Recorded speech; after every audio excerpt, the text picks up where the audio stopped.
Hello, everybody, and welcome to episode, oh gosh, it's 28, isn't it? 27? What episode are we on? 27, there we go, of Baldur's Gate 3, and I did log in between episodes simply to clean up a little bit of inventory stuff. I know it's just a big pile of stuff, but I did move some things around, and otherwise we're ready to go. I didn't go back to the camp, I didn't do a rest. Maybe we'll wind up doing that, but otherwise I feel like we're ready to jump in here. Now, the only thing is, since the last episode... Oh, hold on, we did this. We did battle with Ketheric Thorm. Before we could defeat him, we were interrupted by a giant tentacle that carried Ketheric away and Nightsong with him.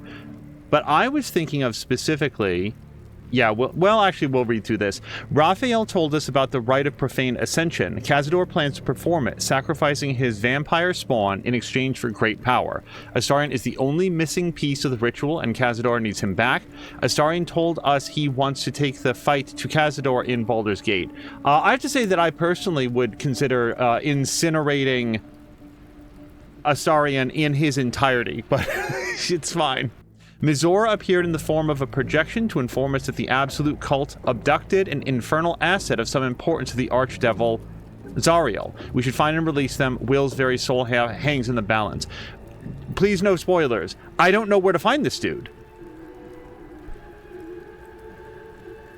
We've searched the entirety of Moonrise Towers. If this infernal asset is anywhere in there, I didn't find a single document referencing this. I thought we were going to find like a demon. We went up to the top floor. There was something leaking through the floor. I can't find this. So all I can say is that I hope that they're downstairs, because it is not for a lack of checking. So with that in mind, let's head down.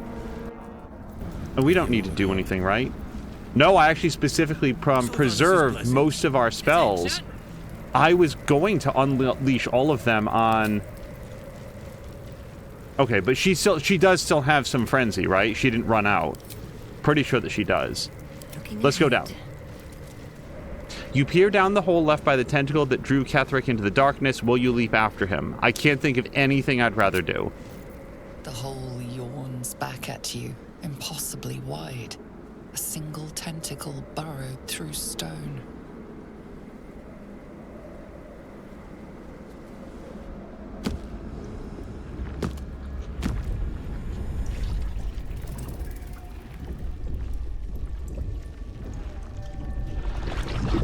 This must be where they harvest the tadpoles.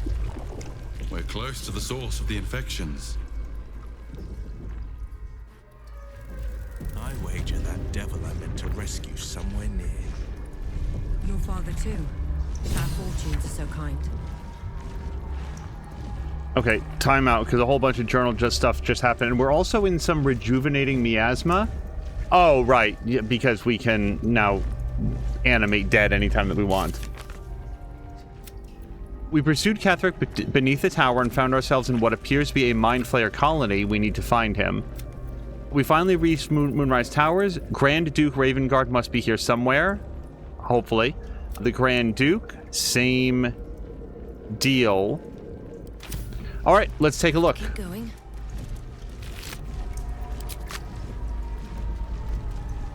Yeah, if being down here turns out to be a horrific idea based on the party members that we have or the amount of rest that we have, I reserve the right to reload from before we jump down here. But really just for the purposes of getting a proper party together. I don't know what to expect down here. Tread carefully. We are very close to the source of the Absolute now. That telepathic storm has become a tempest.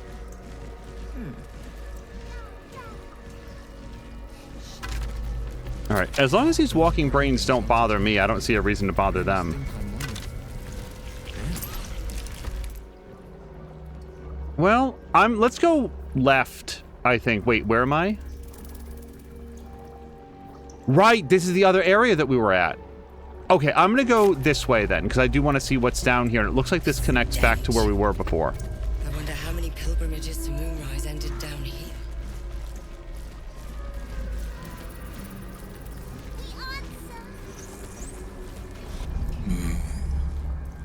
No will sparks behind his eyes.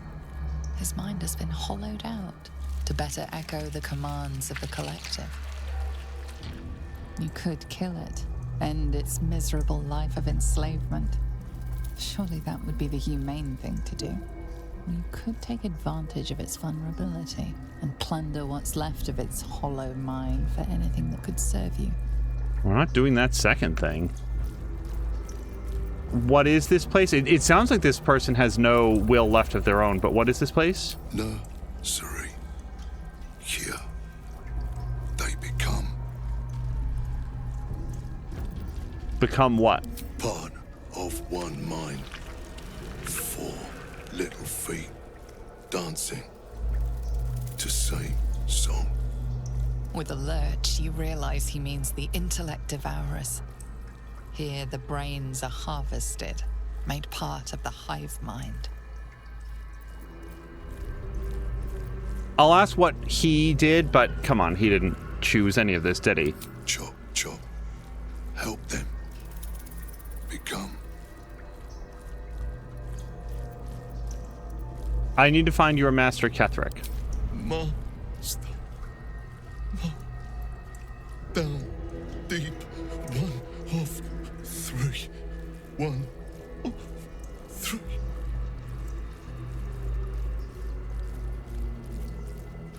So,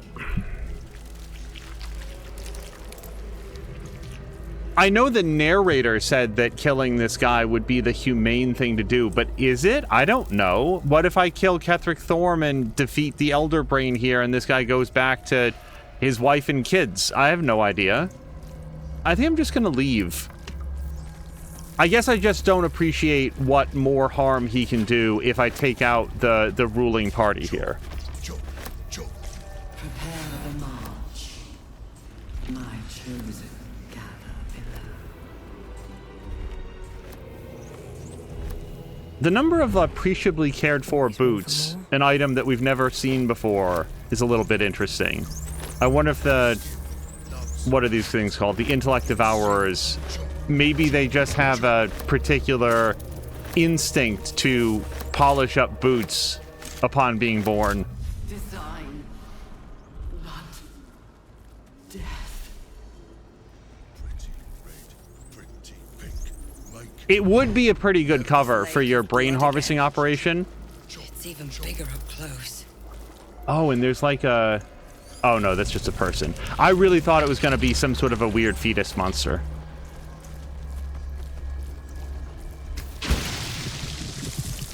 An offering from Moonrise Towers.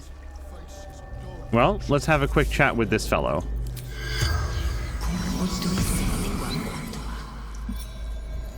And hello to Gaki, by the way. The corpse regards you lifelessly. Who are you? true soul. What happened to you? Altar. Rooftop. My reward. I feel like we can surmise what the reward was. What did you do to get rewarded? I brought converts, young souls, for the absolute. That's 3 out of 5. But we've had this conversation with others. Like they get ascended. Like I think their consciousness goes to join the multi-mind or whatever it's called. Who were you before the absolute? Nemias, school teacher. Where did you come from? Elder God. She spoke in my dreams. The spell's power wanes. You can ask no more questions.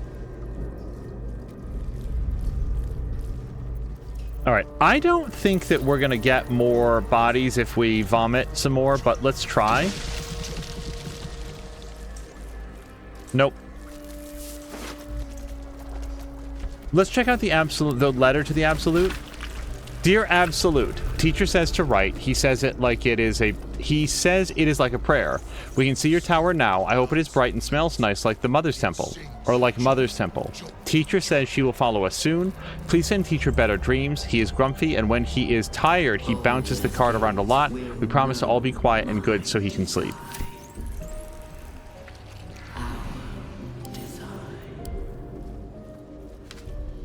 If that whispery voice is coming from somewhere in this room, I haven't found it.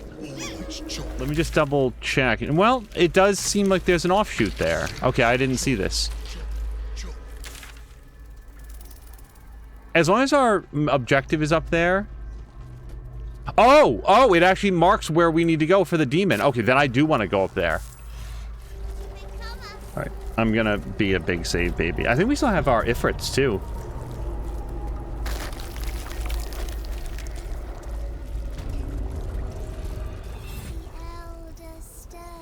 Mind flayers and civilians. The device Side by releases a side. stream of fragmented This memories must be and where they infect dimensions. and transform All those they that kidnap. remains of the pod inhabitant's former self. Courage. The device does not react to your presence. All right.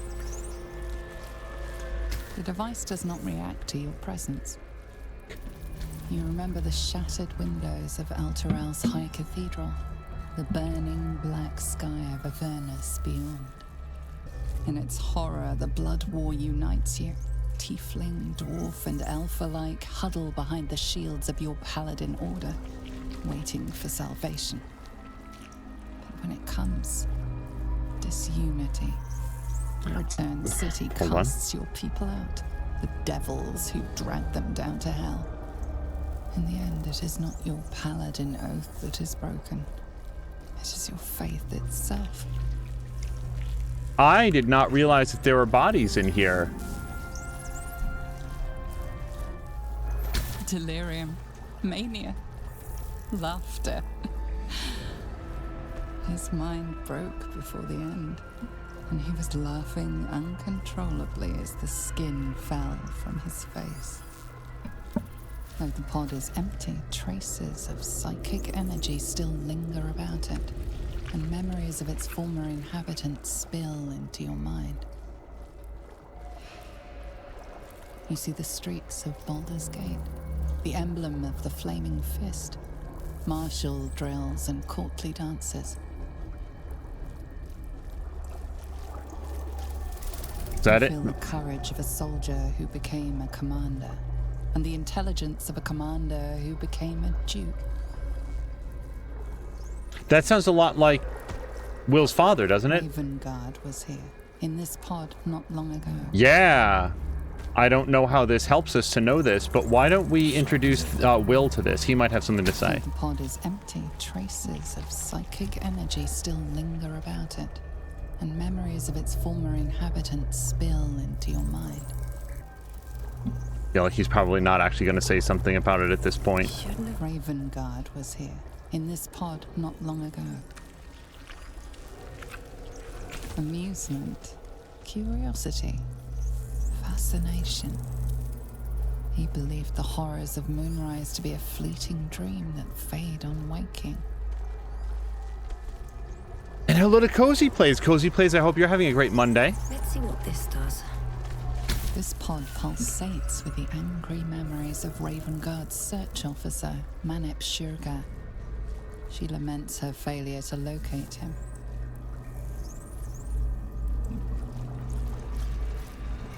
Paulson, you are very large. Desperation, pain, terror.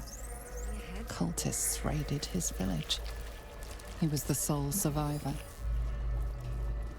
So many of these have mind flayers inside, or people doing a really convincing mind flayer cosplay, but then others of them do seem to have human beings in them, like this person. Your lungs burn with the dry heat of the fires raging about you. Pain is not enough to diminish your swing. One goblin after another falls to your blade. A man's voice cries out through the thick smoke. Ravengard, you call, but the clang of swords and spell shouts of attacking drow are your only reply.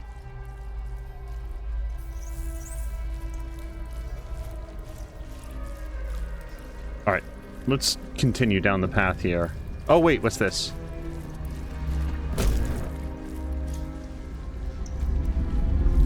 Your tadpole forms a telepathic connection with the device, and a chorus of static energy fills your mind. Every mind flayer in the room calls out hungrily from its pod, seeking release and sustenance. But there are others in the pods, those not yet infected, not yet elithid, terrified, desperate to escape. Oh, that's not Zariel, Zavlor. At least it looked a lot like him. The device is open to your tadpole's command, to your authority. Okay, normally I do not...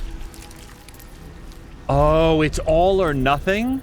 Well, I'm not sacrificing the people to avoid having the mind flayers come out.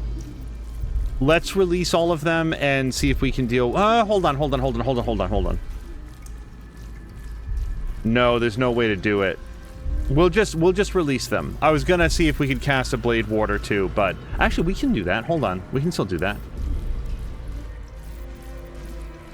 Let's have him do Blade Ward on himself.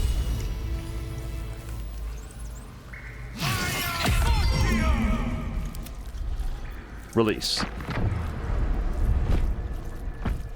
Also, the Owlbearer approves.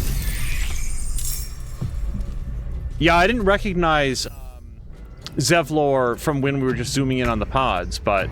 So here he is, Hellrider Exile. Seems to have some buffs on him. Let's try to save the people. The Intellect Devourers are going to be incoming damage for sure, but we need to deal with the Mind Flayers early and devastatingly. Enemies afoot. Okay. Can you even get out of where you are? I guess he can. So, yes. Let's see if we can... Okay. We're going to come up here. I hope. I guess here-ish. Keep going. And then we're going to use Enrage to see if we can make anybody fearful. Although that's going to hit 2 of my friends. Actually, 4 of my friends. So we're not going to do that. And instead, I'm just going to try to maul this guy. Maybe do Rupture? No, see, again, that hurts too many of my friends.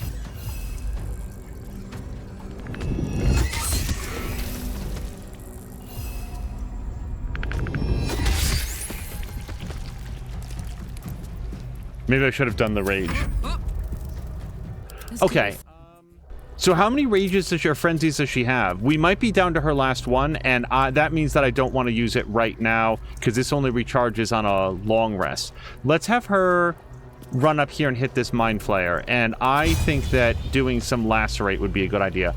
Although, hold on, I do also like the idea of getting some poison on this. Especially if we can find something that afflicts... Yeah, just search for poison. Poison resistance. Or become paralyzed and poisoned. How do Mind Flayers do on Constitution? Not well. Not as well as some of their other stuff. So...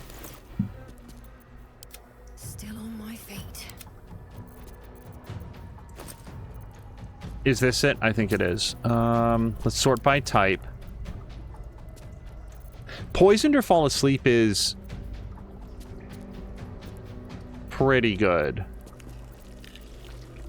But I want to say that we're going to have some other venoms and stuff in here. I just need to start remembering what anything is ever called. Malice. Coat your poison, become blinded and poisoned. It's not bad.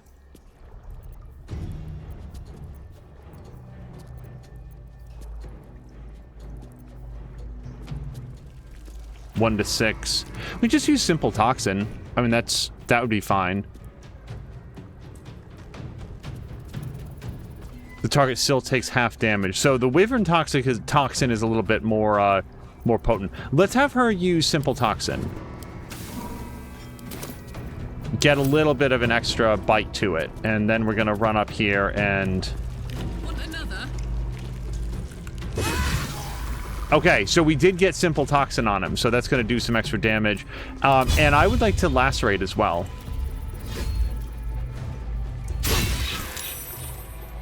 Okay, unfortunately, no poison for us. And that is both of our attacks. We're going to call that for Karlach. And now it's time for Alyssa. I'd like to have her go last in a group because she's really good at sealing the deal. That guy does have Simple Toxin on him twice. That's a pretty good amount of poison, I think. Let's see if we can knock this guy down a bit. Let's put our Hunter's Mark onto him.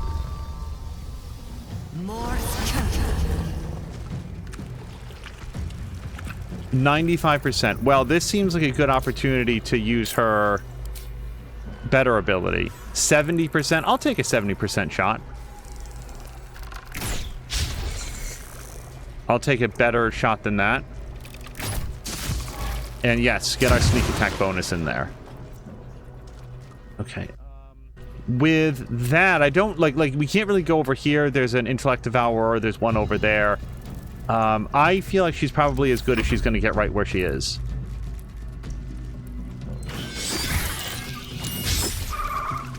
Enough. My mind is my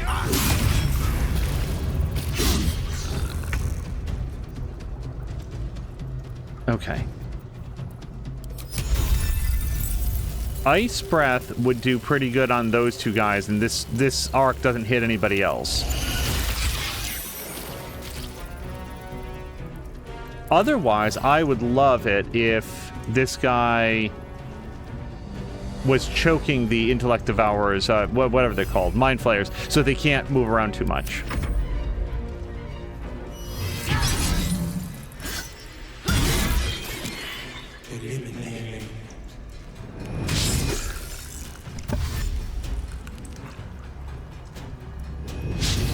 Yeah, if I could have flushed just the Mind Flayers and made them dead, I would have happily done that. I didn't let them out in order to satisfy a particular thirst for battle. That's a lot of damage on Karlach, though. In other words, this is not a matter of honor. It is, however, a matter of not wanting to kill the people that we worked so hard to save before. Let's see if we can throw Bad Omen onto this Mind Flayer. All right, he saved that, but we still got our damage. And otherwise, yeah, we're going to... Oh, that one's already dead. I was trying to get ourselves some attacks of opportunity. All right, so Will still does have the one turn of Blade Ward, so casting that during the dialogue did help. I think...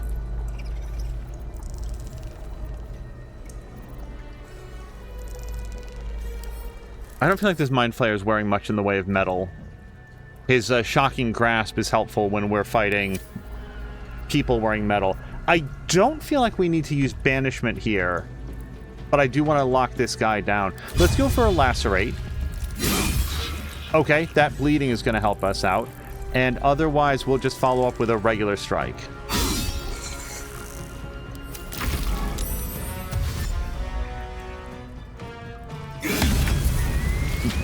Who are you, Zevlor? Yeah, Zevlor's a better fighter than I expected. I thought that this guy was basically like a town mayor. Like, obviously not of the town, but I thought that he was just sort of like an appointed popular consensus leader. It didn't occur to me that he might actually be this good at, like, picking up weapons. Who gets to go next? This Mind Flayer? We cooked that one Intellect Devourer real good. 50%. And or... Yeah, Ice Breath isn't real great for anybody over here. Although if we could get into the right position here, we could Ice Breath a couple people. Let me try to get here, and we're gonna... No. Ice Breath, not Death Burst. So for some reason... This is a bit weird. I'm just noting that it does not show that this is going to hit Karlach, even though our eyes say that it should. Let's hope. Karlach has 59 hit points. Let's just hope that this doesn't actually hit her. Oh, why did this guy fall down? I guess he slipped on the ice, which is great.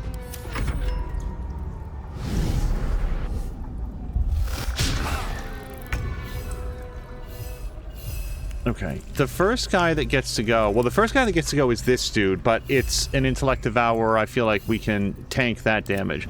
Next guy is this friend. So let's see if we can give him a paw. Okay, is he down? No, he got back up. And then we'll hit this guy. All right. This is gonna feel good. Oh, it sure will. Watch how good this feels. Really? And we could cleave to hit both these guys. That's probably a good call. I know that we only get a couple of those, but... Oh! That was definitely worth it. 2 kills, 1 swing. Count on me. Another fight. Okay. Next up is this guy. 65%. I think that we might turn off our ultra shot for this. Yeah, keep us up around 90. Can I move my hunter's mark?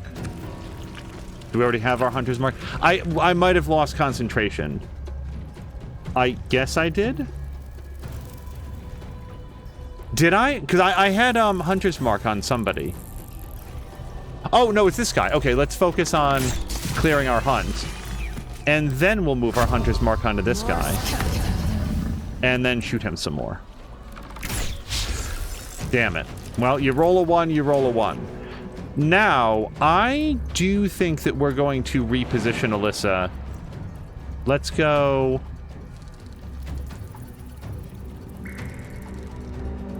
Oh, right, she can't. I just want to move To keep going. a little bit further away from all the enemies.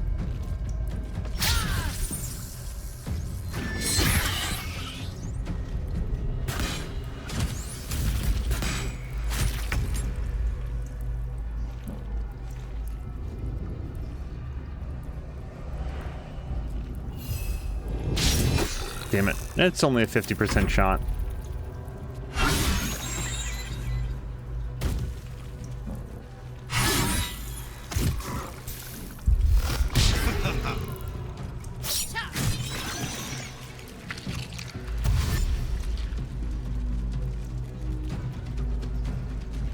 I say, so far, this combat is going really well. Let's go for blind. Just a straight miss. Battle favors the fearless. Okay, well, if you cared to finish this guy off, that would be just fine.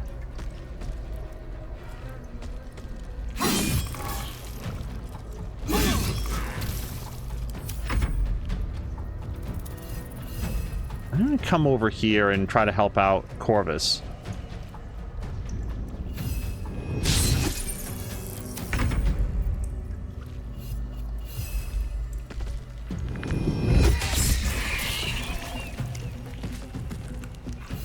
None shall withstand me. It's my blood.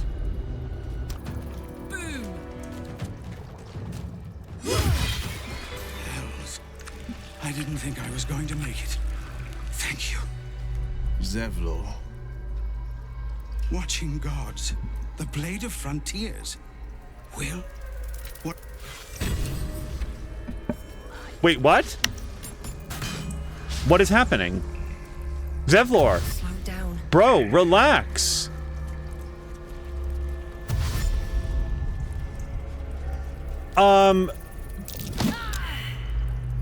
Hold on. Like, everybody's in a big fight.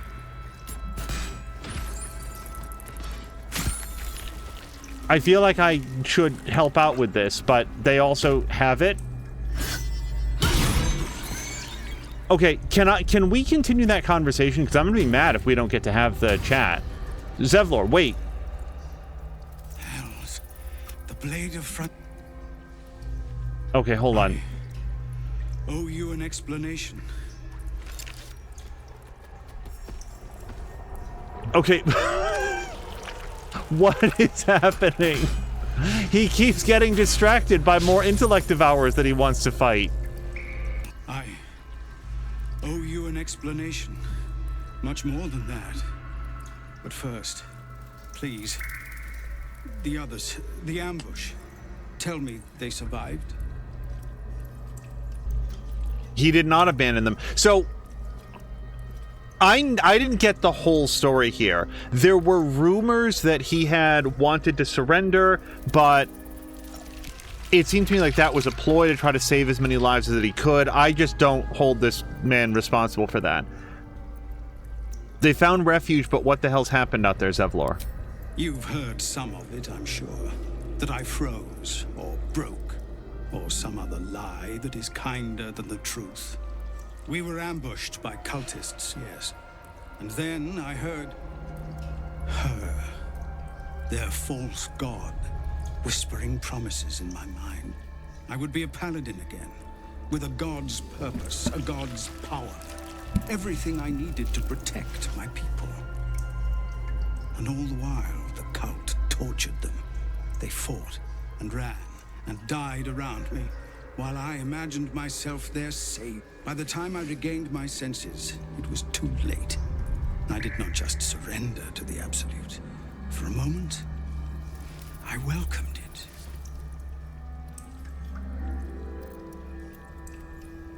So, I just want to know that the only reason that the Absolute is not, like, completely controlling my character and everybody in my party is that we have this magic doohickey that renders us immune. That's the only reason. We're not smarter, we're not better, we're not more strongly willed. It's the fact that Shadowheart happened to have with her this item that is making us immune, and or there's an Azaric out there that's helping us out. Like, I don't know how much of one versus the other. I feel like they're actually completely intertwined, but I don't know that we're, like, saying this. For a moment until you realize your reward would be a tadpole. It sounds like you're being enthralled. It's not your fault. There we go. Your people didn't need a paladin. They saved themselves. No, it's not your fault, because it's not. It would be nice to think so, but whatever these monsters twist us into, I believe it begins in us. I won't make excuses. I can't make amends. But I know something of what you came to do. I want to help, if you'll let me. Ketheric is below. He thinks you're no longer a menace. Descend and show him how wrong. If there are any more survivors to be found, I'll find them and lead them out of this place. So this is this weirdly buggy conversation, not only because he was dropping out to do combat multiple times, but it's like cutting off dialogue lines and stuff. I don't know. It seems unique to this specific dialogue. I could use another blade in the fight to come. I mean, if you want to make amends, let's hit it. Only if you can trust it won't be buried in your back. The Absolute swayed me once before. I won't risk it happening again. Go, my friend. Please, let me do this much. Okay. Very well. What a stench. I'm beginning to think I should have stayed in that pod. In there it only smelled like me. Is there any news about Duke Ravengard? Did he get out alive? No. Tell by your expression. Gonna have to fall on my sword, aren't I? And yeah, Gauntlet Yera.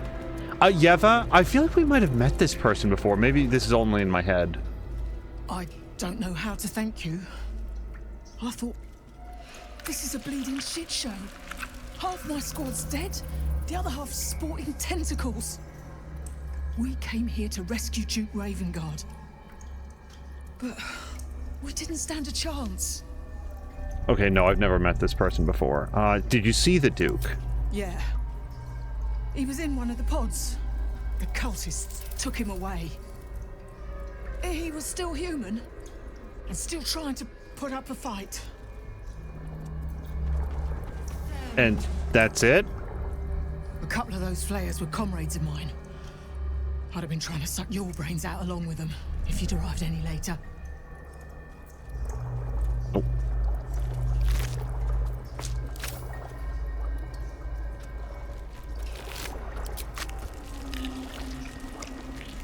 If we're going to square off against more Illithids, I think that I might down some of those elixirs of psychic resistance.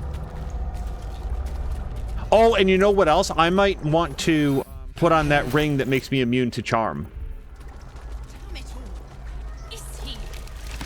Brine pools, but empty of tadpoles. Unusual. Harvesting all the larvae indicates they are getting ready for something big.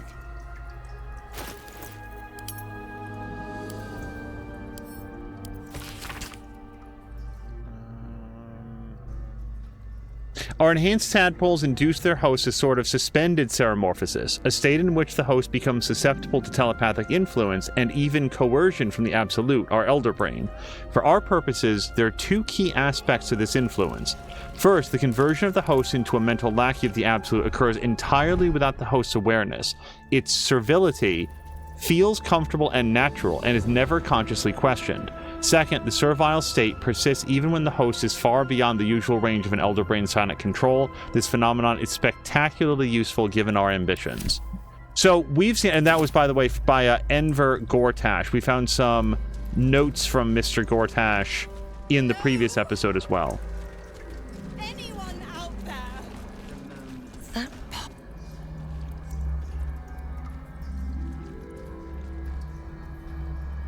Mazora, you're...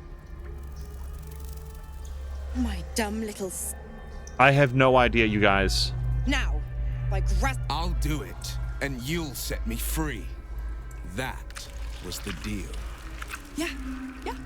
So, get to it already.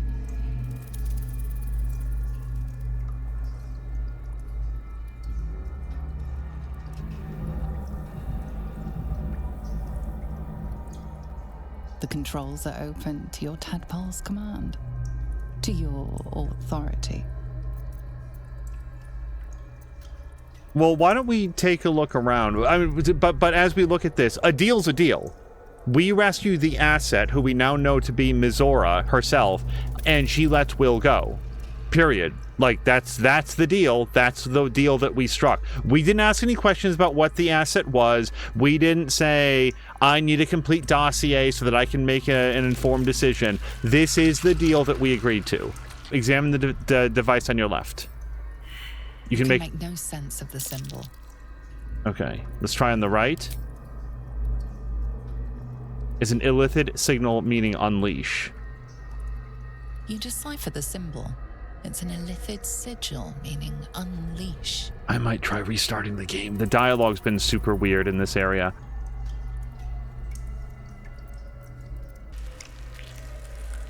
I really don't like the fact that I don't know what's on the left, though. Can I have... Hold on. Can I have Will take a look at it? Don't take long. They pop a tadpole in me and the hell... Okay, time out, you guys. I'm gonna try to restart the game, and we're just gonna see if it fixes the dialogue in this area. So let me just throw down a save. All right, we've restarted. Let's see if we can look at this. And actually, I want to have Will take a look at it, because he might have a better Arcana score.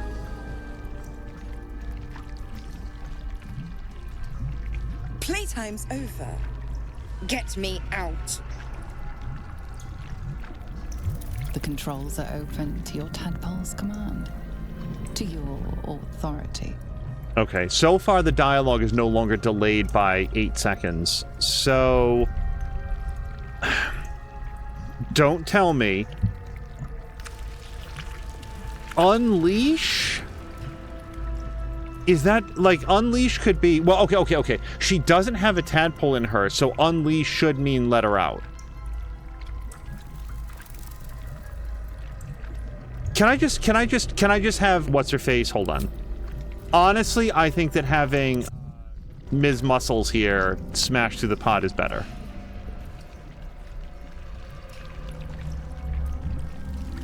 Playtime's over.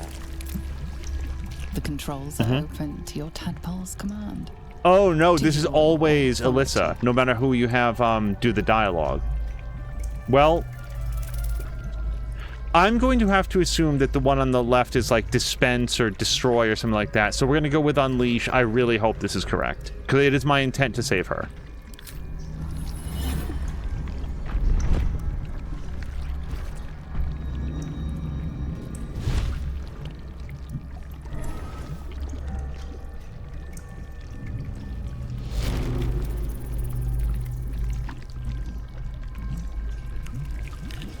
You did all right, Will. I'd give your belly a good rub, but never could stand the smell. You're free, Mizora. I held up my end. Now you hold up yours. Sever the pact. Clause Z, Section 13. If the Soulbinder consents to separation, she will release the Soulbearer from all obligation within 6 months. 6 months? Gods damn you! Ignorant thing. It's always the terms and conditions that get you.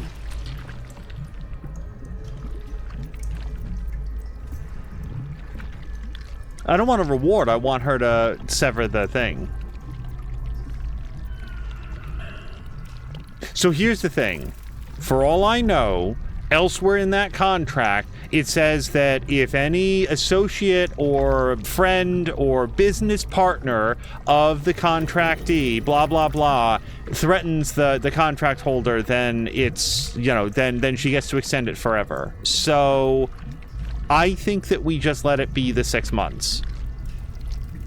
I don't know. We're going to do this. I really dislike this, but 6 months is better than a lifetime.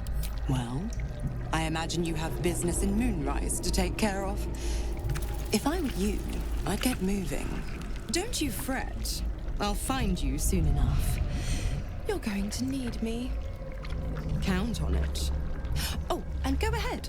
Tell your chums how we met. It's a real cracker of a tale. Ta-ta.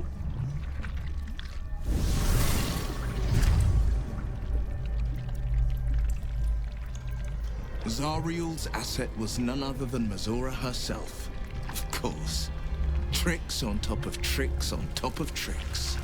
But I've only got 6 months before I'm made a free man. Thanks be to the Triad. No, scratch that. Thanks be to you.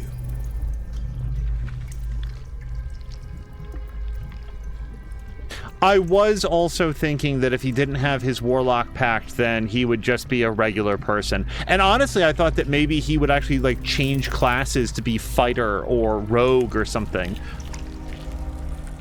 I was also concerned about this. 6 months is a long time enough to weasel her way out of her promise, that she's going to spend the 6 months trying to find some way to go back on this deal. I'm not going to ask him for the whole truth. I feel like he'll share that when he's ready. Besides, what is he going to say that's going to be like, oh, now you're not allowed in the party? I'm worried about this. Time enough to weasel her way out of her promise. I can't imagine how. The pact binds her as tightly as it binds me. All I have to do is stay alive. That should be easy enough, with someone of your skill at my side.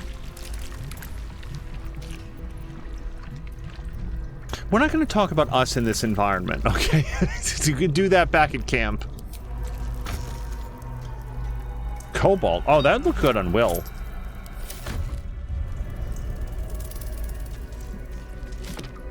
Okay, but I did want to look at that. These slick innards, these fluid chambers, how long have we been down here making thralls? I don't want to any longer.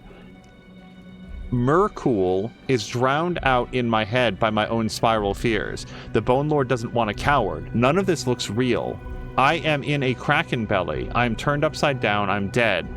Myrkul's gray waste always sounded peaceful, not like this.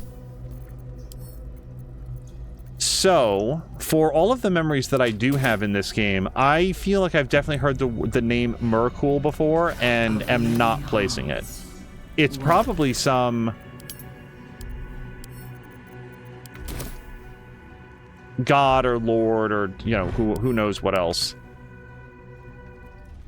The more we explore down here, the more relieved I am that I decided to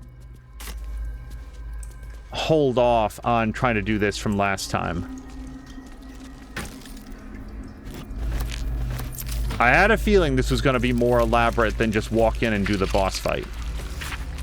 Experiments on the first one, day 4.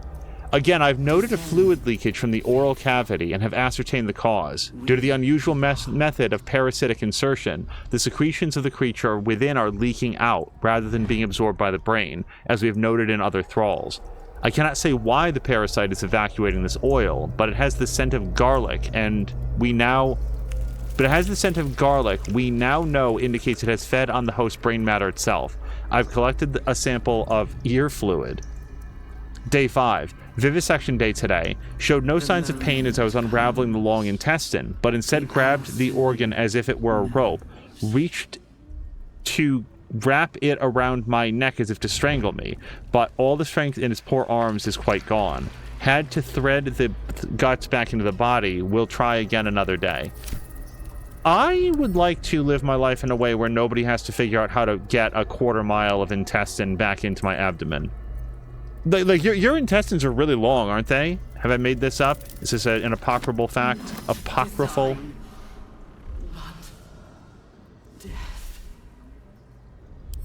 Again, Cressa is a familiar name, but I'm not placing it.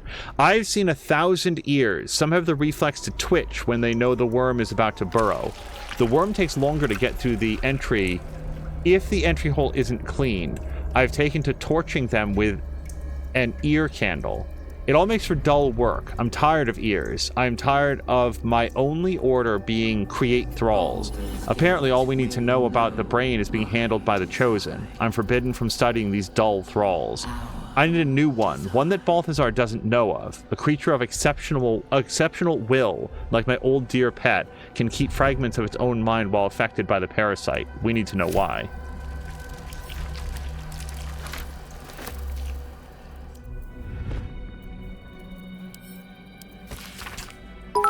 Damn it! Hold on, many things. Order to evacuate given. You should not be here. I conclude you are one of the attackers. Marquardt, thank you very much for the cheer, and good afternoon to you as well. This is a misunderstanding. I was sent to support you with the eradication of these traitors.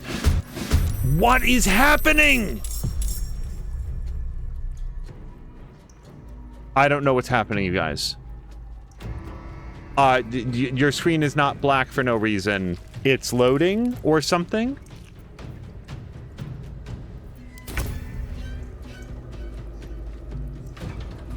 I have no idea. Come on, let's go. Okay, everybody's in the fight now. Never a dull moment. I really didn't even have a chance to have a chat with this person. Base armor class is 13, so she's got it up to 15. Extra attack, grave magic. Whenever you deal damage with a spell, deal an additional 1 to 8 necrotic damage. So let's see if we can make her not be able to cast spells. How much Wizard Bane oil do I have? I've got a pretty good amount. I feel like we make use of this.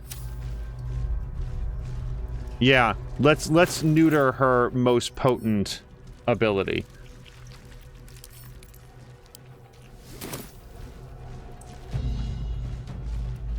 Another step forward. The villain's chest armor seems impractical. Let's take a look. It really does. It seems like you'd have to worry about keeping everything in place. Hold on. If we bring in Halsin, then we can get a sneak attack. Or at least the possibility of sneak attack. Sylvanus, let me strike true.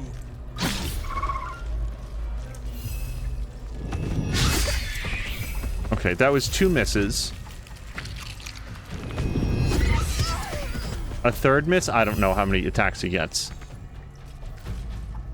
Blood comes easy these days. But because we knocked her away, I don't think that we get our bonus, which is fine.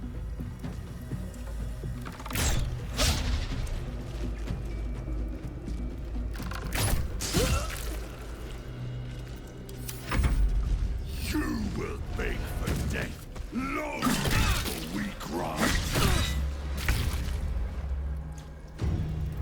Okay, Corvus, can you help lock this lady down? Let's go for the eyes. She can't cast spells very well. She's blind. Yeah, at least she can't cast ranged spells very well. Grumpy says that his fight has now been undelayed. Yeah, as Markwak says, it seems more suited to the beach. Her outfit.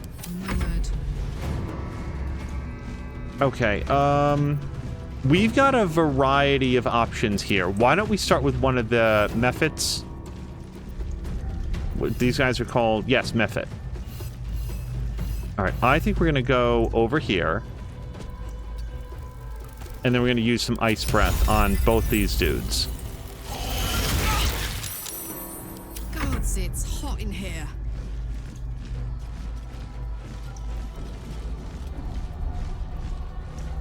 This person gets to go next. It looks like I can get to this person without provoking an attack of opportunity. Yes, reckless attack, please. Still a critical miss.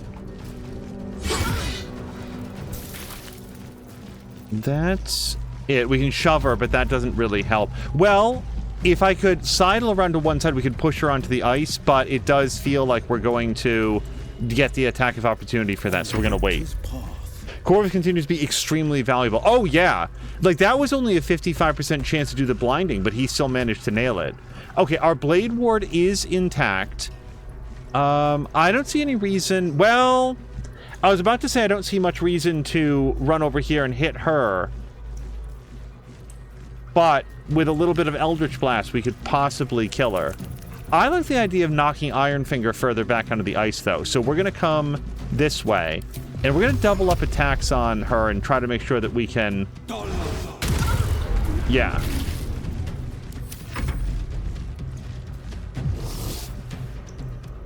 Misty Step. Let's do our Mage Slayer, so we're going to take a swing at her. But I'm not going to counterspell Misty Step. Oh, down she goes! Ray of Sickness. 2 to 16 damage on Halsin? Halsin can take it. I want to save my counter spells for, like, Wish.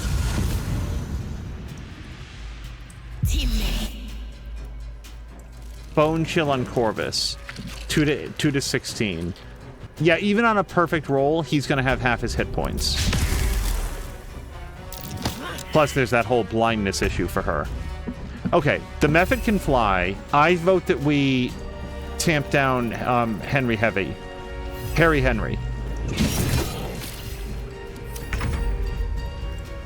Okay, I would like the Mistress of Souls to be dead. And we've done it. So now... Alright, that was a good... Oh, I should have done... Whatever. Sylvanas, guide my blows. Yeah, Markwak, I hope you had a very, very good weekend. I didn't even see... Oh, that's right. I know where she came from. Can we do a Rupture? 3 to 22 damage, or if we hit her with a paw, it does... Oh, 8 to 27. Yeah, then no, we're going to do our paw.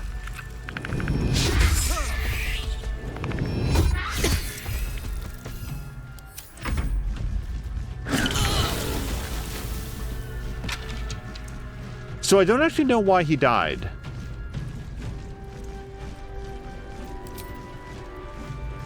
Oh, because he had acid? Yeah, he took 3 acid damage from her cloak. Now, hold on. Halsin has gone, right? See the battle won. Yes. I got this. Okay, we're gonna try to... I think just attack.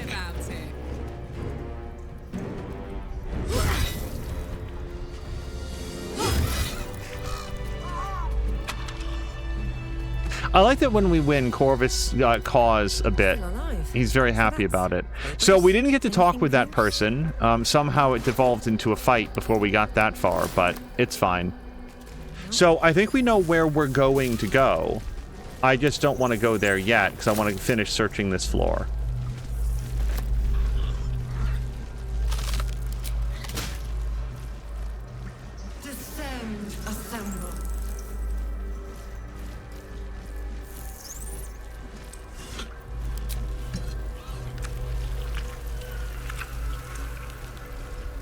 Boy, that healed even the Ifrits as well. That was great. So, I feel like I would like to mark this as a platform. I guess I'll just call it platform, because I don't know if it goes up, down, or where. And yeah, I want to search over here and then over here.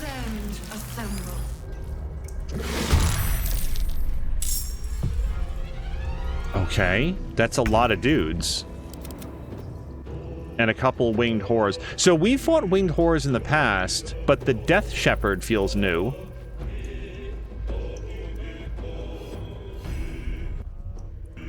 Okay, Halson, why don't we position you right up front? I don't feel like there's anything else we can do. I mean, we could dash, but... do I want to dash? And I feel like we can't... Yeah, we can't do any spells in bear mode, owl bear mode. I will dash. Who goes first? This guy back here. So let's make him work for it. We're not going to go too close to that guy. Yeah, this guy's going to be a problem. Why don't we get right in here if we can? Nothing will stand in my way. And then our second goal would be to take the action economy back into our own hands. Let's look at her super shot. Wait, that's with super shot on? Yeah, 95% is you have to roll a 1, and otherwise we definitely hit, I think. So let's do it.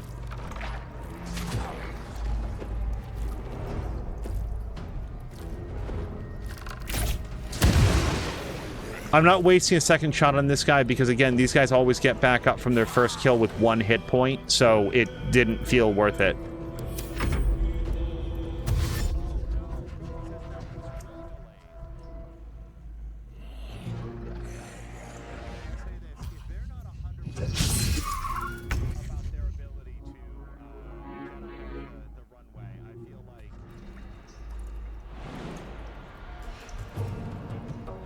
No, wait. I thought I was Corvus. Corvus, can you get in? Okay, if we can't go all the way, let's go up as far as we can, and then we're going to use his ranged attack, his bad nuts. Damn it. Can we get a little further in? I should have flown. I should have flown. Now we're too far away to do anything of use. I guess we'll just wait. It's go time. All right, we're going to set up a nice screen here in front of Alyssa. Now, we could throw something. It just can't be a frenzied throw, I don't think. Can we just do a regular throw? Throw a weapon. My little trick. Okay, yep, we only needed 1 hit point. The zombies always survive their first death, but then you can kill them. I am really liking how much they've been missing Paulson. So, if we can hit somebody, let's do. Now, here's an interesting question. If I shoot this guy twice, can we kill him and then make him dead? Or do both shots, assuming they both hit? Let's see if we can, like, dead this guy. Hold on, I think he's still... Yeah, no! Hold on, I just want to double check here because I need to know the rules.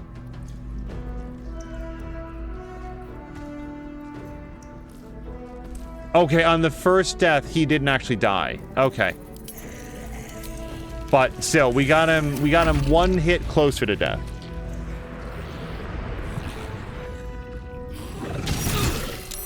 Hold on.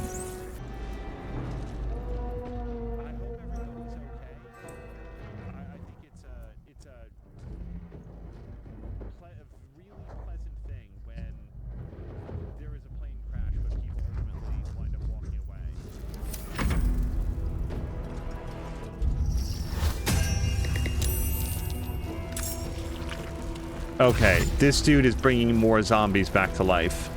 Or, you know what I mean.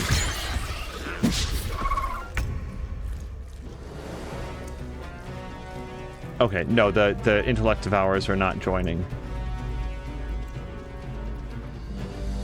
Markwak, have you seen a movie called Before I Fall? I'm just curious.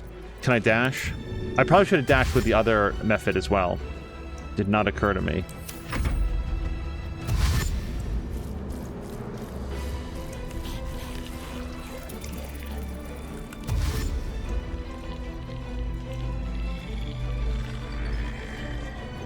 So Halsin should be able to do his, like, rupture attack and hit all these dudes. I'm actually really happy with the number of guys that are around him. And it's time. It's time to do it right now. So let's go ahead and rupture. So this is going to hit everybody, or have a 55% chance to hit everybody.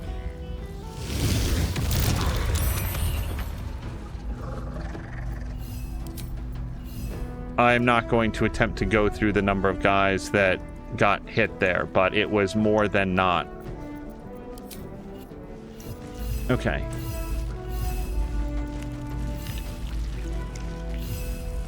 I'm just looking to see if there's any zombies that went down to 1 and can now be killed, but it really doesn't look like it. No, all these guys are, like, up and fighting. Okay, let's hit the level 3 guys. Oh, is that it? There's no more actions? However, we could use a Lunar Mend, and I'm kind of feeling like he could really use one, but let's wait a second. All right. I would like to burn these guys, I think. Let's just look to see. Yeah, they don't care about cold, poison, or necrotic very much, but regular old fire should do it.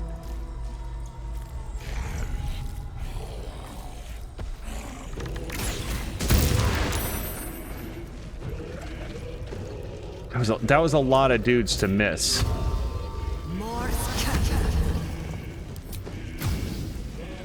Fire these guys again.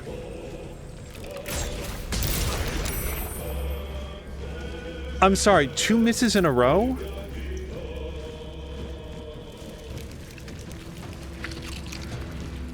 Yeah, she rolled a 4.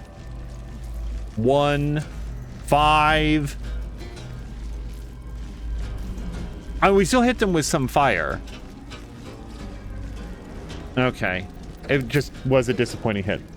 Mark says, I didn't see Before I Fall, something you enjoyed. So, I was talking a little bit about this during Satisfactory. It's a movie that I think is going to be very, very good at driving people off, especially for the first 15 or 20 minutes.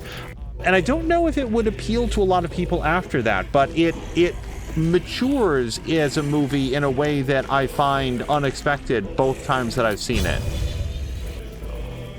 Prepare. Yeah, I think it's time. And then, can we do a cleave? Yeah, let's hit both these fools. And then...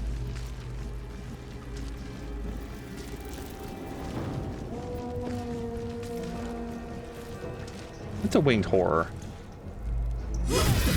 Okay, we turn a critical miss into a hit, so that seems like it was a good trade.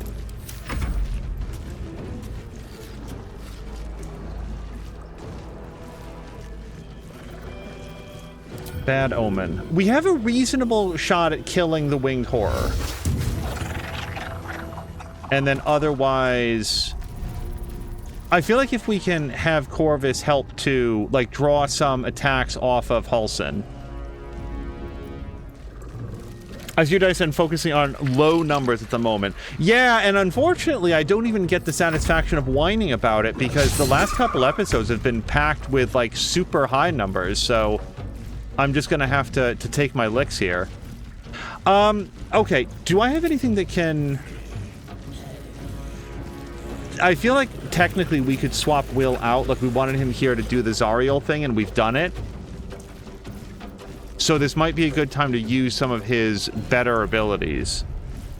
Except none of these things are good against undead, or warranted for this particular situation. So, how about instead we run up and... Well, we could Burning Hand somebody, couldn't we?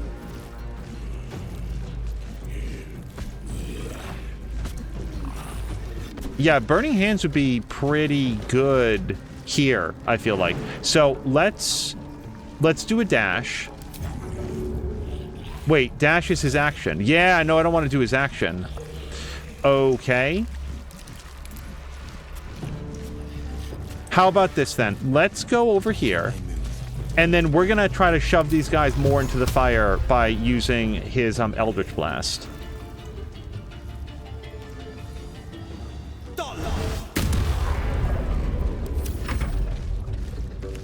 Okay, Ice Method. Let's bring you here. And I feel like your Ice Breath is going to be very helpful against these three guys. It'll put out the fire, but it might also mess him up.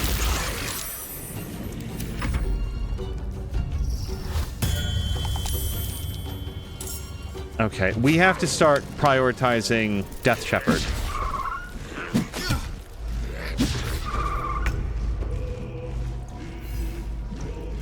Okay, I want to come here. We're aiming at hitting the most amount of dudes. And this hits 4 guys, none of whom are Halsin.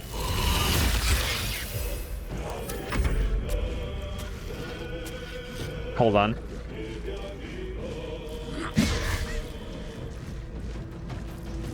By the way, Inner had a really fun D&D session this weekend, by all accounts. Halsin is in a lot of danger now, so we're going to have him use a spell slot to get healed, assuming that we can survive 9 more hit points of harassment. So, but Halsin, if Halsin does Rupture, that's like a really good use. Like he's surrounded by dudes. This is exactly what he's here for. So let's do another Rupture. Okay, that definitely knocked a couple guys out. And then we're going to do a heal. The question is how much of a heal. 1d8 is not going to get it done. 2d8, 3d8, 4d8. The other option is that we throw a potion at him. If we throw a potion at him... Yeah, it's got to have to be now, because otherwise it's going to take some damage. This sucks. I don't want to use all of his healing. Let's do a 3d8 healing. No, this one.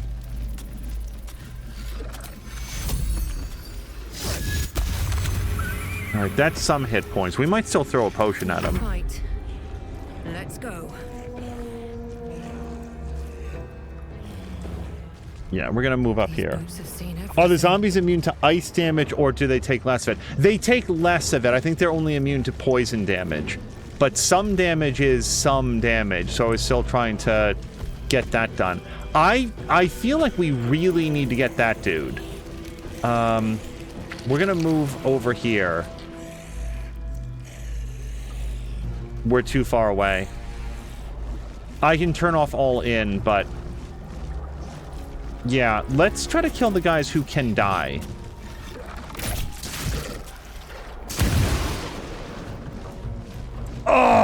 Oh! We missed it by 1 point. Can we do some fire? I'd really like to hit that guy who has the 1 hit point left. But I don't want to hit Halsin.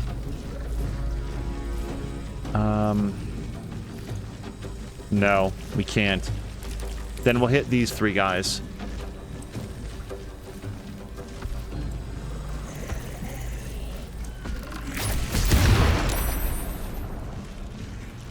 So many misses. Jesus Christ.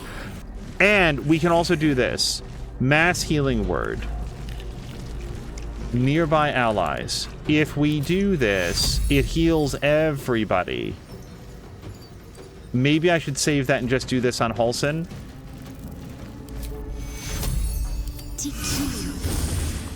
That was 3 hit points. I just want to make sure that we're serious. She rolled a 1. Oh no.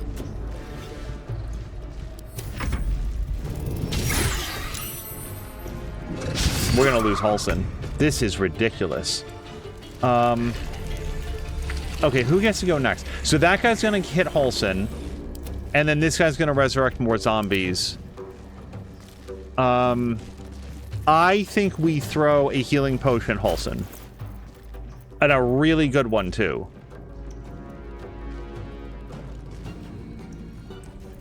Where, lady, where specifically is your healing potion?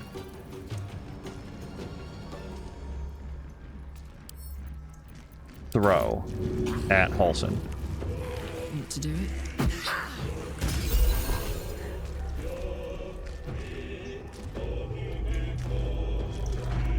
What the fuck? What did I miss? Karlach destroyed the potion. How did that not... You guys... I know it said that there was like a 36% chance, but potions always land. Did I not click on Halsin? I'm really annoyed right now because that was a very expensive potion to spend on nothing. Whatever. I don't think that complaining about it is going to be very helpful. So instead, let's try to annoy this zombie. Yeah, he gets back up. And then we end turn. Corvus.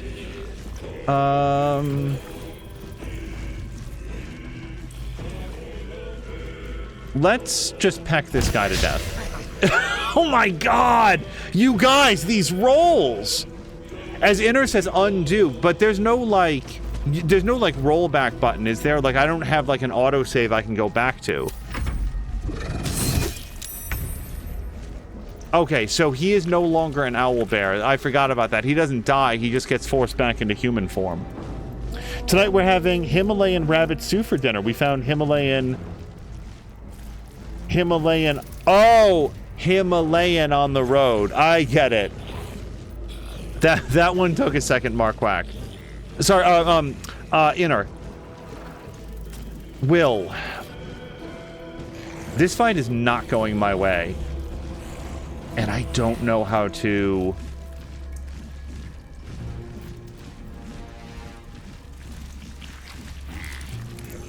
Attacks from within 3 meters are always... And this is within 18 meters? Can I try to do it on this guy? What's specifically the rule for this? This is against a... Wisdom save. The trouble is, I'm not sure that this is that helpful right now. Okay, Mephit. Can you get this guy off me? It doesn't look like he can. I think maybe Ice Breath is a better option. Especially if we can hit those guys back there. So I'm going to go over here. And we're going to try to ice all these guys. So, interestingly, it doesn't look like it ever actually hits Halsin at all. So we're going to do this because I think that the fire guys will take at least some damage. This is my time.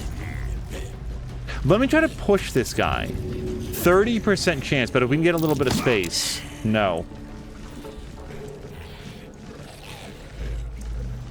Weapon attacks deal additional damage equal to the affected entity's spellcasting modifier. Okay, well, I guess we'll hit this guy then. Yeah, he doesn't have a lot of area effect spells. And the ones that he has, we can only hit 2 guys with Burning Hands. So we're going to go ahead and do... At least we rolled good damage that time. Cozy Plays is saying, I can't tell if that's a joke or not. It's a pun, Cozy Plays. That they found the rabbit lying on the road. They found him laying on the road. But it's Himalayan. No rest for the wicked. Raise a fallen undead with half of its hit points.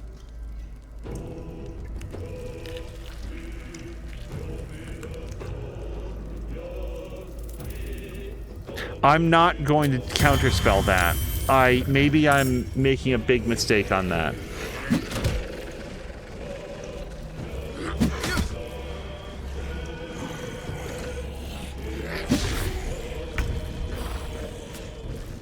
Okay. Let's come up here. Icy Breath.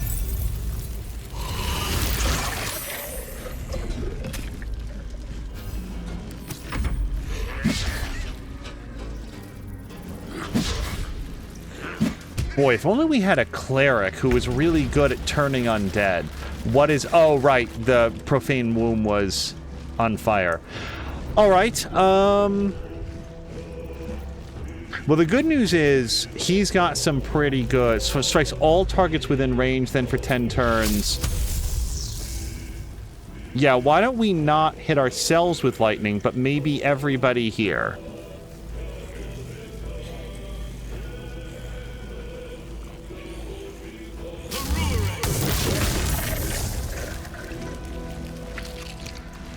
I don't think that we have any options to extricate him unless we do a really good job of knocking these guys around. I feel like we have to hit sharpshooter as well. Let's... I really want to try to thin out some of these dudes first.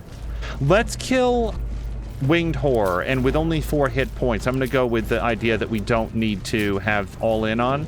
Yeah, let's really try to do these last 4 points. Okay. No, I don't have any arrows that mess this guy up in the way that I need to.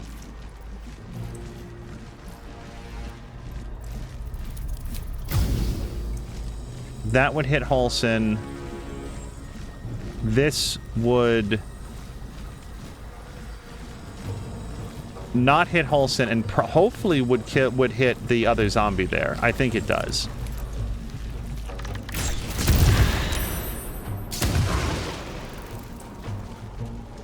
I hope that didn't hit Halsin. Hold on. Can't slow down. No! Fuck! I just wanted to click on this.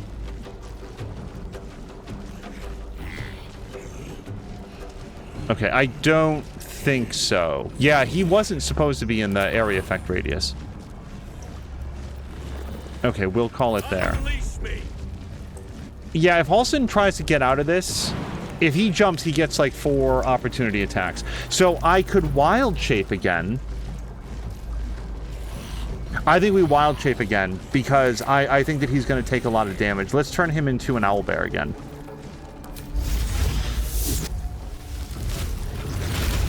That gives him a new hit point pool, and he doesn't die as easy.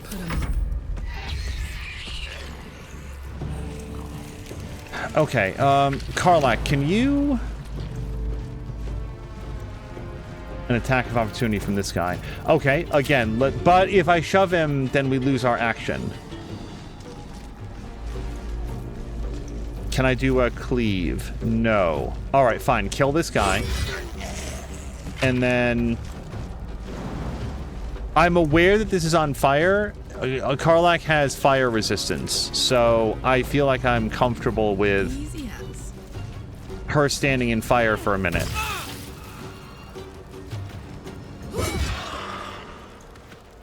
Actually, I really should have paid attention to what this guy's... Oh my gosh. Psychic, cold, slashing, piercing, acid, thunder. So, if we're going to hit this guy with anything, I need to throw holy water at him. Because he is very resistant to every other thing. Corvus.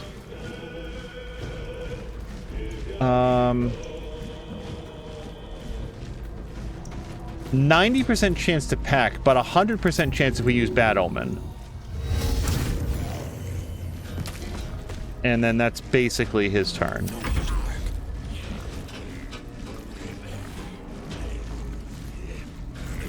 Wait, how does he feel about force damage?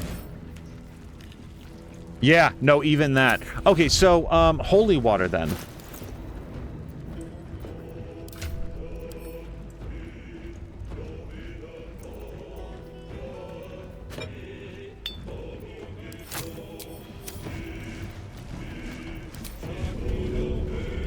This will put out the fire and also hit him. Disadvantage. I feel like I'm fine with that, though. So that made him more on fire, though. What? Hold on. What specifically did that do? 13 radiant damage. Yeah, that's what I wanted. And he lost necrotic veil, so he doesn't have his temporary hit points anymore. Okay. Yeah, we didn't hit him with the bottle, but we still got him with the water, the actual splash, which is what we needed. And then for our second attack, we'll just take a swipe on that guy.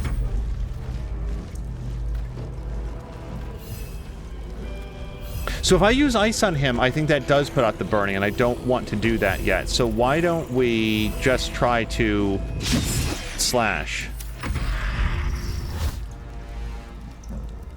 Unwinged Horde brings back a guy. Well, first of all, let's hit him with Mage Slayer.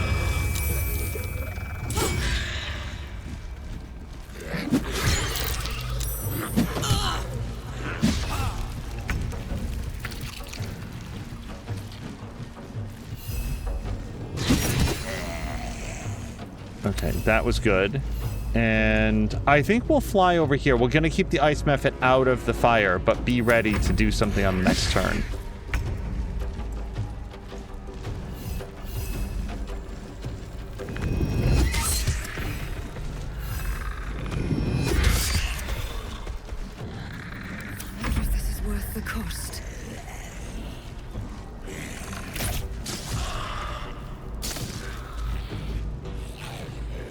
Okay. I don't think he has zombie powers. I think we just left him with 1 hit point, but let's make that the last hit point. Okay, Death Shepherd is down. And with a critical hit, by the way. Yep.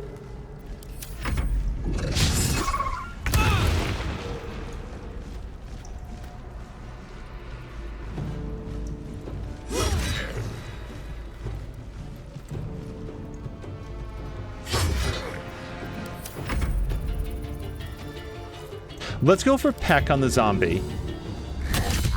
Awesome. Okay, blinded. And I actually can't think of another thing that I'd want to do.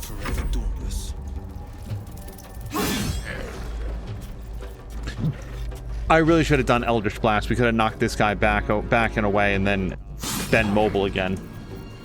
We can always go for the shove. Mephit.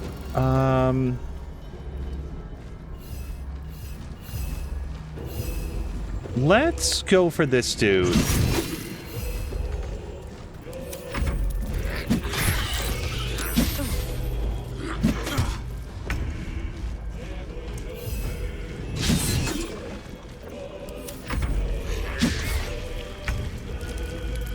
Okay, we're back to Halsin. So, doing his Rupture wouldn't be great because we've got allies in the area, but I feel like we can probably kill the Winged Horror again. And then kill this, or sorry, get ready for this zombie to be dead. Unless we miss. Time to push my luck again. Okay, and then zombie's still standing. And now zombie's dead.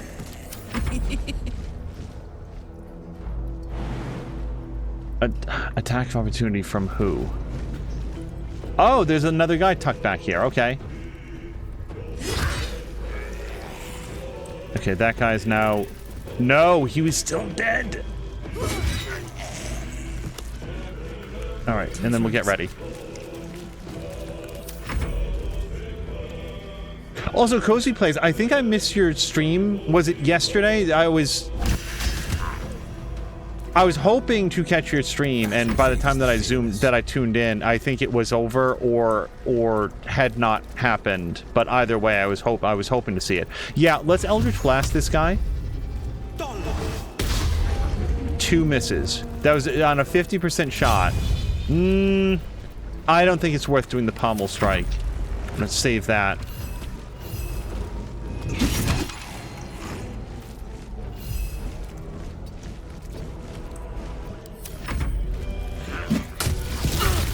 Well, that's... Hold on. What the hell?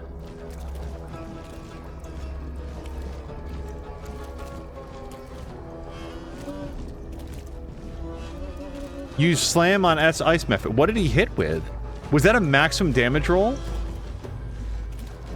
Damage roll was... Oh, he was vulnerable to it. That's why it doubled up on the damage. Okay.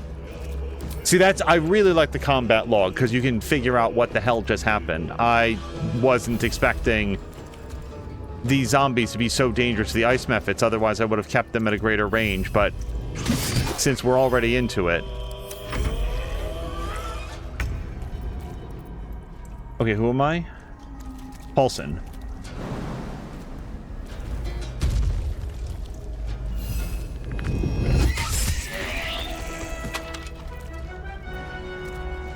Oak Father, give me your strength. What now?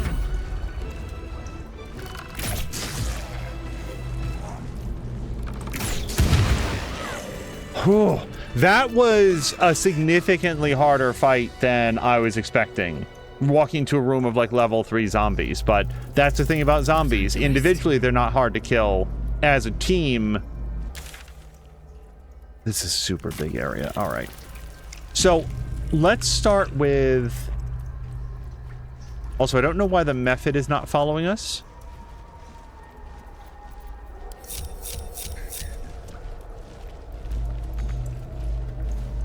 Okay, I'm gonna have just Alyssa jump over here, because I don't think we're going down here yet. Touch? Sure. Why not? As the console bursts into life, a mind touches your own. Alien and full of desperate need, but fragmented too. It is incomplete. It yearns to connect, but needs you to guide the process, linking each part of your mind to its like.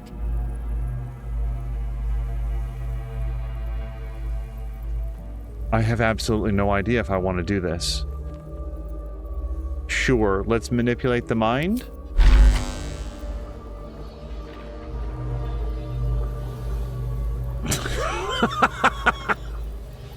I think this is pretty clear.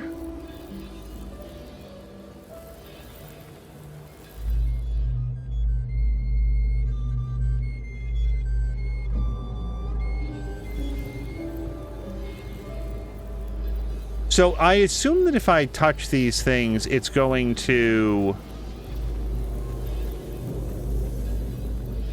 advance down the network. Memory, emotion, speech, and reason, which are the same 4 that we're starting with. So are we navigating all 4 items to the end? I feel like we are.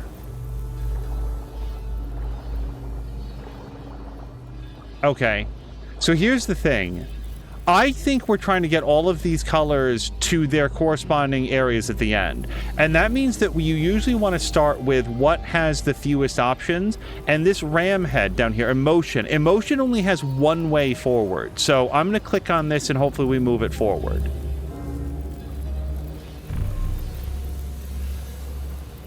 Okay, do I need to do something to make that happen?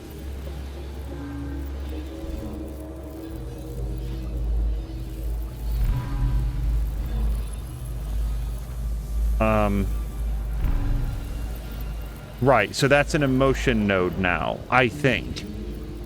And that has to be, which now leaves this green one as only having one valid move. It goes down here. I hope. Okay. So now, blue has 2 options and purple has 2 options. If blue goes down here, if blue sort of skirts on the outside, hold on, where are we trying to get blue? Blue is speech. Okay, so speech actually needs to cross to the other side of the cylinder. How do we do that? Oh, well, actually, that's another thing that we're super limited in. So blue has to come in this way. Like, you see, there's no other way for it. So it has to go here and has to go here. So from here, it's going to have a few different options on how it gets there. It can come in from here, here, here, or up here. But it can't. No, it can't come in. No, it could. If blue goes... No, it can't. It can't come in from up here. Because purple has it blocked off there. And yellow has it blocked off from there. So that's out. So... Where are we back to? Are we on speech? I'm so sorry, I lost track. Yeah, speech needs to get over there. So the most direct route is up, over, in, and there. But before we commit to that, where does purple need to get to? Purple is reason, and purple needs to get up there. So purple could take this upper path, here, here, here, here, and get into reason. And then blue goes on the inner track to get there. I feel like that'd be fine. I really want to move them, but I don't know if I'm allowed. And then, what's this? This green one? So green goes here. Wait, why is this glowing? Oh, because that's the next place that it would move.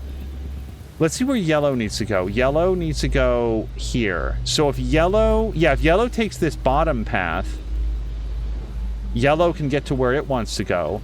And then green is trying to get to here. I feel like that all works. I feel like we can do this. Oh, hello to Jab! Jab, we're trying to build a brain or something. I don't know what we're doing. But I feel like this is right. So let's try it. We're going to go here, here, here. And I'm sorry, this is purple brain, right? Yeah. Here. And then purple brain is where it's supposed to be, and that's the path that it follows. Now, blue, where were you? Blue is going over there, right? Speech? Yeah. So if speech follows this inner track, then speech goes here, here, here, and here.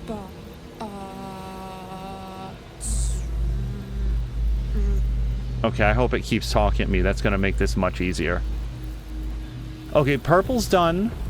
Blue is done. Now, green is trying to get to here.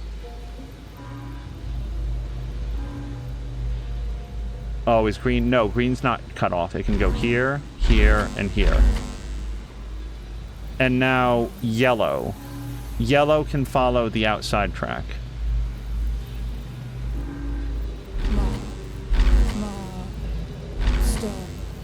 Welcome.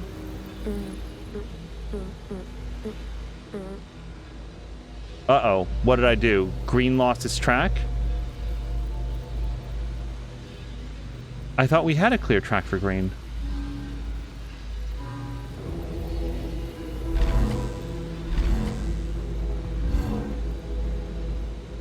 I'm missing something. I'm so sorry, you guys. I thought that we had a clear track all the way in. Here's yellow. No, here's yellow. Yellow's down here. Hold on. Okay. Here's yellow. Shit, maybe they have to go in a certain order, but I didn't think so. Hold on. I'm cutting off some of my neural pathways, and I'm not meaning to.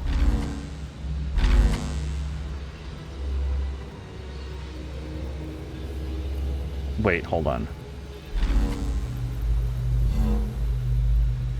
Who am I right now? I'm yellow, right? And yellow wants to get down here. So, actually, I want to go here.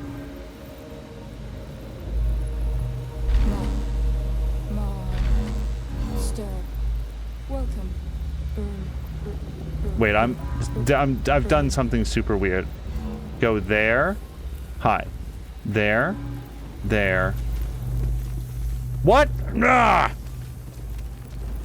Grumpy has boarded. Grumpy, have a very, very safe flight. Hopefully we will be able to continue to talk. It glows as you approach, the mind still desperately yearning for... Hold on. I felt like I was really happy with what we were doing until I wasn't. Okay, emotion. So again, emotion has to go down, right? And then my goal was to follow this outside track to here, here, here, and then in. So yellow should be set. So as long as we don't cross any of the colored lines, we should be good for... Who are we up to? Green? Yeah. So here's green.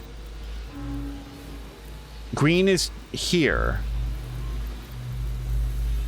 So we should be able to go here. Right? We're not crossing any of the lines. Here. Then across to here. And then in.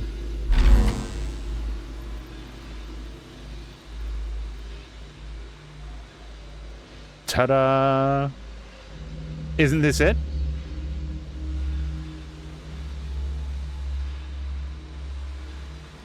Okay, then I thought that was success.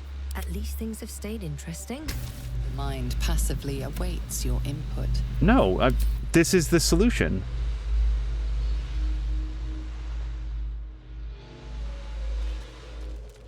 Hold on. Maybe I put the wrong thing on the wrong node or something. Hold on. Okay, but touch the console. Glows as you approach. The mind Let me ask the mind what it needs to do. It is incomplete. It Uh-huh. yearns to connect, but needs you to go.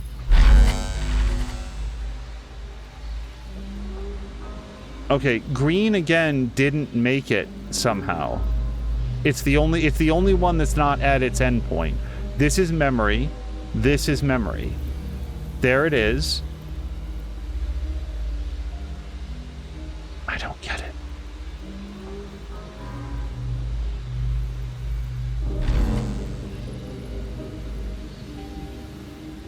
Yo, hit this. Welcome back, Master.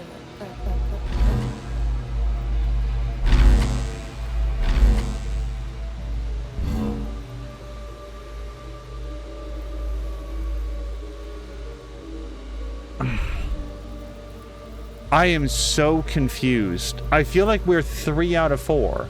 And then, like, you can see that the green one should be able to go here. Welcome back, Master. Okay, it seems happy up through here. And then here. And then here. I don't understand. You can see the green line. It goes here. There's a line that connects it to this one. Okay, and then here. Does it... I feel like I'm at an interface problem, not a logic puzzle problem, but I... That should do it. Time to see what's back there. Okay. I absolutely don't know what went differently. The point is, we did it. I was clearly not clicking on it in the correct sequence, and I don't know what I was doing differently with green compared to the other colors, which seemed to go pretty smoothly, but I probably misclicked at some point and reset it. I bet when we watch the tape later on, it'll be extremely obvious where I was going wrong. But thank you for... Design. Do I want this? This seems a little bit curious. Fragments of dead souls are imprisoned in the steel, angry, powerful, hopeful, or scared. All of them rose up against their illithid masters, and all of them fell to this blade. Now they are trapped forever, forced to aid their oppressors. Well, why don't we give that to Will? Blade at the ready. Will trades in all sorts of souls. Well, mostly his own, honestly. Keeping pace. I've got a long road ahead. Our destiny. Design. Downfall. Your tadpole echoes, not with presence, but memory, tinged with loss. The grand design. Order. Perfection. Unity. Every plane as one. Every being in their place. That loss blooms into a sudden fury, burying claws in your mind. Taken. Corrupted. Gone.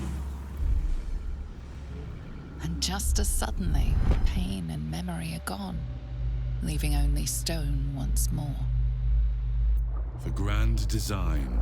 The restoration of the Mind Flayer Empire. The dream of all illithids. Well, at the moment... I'm so sorry, where did I just come from? This was down here. Yeah, okay, so that's this area here. So let's see if we can go sort of southwesty. Resonant stones heighten emotion in those who stand within their radius. All nearby creatures are steeped in bliss. Seized by great joy, affected entity is more energized and also more mentally compliant. Entity has advantage on physical checks and disadvantage on mental saving throws. Well, I don't want to carry this around then.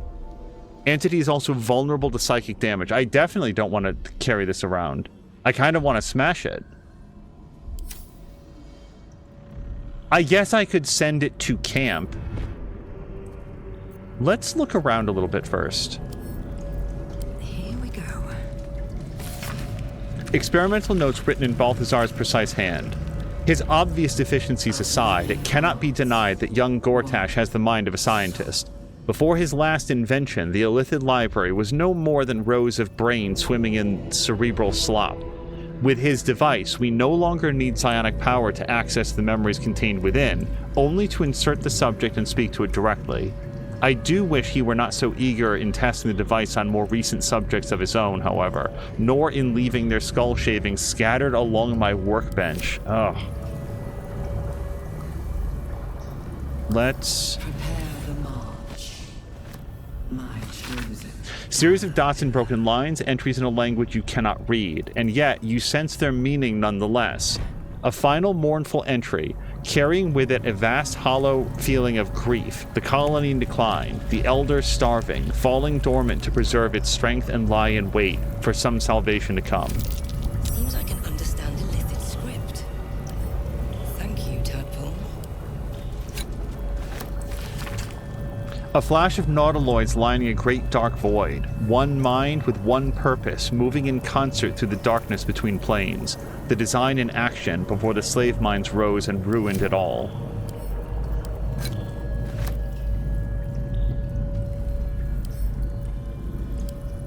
I'm just, like, the thing about the Illithids is that, like, if you're a vampire... Oh. What's become of her? Oh, Mole, the little girl? I honestly forgot that she got dragged away. Hold on a second.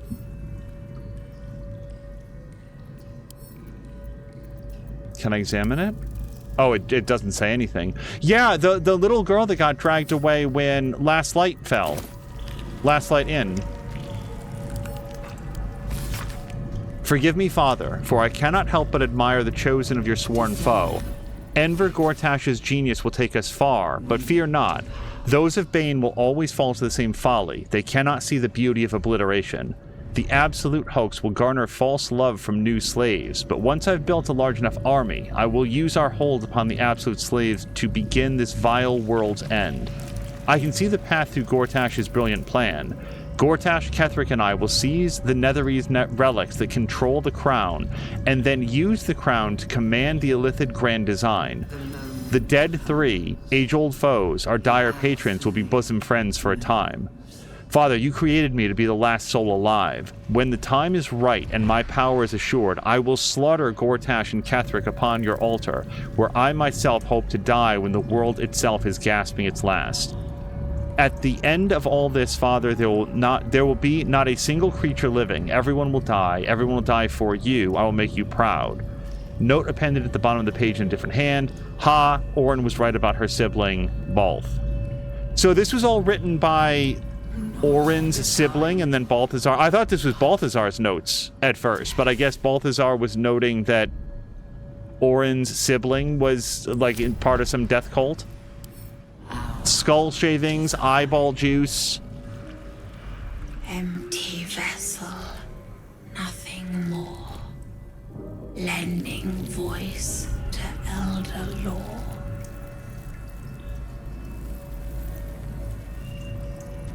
Okay, can I free this person? Oh, we picked up some willing brains. Can I put one of these in here, maybe?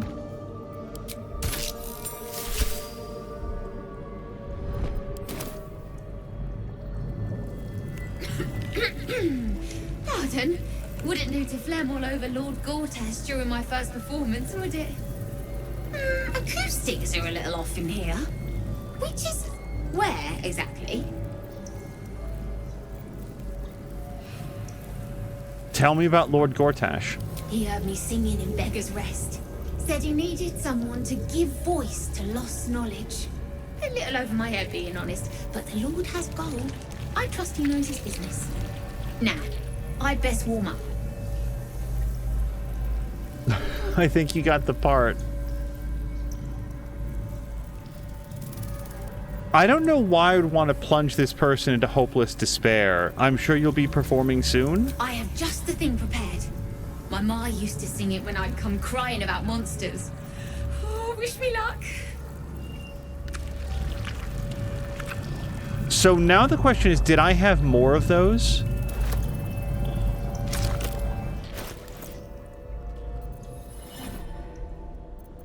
All right, we've done willing mind. Let's do waking mind.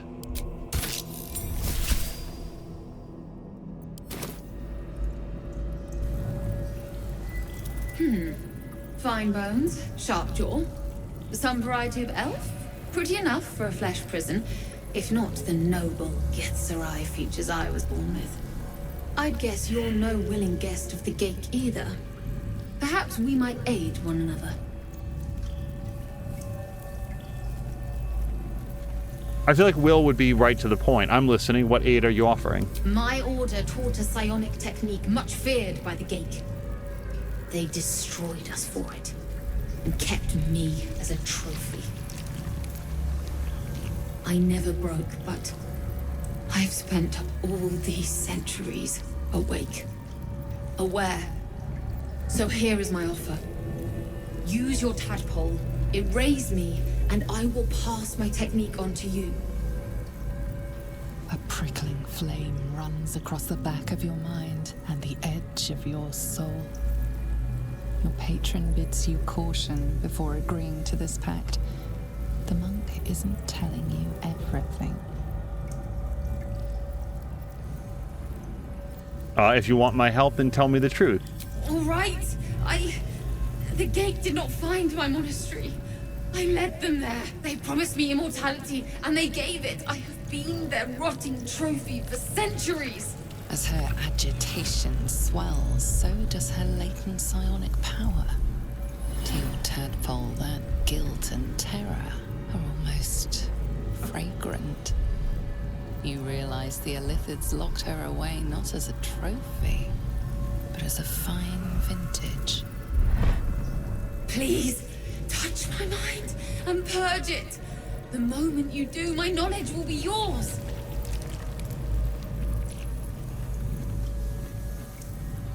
So, the thing is, I don't feel like Will would do either of these things, but Alyssa would.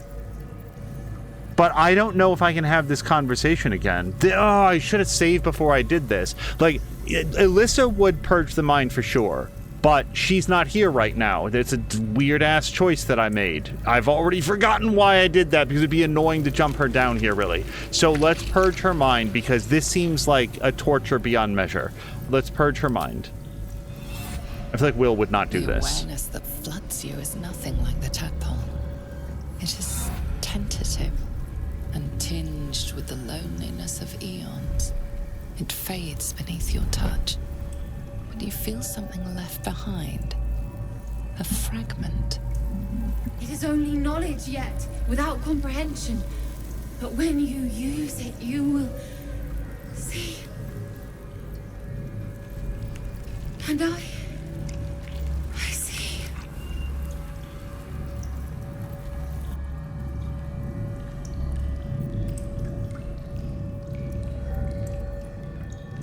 Having assimilated a splinter of Githzerai knowledge, mental barriers have been erected in the affected entity's mind. It has advantage on intelligence saving throws.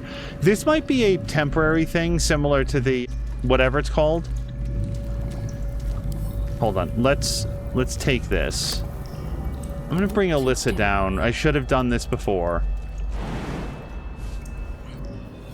Willing mind we've talked to, and waking mind I think we talked to. We didn't talk to true mind? I'm just getting confused. I don't think that we did.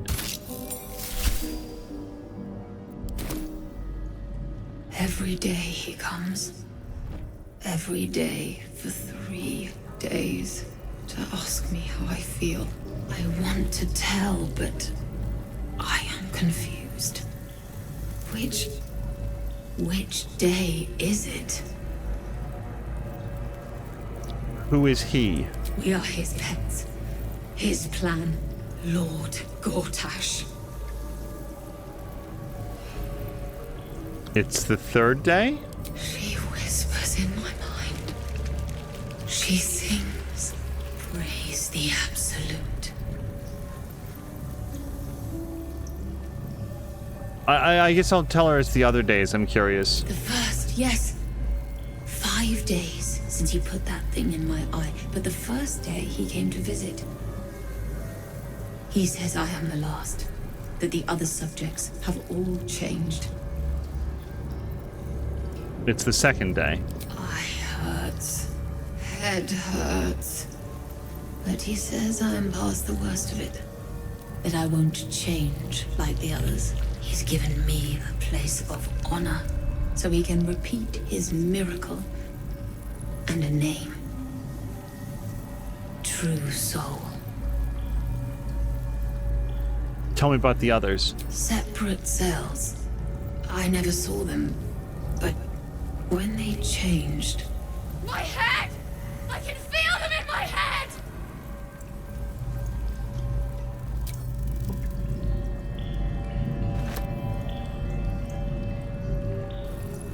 Empty vessel. Oops. Okay, so we've gone down here.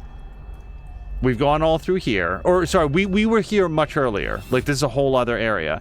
And then we went through here. So I feel like we're ready to hop on the platform. If I've missed something, I don't know where. Is anyone else's tadpole squirming around more than usual? Mine too. It's excited by something down here.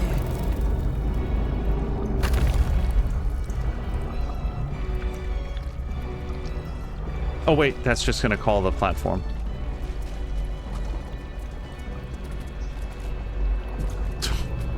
You always know you're in for a good time when the game autosaves.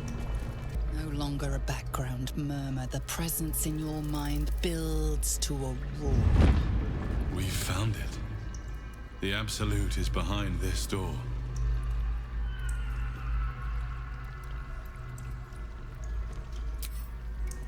Hold on. Should we take a rest? No. What would we take a rest for? We've got maximum hit points. We don't have anything that recharges on a short rest. Sharp as ever.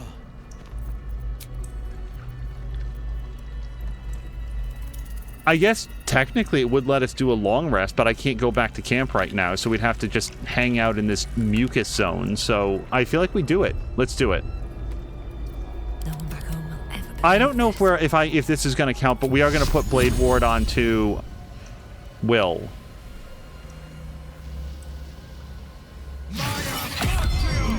It'll probably expire before we actually get through the door, but No longer a background. We found it. oh, Azric, depending on what happens here, you might get to see the Azric character.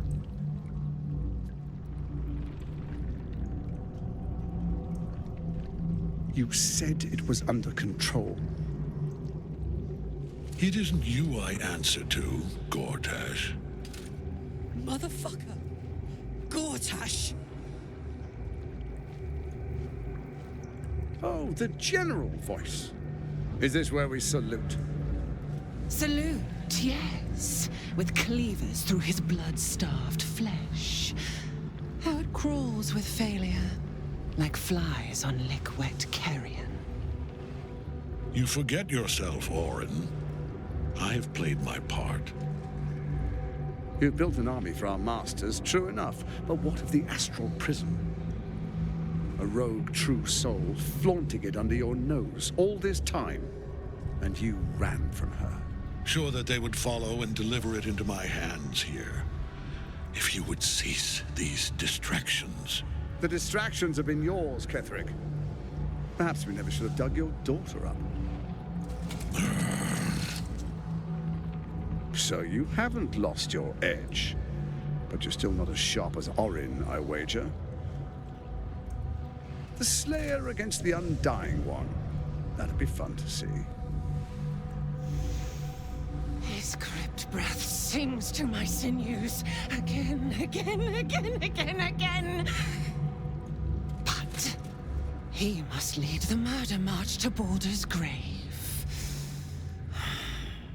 If the weapon is truly in your grasp, Ketherick, might I suggest closing your fist?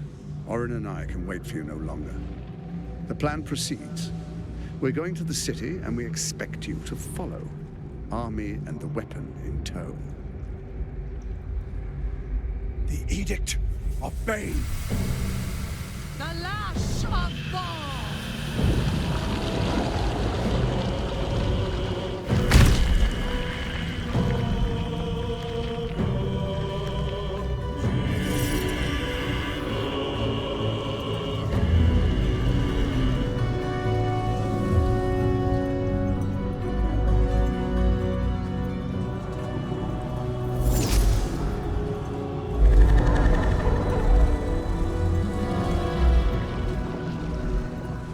The Testament of Myrkul. An elder brain. One of the cruelest and most powerful creatures in existence. Enslaved by mere mortals. There we are. It wouldn't do to fight in front of our guest. Behold, Duke Ravengard, the Absolute. Whom preserve us? You wag your word flap in vain, orderling. Once the worm holds the whip, your shredded flesh will serve us.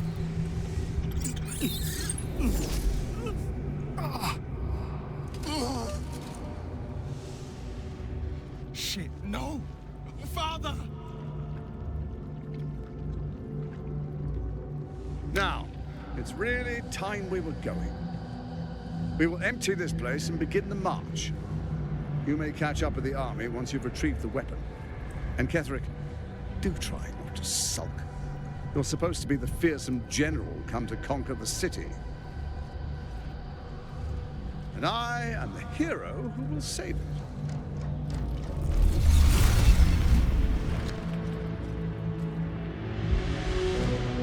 It is time, faithful ones. March on Baldur's Gate. We go to prepare the way. There you are, as predicted. What is it, I wonder, that draws one toward death like a moth to light? You could have run away, absconded with the prism. The one thing that could prevent me from fulfilling my destiny. But the lure of one's destiny is irresistible, isn't it? Perhaps you hope to learn your place in history before you are erased from it. A bright flash of clarity before the snuffing out.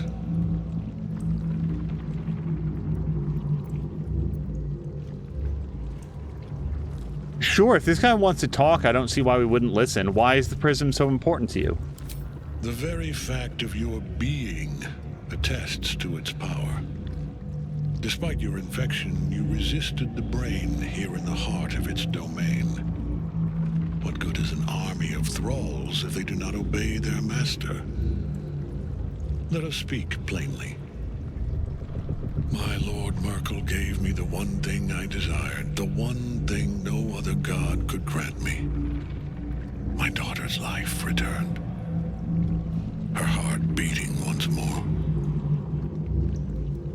For that, he asked that I serve as his chosen. Join Orin and Gortash to grow the cult of the Absolute, and then take control of it. He's never had a more devoted follower. I have fought great wars before, in the service of other gods and other powers, but for Myrkul, I would condemn all of Faerun to death. You are all that stands between me and my destiny. And you have brought the prism here. I will kill you now. And then I will raise you as my servant.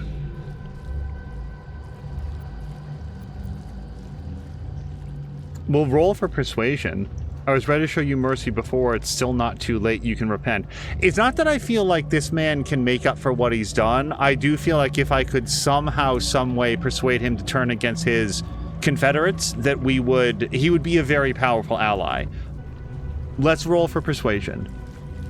I regret that I don't have any guidance to give. Yeah. 18. Well, it's not undoable with a +4. Oh! On the money. Repent? Would that even be possible? Perhaps. No.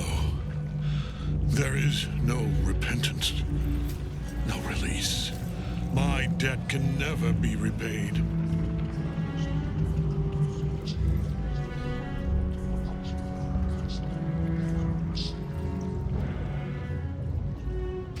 He is here.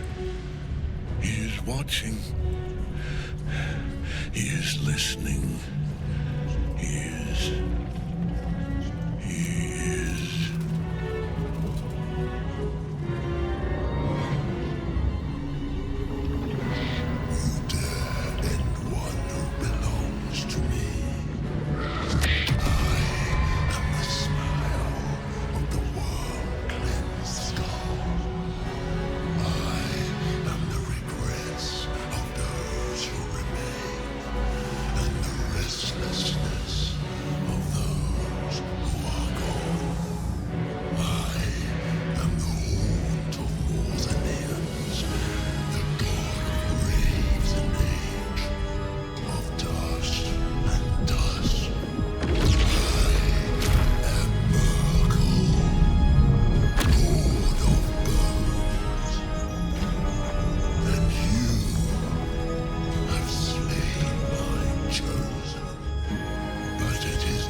Hold on. Nightsong is trapped in Kethric's soul cage, but she can be freed from it by using the help action on her. You know who can use help action? Wait, where's Corvus? Corvus can use help action, and he can fly, so he can get over there pretty quickly. Where is she? Wait, is this who I'm looking for? Is that Nightsong? It looks like her. Yeah, she's got big feathery wings. Okay, let's try to go do that.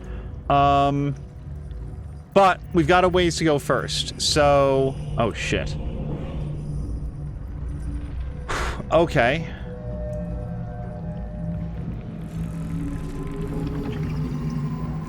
Wait, what's Myrkul's presence?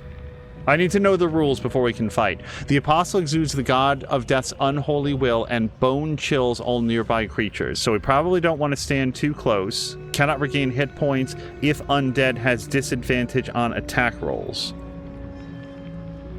I guess I'm glad I'm not undead then. Yeah, as Crow says, Karlach nailed it. I was about to say I'm feeling pretty fucked right now, but Karlach... Oh, look at the bones flowing into him. That's really cool. Okay. I would like... Wait, is she dead? No, she's still alive. I'm hoping that if we can kill Myrkul or release what's-her-face? Nightsong, then maybe Isabel can be saved. I'd like to save her at least once in this playthrough. It would be nice. Make up for what we've already done. When the wearer becomes blinded, paralyzed, or poisoned, they automatically cast lesser restoration on themselves. I assume that's once... I assume that's like a bonus action that they get.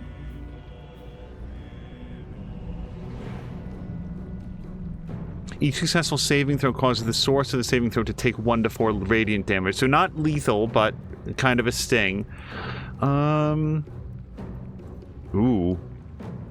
You can add your wisdom modifier to the damage you deal with cleric cantrips. She's going to be dangerous. It might be worth trying to do a banish on her. Except banish, I think, might go against wisdom. No holding back. Paralyze a creature. She qualifies as a creature, but it's a wisdom save, and she's got a very high wisdom. I don't think it's a good choice. We've got some intellect devours. How about that mind flayer? No, again, very high wisdom. I need something that we can have a high chance of success. Ready for another round?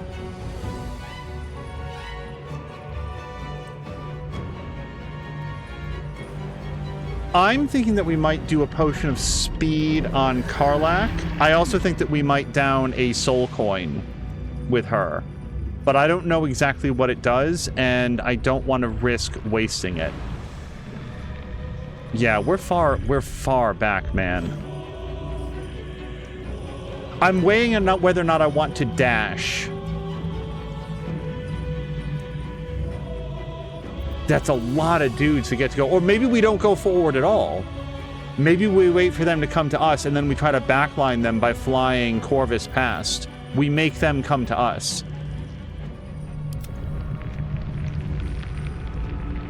I don't know what this guy's going to do. Let's assume that he's going to have a lot of area effect attacks. So let's move Karlach over here. I don't know if she has anything to do that she can, like, prep up for. So let's wait a second. I would love to plant some sort of a death arrow over there. Let's go for... Yeah, they're not resistant to anything. So let's, I'm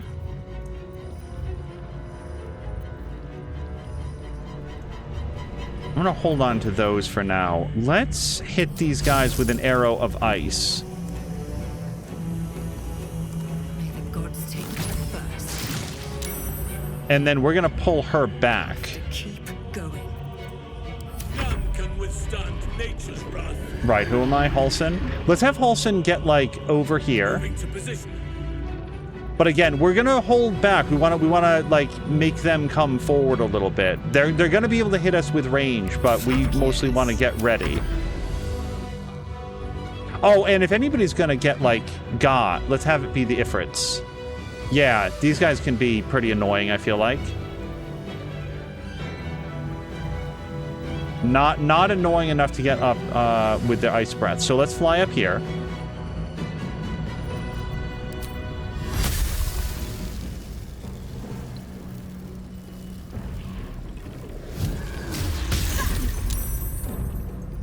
This is my time.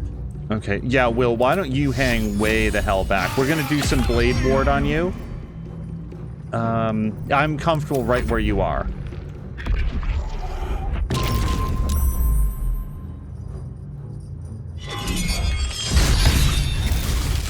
Okay, Ice Mephit got fucking murdered, but that's a hit that nobody else had to take.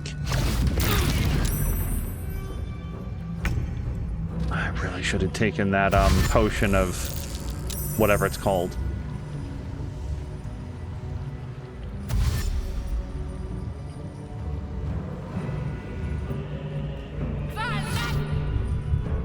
Guiding Bolt. I think that we definitely want to counterspell this. That was a lot of potential damage and advantage on attack rolls, or like a bonus to attack rolls.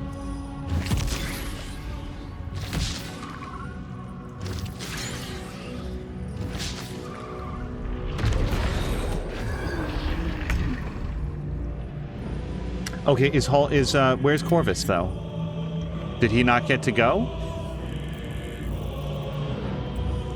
Okay, he's there. I don't know why I didn't get to go last time. I really want to get him up to do the help command. I feel like he's our secret weapon here. So Karlach is stunned. I don't know if there's something I can do to cure that. Hold on.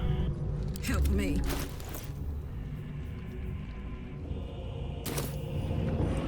There's probably a potion or a spell. I'm not sure if it's worth having somebody else sacrifice their turn to bring her back up. Can't even catch my breath.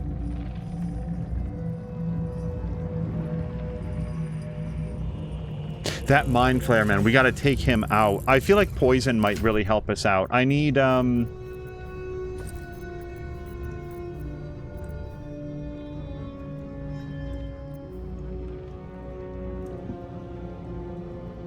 targets receive a -3 penalties on a spell attack rolls. I don't know if psionics count as spells in this version.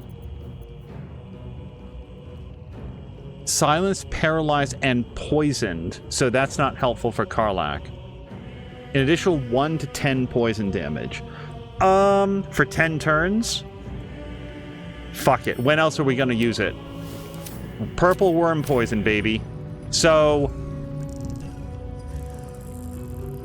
I feel like we really want to hit that guy, and let's see if we can benefit from our nuclear strike. 75% chance. I'll do that for the extra 1d10 damage. That was a really good hit. That was more than a third of his health, I think. Dude! That worked really, really well.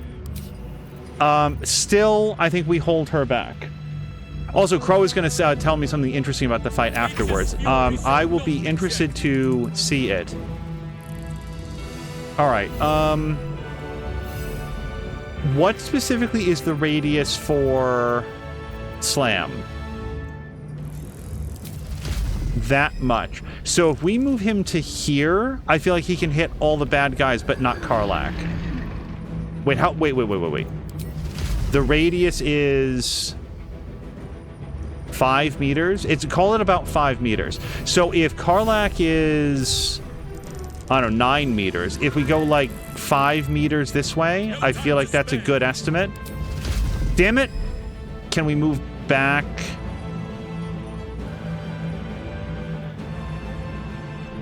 One and a half meters? There we go. It's good enough.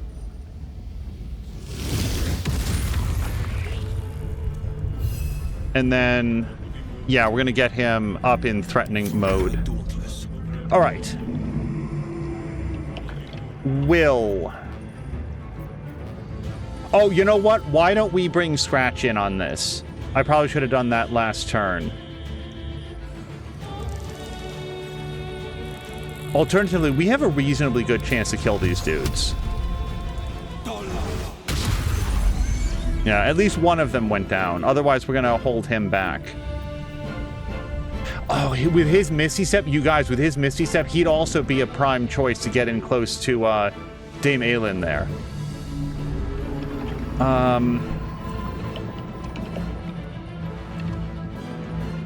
Let's start moving him over there.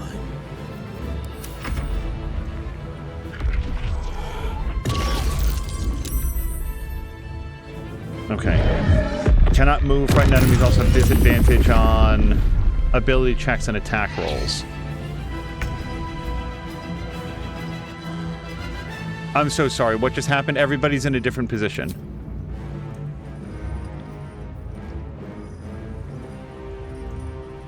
Call of the Damned. Hold on.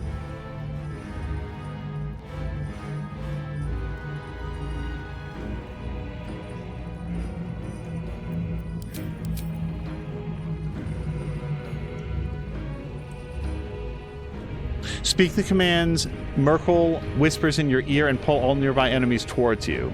Targets still take half damage. Okay. I think Halsin and Karlach took a bunch of damage, but otherwise we're doing okay.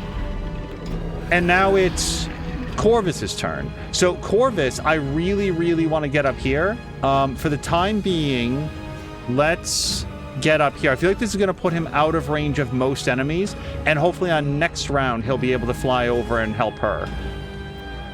And if not, Misty Step might be our friend. Cure wounds on themselves.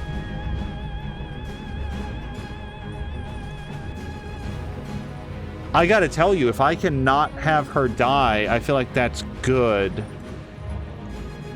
Counterspell? Let's hit her, but I want to switch over to non-lethal damage if I can. Yeah, she wound up net neutral on that. Healing word on themselves.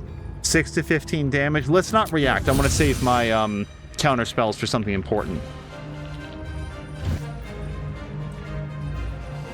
Reach from beyond, 5 to 11 damage. She can tank that.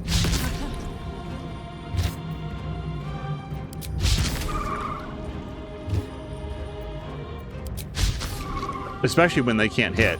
At least I'm not the only one rolling poorly today.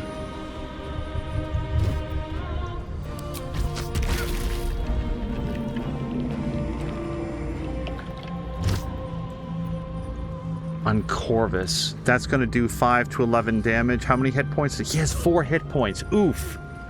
I think I counterspell this, honestly.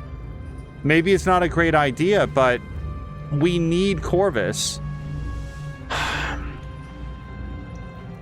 Corvus is our best chance to save What's-Her-Face easily. We're going to counterspell it.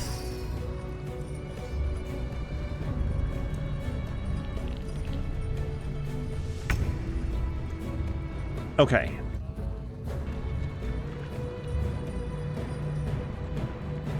So, the last time we were in striking distance of this guy, he murdered that Mephit. I don't want to go up there. So, instead,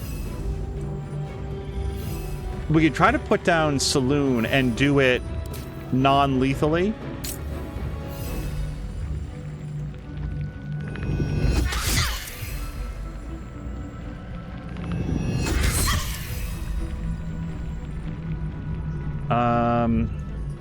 Yeah, let's go get in this guy's face.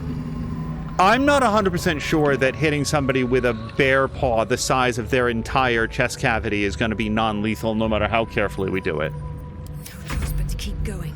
And we know that we can't do non-lethal arrow attacks, so is there anybody we can shoot?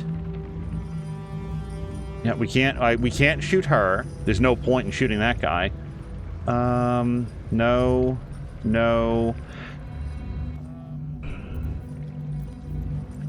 I'm going to toggle this off for the time being. I don't know that I have a potion of, like, nut up. I think we probably just have to wait it out.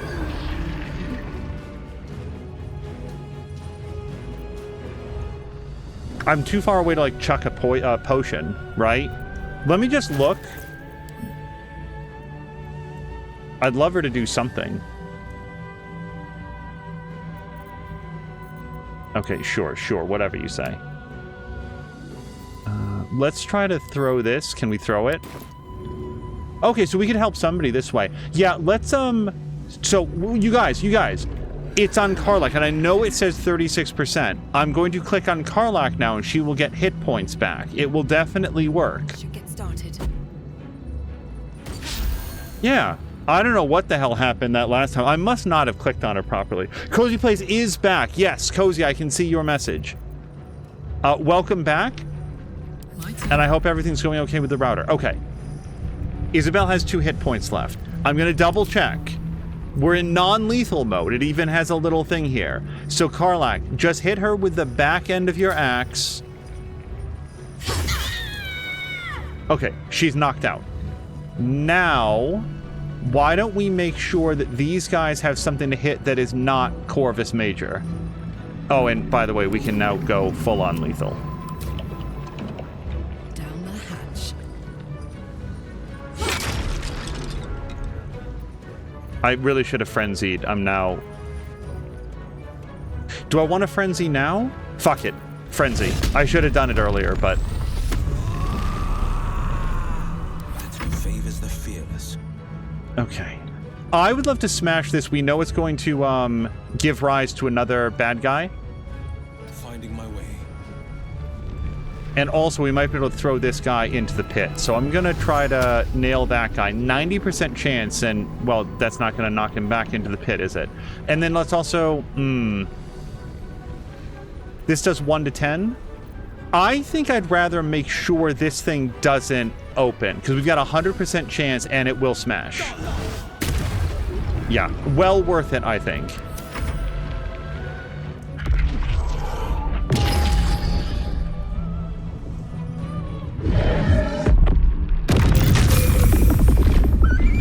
Fuck.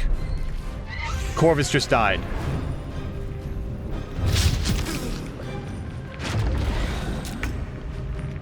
Okay, plan B. We're going to use Misty Step to get up there. And actually will. So the trouble with Misty Step is that it is his action, I think. No, it's a bonus action. Let's do it. Hold on. Can I jump up here or anything else? No. Okay, fuck it. Bonus action. Help. All right. And that is actually his turn. I think we're going to come down here and get into threatening mode. I think I missed when passives became a thing for your characters. Why would you ever remove a passive? So for, let's take a look at Alyssa in just a second. The answer is her passive, like her passive all-in attack, does more damage at the cost of a negative to hit. So she's less likely to hit, but when she does significantly more damage. So it's sort of like, does this push the chance to hit lower than the benefit that you get from the extra damage? Let's actually look at her now. Yeah, because she's no longer frightened. So if we go to her passives here, this one here, you get a -5 penalty to attack roll, which is basically to hit, but an additional 10 damage. And that 10 damage, I mean, that's like if I'm shooting at somebody with a 95% chance to hit, dropping that by a -5 is sometimes a negligible, and like we hit anyway. I think that now we come up as far as we can. And damn it, too far away. Is there anybody we can hit? No. However, we could probably throw a potion at Halsin, and I would like to do that. Greater healing is probably enough. Let's throw to Halsin. Seems like the best way. Okay, he did get that, right? You guys, what? This is Halsin specific then? Like, Halsin isn't allowed to... That's really, really, really frustrating. Crow, Cozy Plays, Marquack, does anybody happen to know, can you not throw a potion to somebody that's currently in wild shape form? God damn, why? Okay, just relax, it's fine. I shall not yield. Dad needed to do an router extended thing. Cozy Plays doesn't know. Yeah, it's, he's frightened, and we can't absorb that attack of opportunity. Well, we can sacrifice a spell slot to get healed, so let's do that. Wait, he can't... Oh my god, that's part of it. Forget it, forget it, forget it. You guys, I apologize. We can't get healed because he's bone chilled right now. Cannot regain hit points. So dumb. Okay, that's obviously squarely on me. Okay, so we got What's-Her-Face free. Let's make sure that Karlach has the ability to smite. We're gonna chuck a javelin at this guy. We have to do or receive damage every turn in order to remain frenzied. And we failed there, so we're gonna hit with axe. Okay, so now she gets to retain her frenzy. And I think she might have had the ability to do a dash, but no longer because we used our throw. So we're going to come over here. And if I have any opportunity to throw to... No, we're done. All right, can't do more.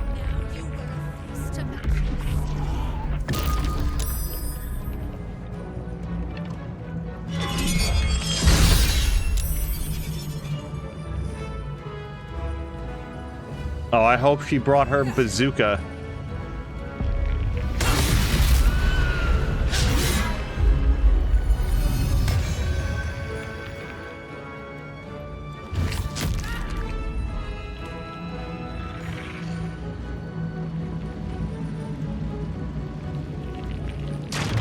Yeah, no, whether or not, like, you can throw it at him when he's in owlbear form, it doesn't, like, what's actually going on is that he's bone chilled, so he can't get health back anyway. All right. Am I frightened? No, so we can move again. I cannot accept an attack of opportunity from this guy. So, do we try to hit him with the sword? 35% on the sword, or 40% to shoot him with a bow, or Hail of Thorns. Well, that's 65% chance. I feel like that's my best option. 2. Great. Let's go for a pommel strike. May the carrion birds grow fat on you. And I feel like we shapeshift into something that can... Oh. Apparently I can't right now. That's the end of his turn. I guess I used action and bonus action, so... Where do I go from here? Okay, so now that What's-Her-Face Night Song is up and running, this guy doesn't care about necrotic, cold, or poison, but most other things he does, so why don't we hit him with a lightning arrow with a 42% chance to hit? That sucks. Are we currently in passive mode? No, that's with... Jesus, that's a really low chance. First step is the hardest.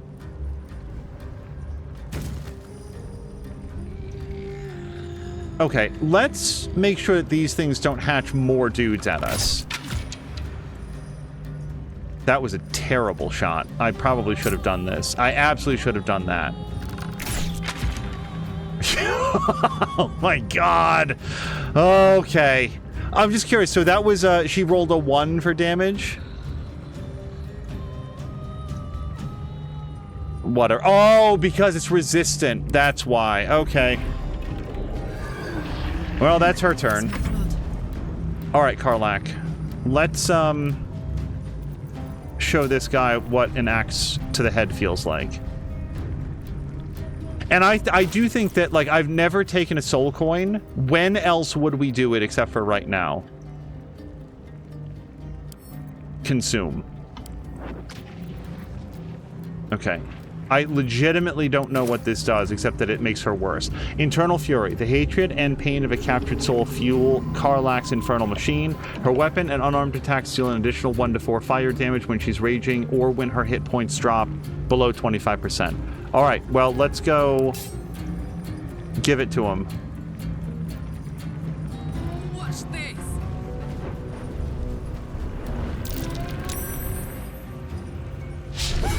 She rolled a critical miss, re-rolled, and then still missed. Now that was a solid hit. And that's all we've got. End turn. Okay, Will. Let's stop this. Smashing eggs is way easier than smashing dudes.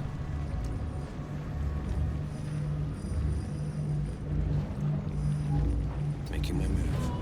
I'm gonna try to pommel strike this. Yeah, any amount of damage to make them easier.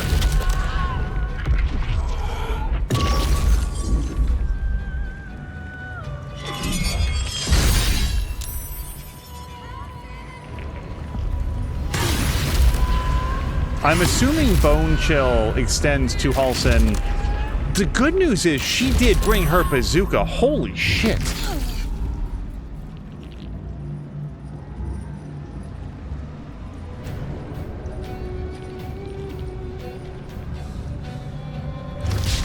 What I was going to say is that I don't think that we can... Fuck. Okay. And we don't get any bonus for... them. All right, let's just double check that she still has her all-in on.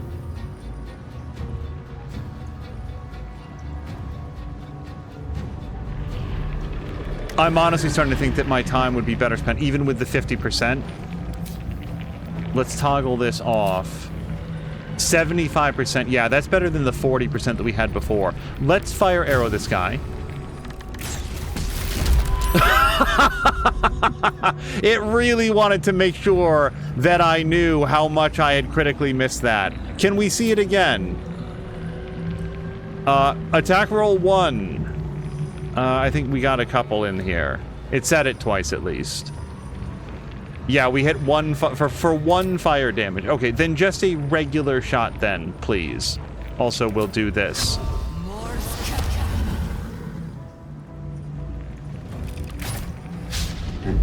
90% chance. I'm just curious. I really want to know what the roll was. 2.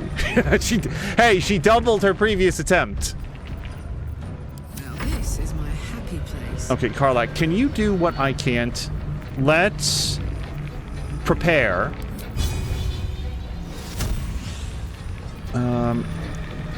I don't feel like this thing can bleed. So instead... Yeah, we'll do that in a second. Attack. Attack again. Attack a 3rd time. Okay, at least she got 1 of those. And that's her turn. So, smashing the eggs doesn't seem like a good use of time, the more that I've done it. Let's... Do we have any path to get up here? No, I would really like to get into range to do his, what's it called? Oh, we can get him from up here. So, screw the 40%. Never tell me the odds. It's fine. One life to my life. Sustain.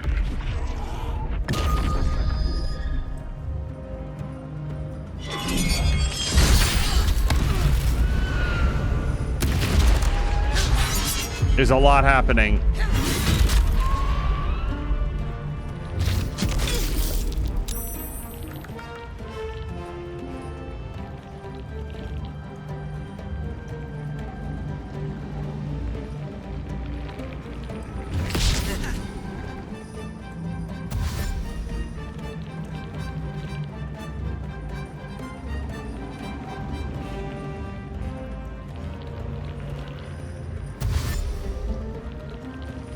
I think I very much need to prevent them from touching their god.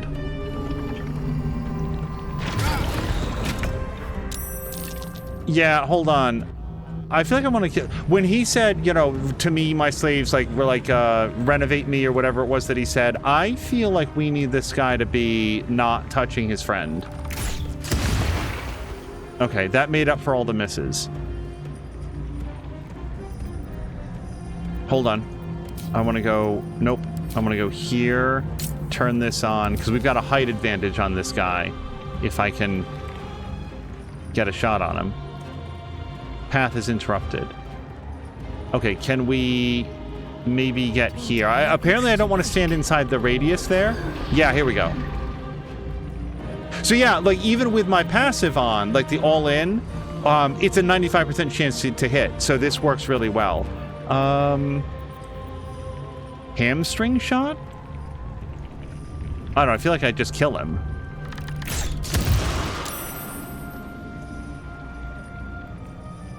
Boy, I should have gone for the hamstring shot. Do I have anything else to hit him with? I've got a bonus action, but I can't think of anything worthwhile to do with it. So we're gonna move back a little bit so that I'm not inside the boom radius. Okay, Karlach. Karlach really got walloped there.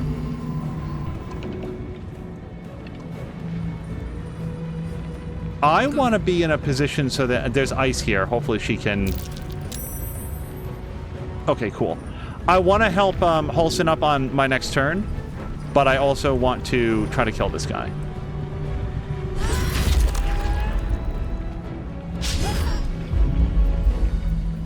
Frenzied strike. Oh, so close. Do we have anything? No, that's it. That's all of her actions.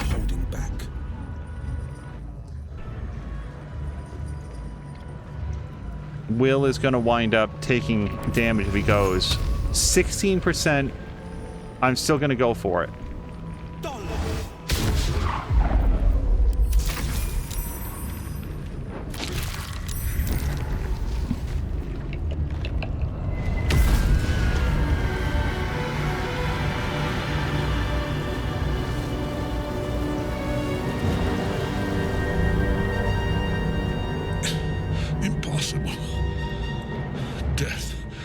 take me.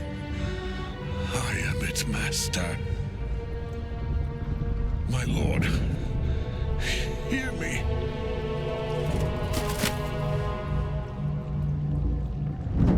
Nothing. I am forsaken. You have no idea what you've done. Isabel.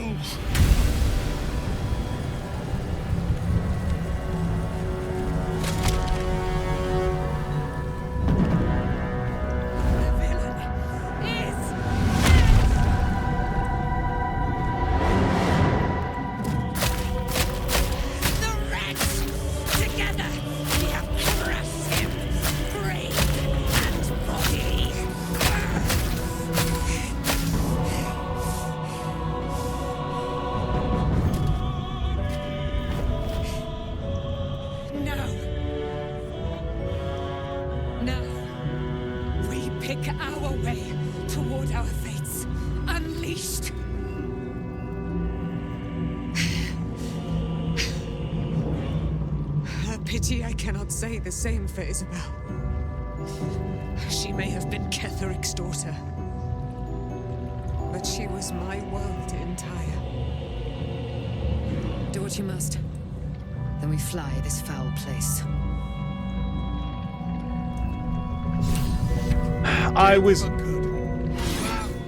chosen of Myrkul. What a fight! Ketheric's netherstone. It's in his armor. Take it. So much happening. X. Marquardt, thank you very much for the cheer. Let's get what's his face up. But somebody can reach the destination though. If I'm supposed to be horrified or have some sort of objection to what Nightsong did to Ketheric Thorm, absolutely not. Remember that woman spent at least 100 years bearing the brunt of everybody that Ketheric Thorm antagonized into hitting him with some sort of a weapon. She endured unimaginable torture for many times longer than I have currently been alive, and she couldn't do a thing about it. Now she gets to put that guy in his place. You go right ahead. You stomp him into as much goo as you need to feel better about it, and I'm not kidding. And also, I'm so sorry. So Isabel is just like, are we treating her like she's dead? Because I kind of went out of my way to make her not be dead. And if that's the way it works, that's the way that it works. It would be interesting to know if she's still standing on the battlefield. Like we don't knock her out. If that prompts a different cutscene, but I'm not doing that again. It's narrowly won. Markrock, thank you again for the cheer.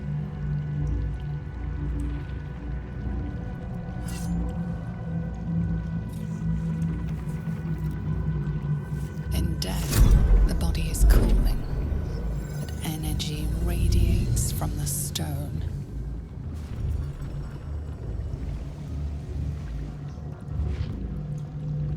Remarkable. Truly.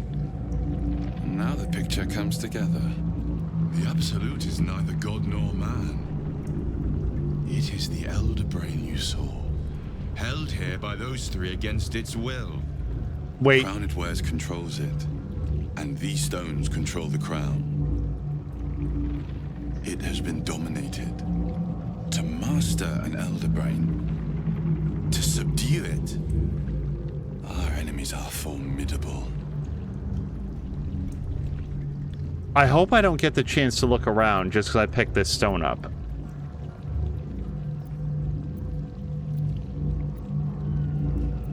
How is it that you're able to leave the astral prism now? A temporary reprieve, but a welcome one. With the brain on its way to the city, its influence here is weakened.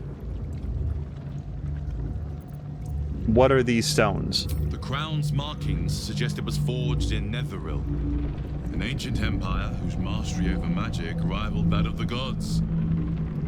It is a crown of domination. The stones were taken from its crest. They are nether stones, imbued with the ability to control the wearer of the crown. The Crown's Netherese magic must be the true source of the parasite's abilities. This must be what elevates their potential. And it must be the reason nobody could heal you. If the Crown can do this to the parasites, I dare not imagine what it is doing to the brain. Do you know who our enemies are? One of them I know. Lord Enver Gortash. An arms dealer and a slaver. A worshipper of Bane, the god of tyranny.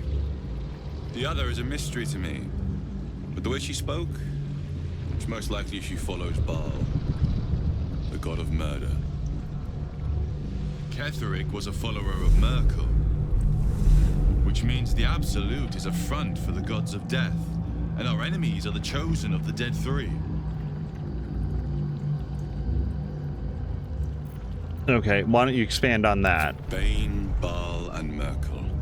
The tyrant, the assassin, and the necromancer. They are known to pick from their most devout followers a chosen, granting them incredible powers. Each one alone would be a formidable enemy, but working together and controlling an elder brain, I dare not imagine what they might achieve.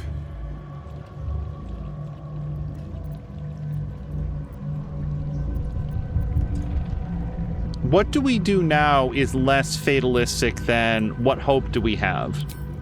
We prepare for the fight of our lives, and the lives of everyone in Faerun. The army of the Absolute is marching on Baldur's Gate. Within the city, an elder brain brimming with power, ready to turn everyone within its reach into mind flayers. All it needs is an order. An order the Death God's chosen are on the cusp of giving. We must wrest control of the brain from the chosen before that happens. We must take their stones. Our chances of success are slim, but we must not fail. If we fail, everything ends. I will be your shield, but you must be the sword. And when the chance to strike comes, you must take it. For there may only be one chance. Okay, we're going to take a look. Earlier in the playthrough, I was expressing a little bit of doubt over whether or not Azric was being straight with us, if we could really trust him. He was, saying a lot about how I'm protecting you, but also it seemed to be the stone, and maybe it wasn't really him, and maybe this was some sort of entity that just wanted out. At least it was a point of some contention for me. At this point, I'm going to say that absent other information, the enemy of my enemy is definitely my friend, and I'm going to go all in with this person. It feels like he's giving me information that others can't, and I frankly just don't have any reason to distrust him. By the way, Marquak's message had been, "Death shall know doom, and its name is Angel." I have to say that most of the credit for that went to the person with the actual feathered wings, as opposed to anything that I did. But we were able to run interference so that she could get free. But thank you again very, very much for the cheer. Crumpled note. I'm so bummed that once again I feel like Isabel doesn't quote unquote survive, but whatever. I can't figure out the mechanics of this. Read. This sucks, man. Papa, I love you. Love from Is. And you can just tell that this was written when she was really young. Catheric's Warhammer. Absent other information, let's give this to Karlach. She has a slashing weapon, I think, but it's always nice to have a bludgeoning weapon. We'll send this to Camp. Catheric's Shield. +1 bonus to spell DC, spell save DC, and spell attack rolls. Oh, actually, this would be pretty good for Will if he can use it. When a foe hits you with a melee attack, you can use your reaction to knock it prone unless they succeed on a dexterity saving throw. Let's give it to him. I don't know if he can actually wield a shield. And then Reaper's Embrace. Very rare heavy armor. Its magical plate, all incoming damage is reduced by 2. When activated, you can't be moved against your will by any spell or action. So I don't know that there's only one person this would be great for, and that would be Lae'zel. And Lae'zel is going to be wearing that adamantium armor until her death, or until she kills tells me whichever comes first. So I think that we're going to probably just send this to camp for now. It's going to be brightly colored, so I won't accidentally sell it. And we can still look around. Okay, I don't know how many of these are documents. Let's pick up silver knife, silver glass.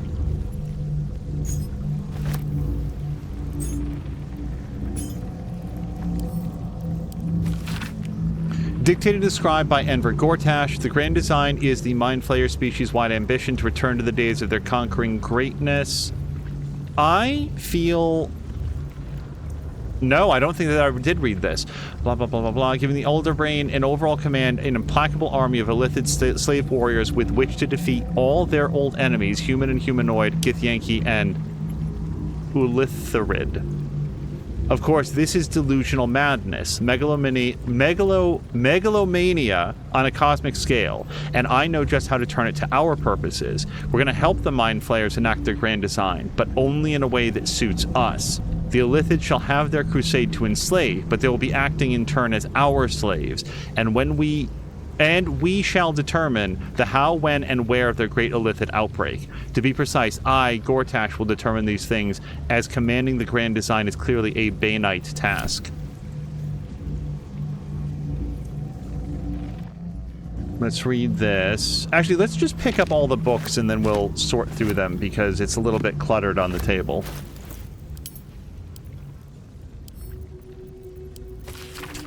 Underneath this book concerning the cult of the Absolute and the danger it presents is scrawled this response to the text. This hastily written drivel is admittedly well-intentioned. Its author is clearly fizzing with fear of the Absolute. The problem is that they conflate the rise of the cult with other things like the heat death of the universe, the resurrection of one-eyed Vecna the Lich, the proliferation of necromantic excess, and even the withering of some imported fruits from Chult. This person needs a glass of water and a lie down. I like this scathing book review of, hey, the Absolute is a big problem. Let's mark this as wares, though. And I'm going to read this one. Okay, we read that one. And that leaves us the invitation. Lord Gortash, the Committee of Concern Patriarchs would like to extend an invitation to a formal meeting at the High Hall to discuss plans, short-term and long-term, for the economic livelihood of Baldur's Gate. Tuesday, the 12th, noon, a luncheon will be served. May we presume your attendance. So this is actually probably a clue on where we should be headed once we get to Baldur's Gate, the High Hall. I assume that's where he's going to go. He has an economic summit to... I mean, I'll hold on to that for now. To attend. Before we go, why don't we level up? Because don't think I didn't notice.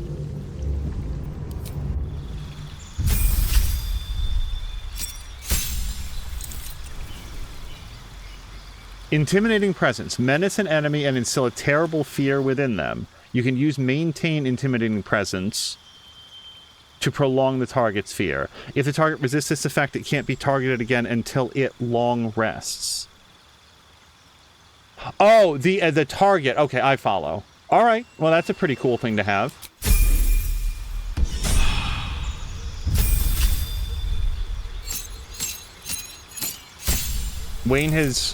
Will has gained a cantrip. Choose a damage type and become resistant to it. You can pick a new damage type each short rest. You can only have one type of resistance at a time. Huh. That seems really cool. Let's go with poison spray. I'm going to take that one. Inner saying it's a well-rounded spell. Wait, I've lost track of which one. We're definitely going to go in for Ranger. We've gained a spell, and we'll check to see if we want to replace a spell. You gain 2 level 3 spell slots, which are restored on a long rest. Well-rounded spell. That's probably a pun, knowing Inner. Conjure Barrage. Channel your weapon's essence into a destructive, widespread volley. That sounds perfect for the way that I play her. Let's or lightning arrow. Actually, lightning arrow is the winner. After the arrow hits, smaller bolts snake out from the target towards nearby creatures. She's all archer all the time. Like, this is exactly my class fantasy for ranger. She's got an awesome crow companion. She's got a bow that she can fire to the moon and back. And now she's doing all sorts of, like, Hawkeye level lightning arrows. So I think that we're probably going to do that. Plant growth is also awesome because it, like, takes down the enemy's ability to close distance on her, and it's also very like druidy, but man, lightning arrow sounds like the deal. Yeah, I think we're locked in on lightning arrow. There we go.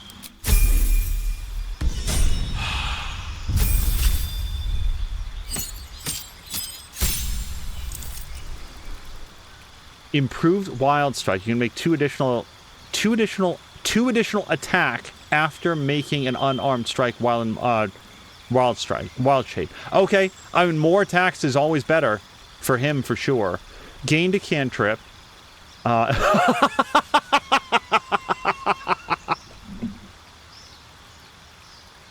Just when you thought that his wild shapes couldn't get any better, he can turn into a Dilophosaur, which I believe was that dinosaur that, like, broke into the, like, Nedry's truck and went blah, blah at him with his, like, the big fans on the side of his face. I love these guys. But then we also have a cantrip to take. Well, guidance. I lost my guidance friend. Yeah, no, this is extremely easy. That's the easiest pick that we've done so far. Druids are fun to play, says Inner. Okay, you guys, let's throw down a real save. I don't know what else I would possibly do before walking through this portal, but we're gonna do a real save. Defeated Ketheric. Mostly because I can't spell Myrkul correctly. Shouldn't have wished to live in more interesting times. You saw Gortash, didn't you? What the fuck was he doing down there? Is all of this because of him? The tadpole, the absolute. How?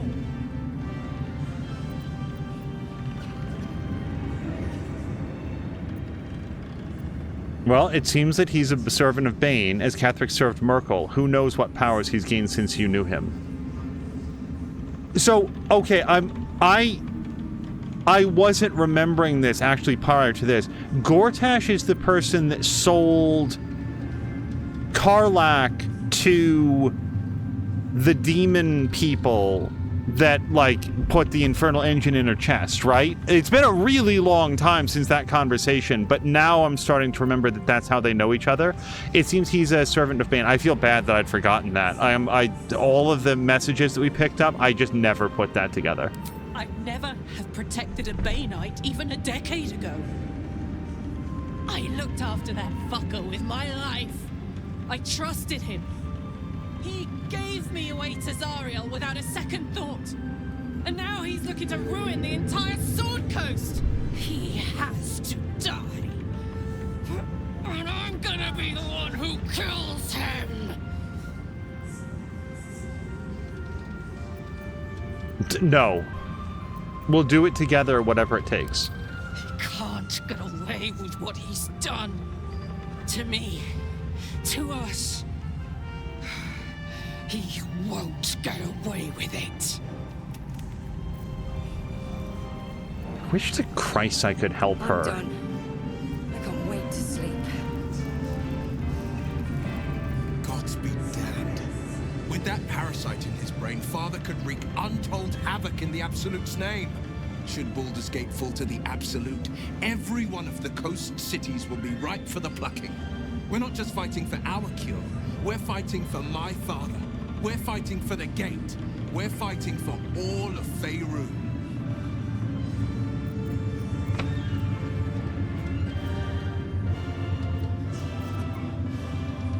The Absolute's cult has Ravengard. Where will they take him? Worm's Rock Fortress. All travelers to Baldur's Gate flow through it. It serves as headquarters for the Flaming Fist and their commander, my father. The Absolute's army's on the march. Gods forbid a tadpole Grand Duke throw open the gates for them. What do you know about Gortash and Orin? Orin? I'd never heard tell of. But Gortash I know. Or know of, more precisely. A self-styled strategic advisor to Baldur's Gate's peers. A bit player with dreams of a leading role, the way Father told it. He had no use for Gortash, and even less for his advice. I don't remember much beyond that. But where these Chosen are concerned, I have a suspicion we're about to know more than we'd like.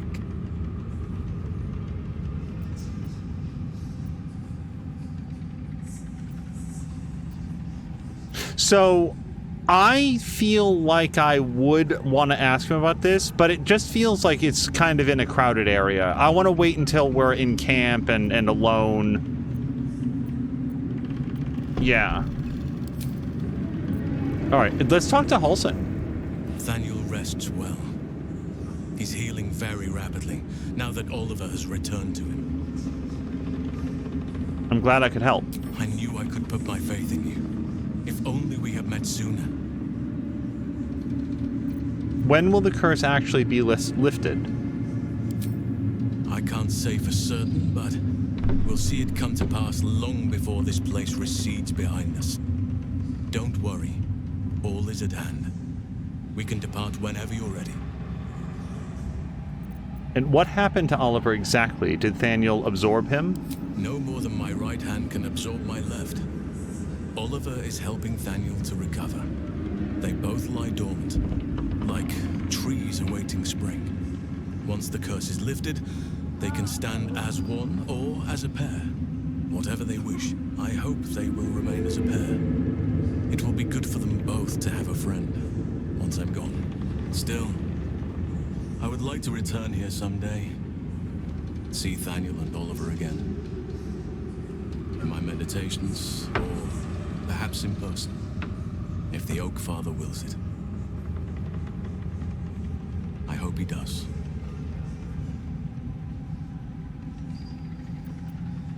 What now? You got what you wanted. Also, Inner saying that armor does look cool. Is it his, or Karlach's, or Alyssa's? Alyssa's is like quote-unquote armor. It actually has a very low armor rating, but it maxes out her dexterity, which is why she has it. Like, she does a lot of damage. She can't take a hit, but she can absolutely dish it out in this outfit. You got what you wanted after all. I have. But perhaps there is more that I want.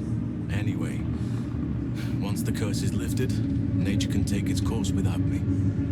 I belong at your side. I'm glad to have you. And I'm glad to be had. Glad to be with you, I mean. Okay, let's talk to... I did see Withers over there. He might have something to say. With his 1 hit point. Let's talk with Nightsong. Ketherick is dead. Balthazar is dead. Isabel. Sweet Isabel is no more. But we live.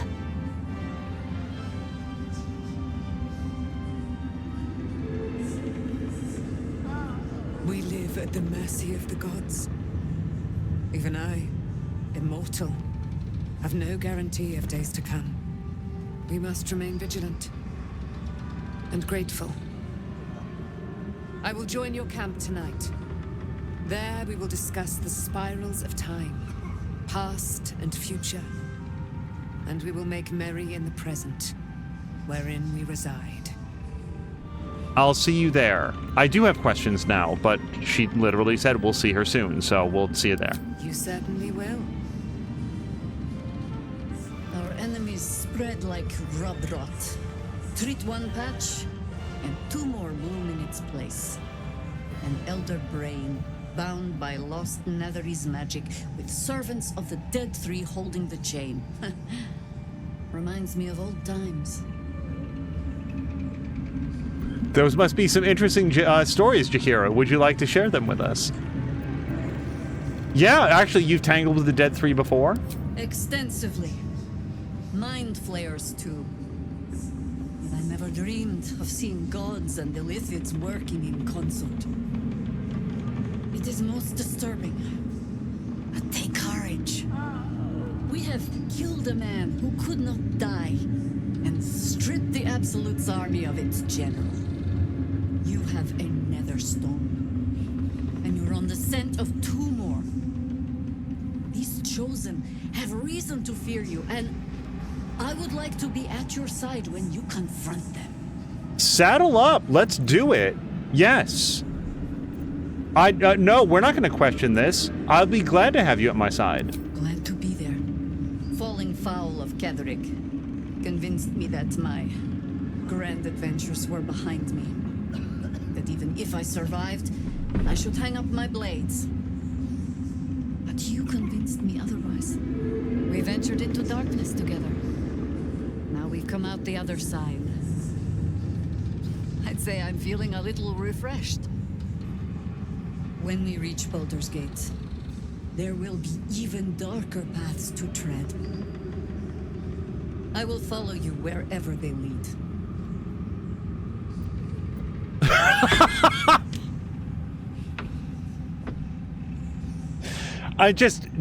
Actually, I've thought again. Get out of here. I'll see you at camp. How does it compare to a shadow-cursed inn? With the Absolute's army gone, the Risen Road should be clear. We can follow it all the way to Baldur's Gate. There's a Harper's safe house in Worm's Crossing.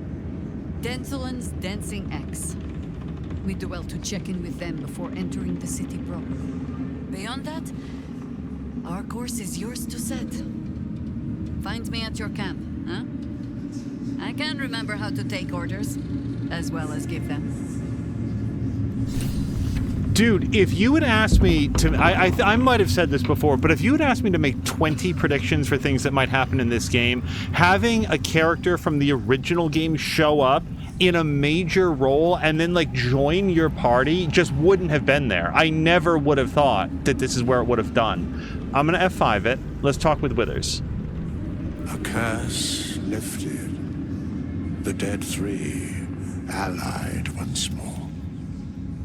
The balance shifts. There are depths to this alliance yet unplumbed. Consider, mortal. Do Illithids possess souls? I don't care.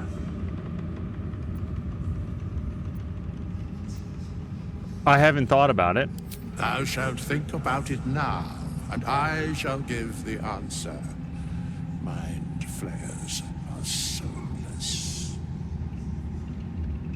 Yet, the 3 amass an Illithid army void of apostolic souls that could imbue them with power. A flock without souls, yet to what end, mortal? This is the question thou must come to answer. Until such time, be availed of my services. I'm concerned that something's going to happen at some point that will make me not like Withers, like he's secretly the real bad guy. I hope that doesn't happen. 'Cause, like, he's just so completely unexplained that almost any explanation that we get will only serve to ruin it. Like, just like, he's just this dude. He's been dead a super long time and looks at everything with this sort of, like, bemused, detached curiosity. But every once in a while will lean in and be like, yeah, Illithids, they suck super hard. Like, don't feel bad about killing them. You seem to know a lot about the Dead 3. Yes, Bane, Lord of Darkness, Baal, Lord of Murder, Myrkul, Lord of Bones. Once judged, ascended, then vanquished as one and as 3. The alliance is reforged, mortal. The plains thus quake, and the gods shudder.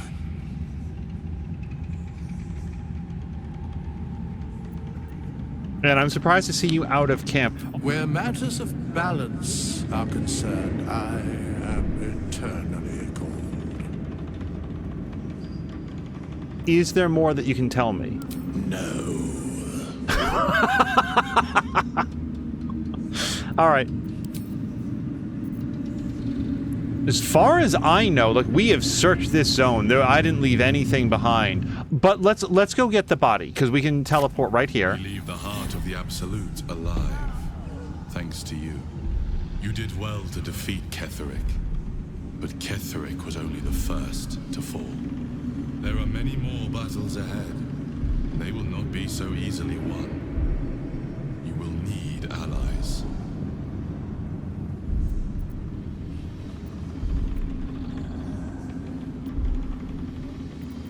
Well, let's start with Halsin. That's why I just recruited Halsin. Halsin's strength and loyalty will bolster you in times of need. But if we are to succeed, we will need others. Because I feel like Alyssa doesn't, she doesn't have the same affection for Jaheira that I do.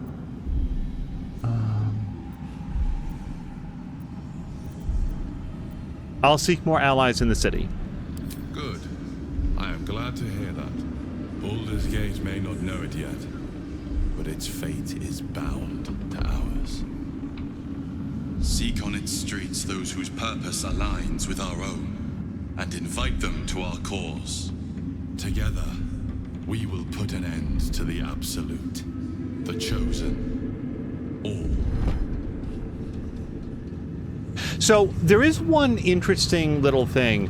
When Azric the Guardian, I call the Guardian Azric for anybody joining in progress. When Azric came through, we had a conversation with him, and the other party members were there. But earlier in the playthrough, everybody was talking about, like, the Guardian that they saw, and I think it was Astarion specifically was like, oh, like, she said this and she said that. And I concluded that to mean that everybody was seeing a different version of the Guardian, like one that was customized to, like, them. And nobody reacted with, like, who are you? Or, like, what is that woman saying to you right now? Or anything like that. So, I don't know. I feel like we can still go, though, right?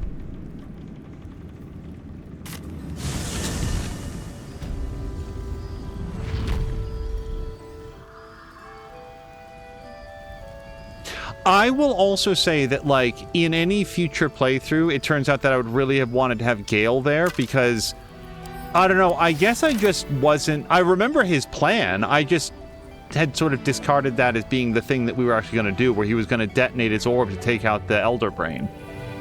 It would be borderline amazing if you could get to the end of Act 2 and Gale just goes nuclear on it and it just goes straight to credits. Like, you just win. Marcus did this. Something over there.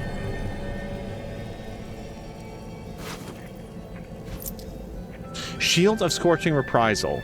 When a foe hits you with a melee attack, you can use your reaction to knock it prone unless they succeed a dexterity saving throw. And then we also get Blazing Retaliation. Oh, and resistance to fire damage. Well, this is... Oops. We will give this to Lae'zel, and actually that reminds me that we did want to see if Will... Defender of the people. Right. Can Will have a shield? I've never actually asked or looked into it before. He can. Alright, then we should probably have this on him. If this doesn't... Yeah, he still has access to all of his shields. Or spells. Alright.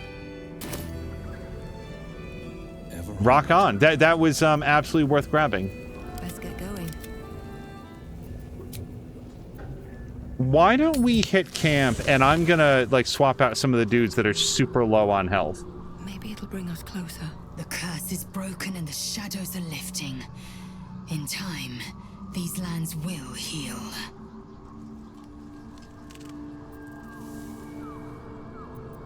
The party's full. You'll need to make room. I think we've done rather a good thing here. A welcome change to give this land a sliver of hope amongst so much despair. You did it. Ketheric Thorm is no more. The Shadow's grip is broken. Soon, the land shall heal. I'm glad I could help. Not as glad as I am. Nature moves at its own pace and bestows its bounty when it sees fit.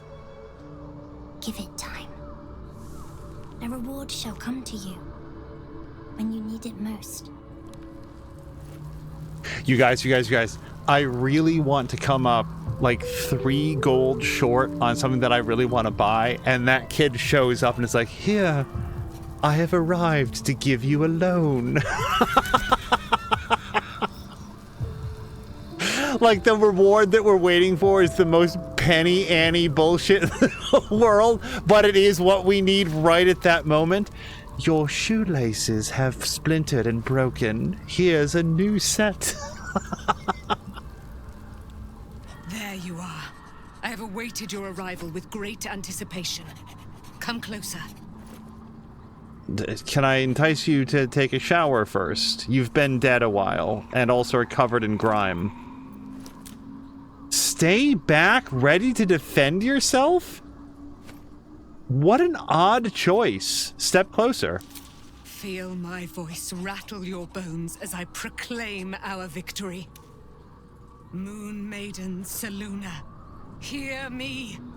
Ketheric Thorm, traitor, apostle of Myrkul, is dead at last. Blessings upon the slayer of the Wicked One. I'd have taken gold over a prayer. I couldn't have done... No, we couldn't have done it without her, very seriously. We are a powerful party indeed. Faerun itself trembles at our touch. If you want to join up...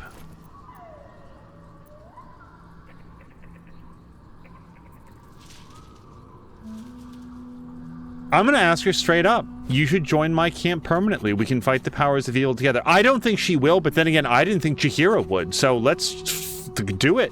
Our thoughts are as one, my friend. You must face the chosen of Bane and Baal. I will do my part to see them laid low.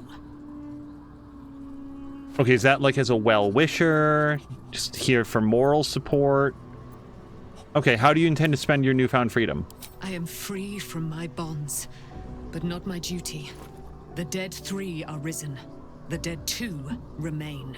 You must face them. I will help. I have questions. Pray, ask, and I will tell. I still at this moment don't know if she's just gonna be like hanging out like Thaniel does, or... Are you really Selûne's daughter? Do I not radiate with my mother's brightness, her glory? There can be no doubt. I am of her silvered flesh, her celestial womb. Is your mother willing to help out? Why, she already has. She has brought her sword to your side, Dame Aelin. So mighty are her wonders, her great wisdom. Together, we will set this fair land free of tyranny and murder. How did you come to be trapped in the Shadowfall? Ketheric Thorm, father of my one and only love, enslaver of Dame Aelin. Ketheric Thorm never did trust me, even when he worshipped the Moon Maiden. He was threatened by my love for Isabel, by her love for me. When she died, curse the day, the hour. We each of us mourned bitterly, but Ketheric's pain could be touched by no aid, no boundary. He turned to wretched Shah, the Lady of Loss, for relief, and she whispered into his ear, poisoning his mind. He and his loathsome advisor, Balthazar, lured me into the Shadowfell, claimed they'd found someone in need of my aid. There, they trapped me in their infernal cage. I was killed, murdered, made dead over and over and over by justiciars of every make and kind. I was reborn, for it is my nature, and Ketheric fed upon my immortality all the while. But lo, the brute is dead, and we live! Just walk away. So I did want to say one thing about Night Song. Well, actually, my follow-up question would have been, why do they call you Night Song?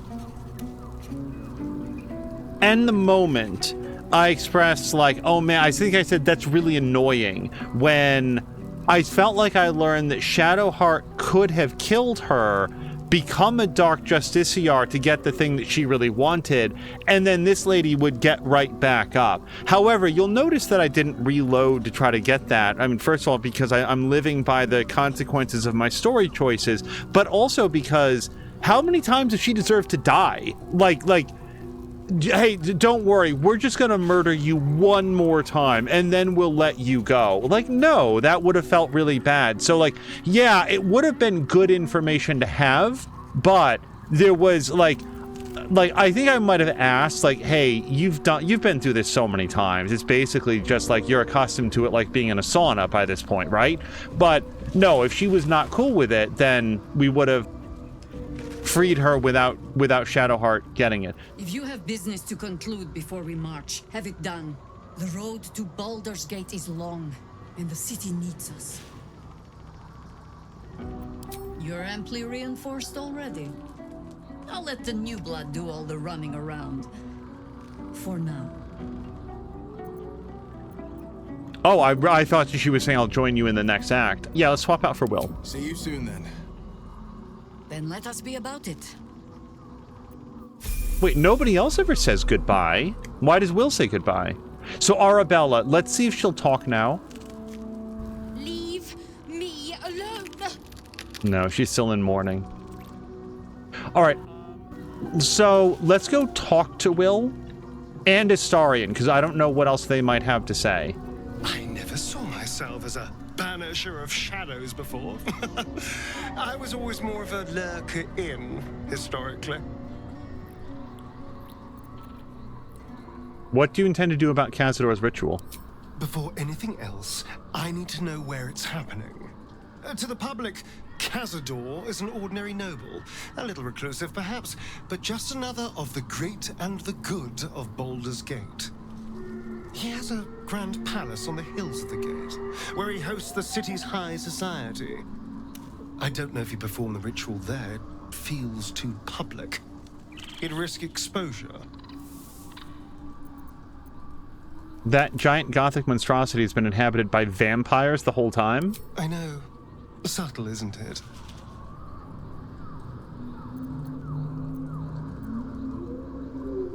Sure, Raphael's playing a dangerous game, giving you Mephistopheles' secrets. Mephistopheles is one of the lords of the Nine Hells. Raphael is not going to let any ire be tracked back to him. Perhaps Raphael even will gain from setting us on this course, who can say? All I know is I need to unravel the secrets around Cazador's ritual. And I can only do that in Baldur's Gate. The shadows are lifted. Finally, we can breathe free. Yeah, like this. I feel like now I'll ask him. Mizora said you can say what led to your pact in exile. It's time that I know the whole truth. Yes, but first a question. If your home were under siege, what would you sacrifice to save it?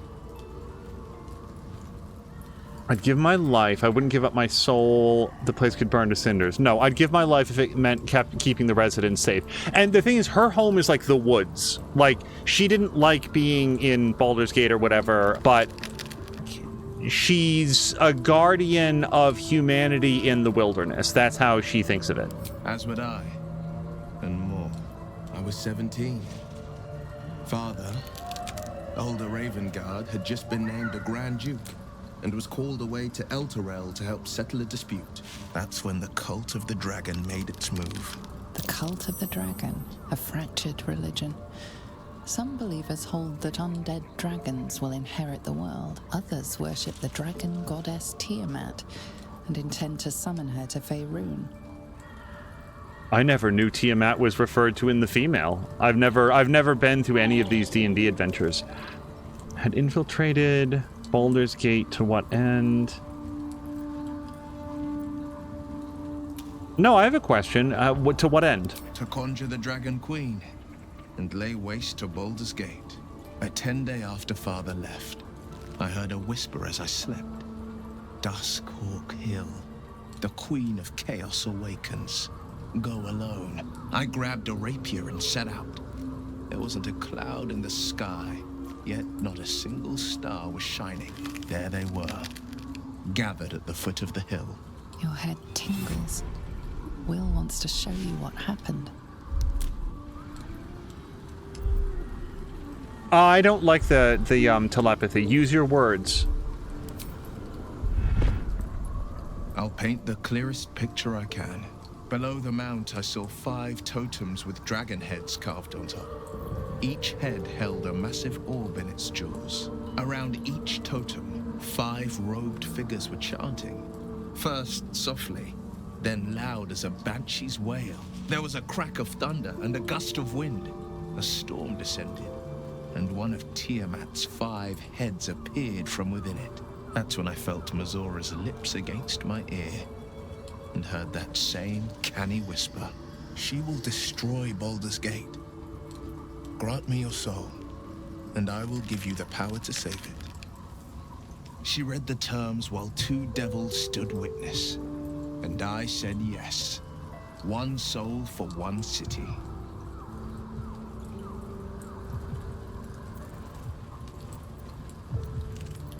A brave choice and a frightening one. I don't know that it was brave. I just know that it was right. The moment I agreed, I burned with the fires of Avernus and oozed the rot of Dis. The cultists choked on our poisons and burned from our flames. And when we were done, all that remained were 5 greyed orbs atop a pile of ash. My soul was bound, and my lips were sealed. Surely Mizora doesn't care about Baldur's Gate. Why would she want to save it? She didn't. She came on order of her mistress, Zariel. Tiamat made a play for power.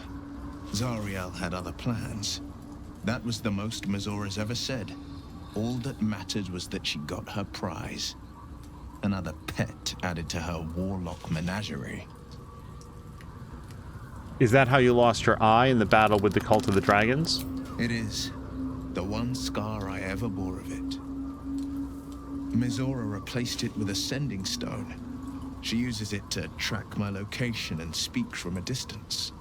I could flee to the spine of the world, or the depths of the lower dark, and still never shake her.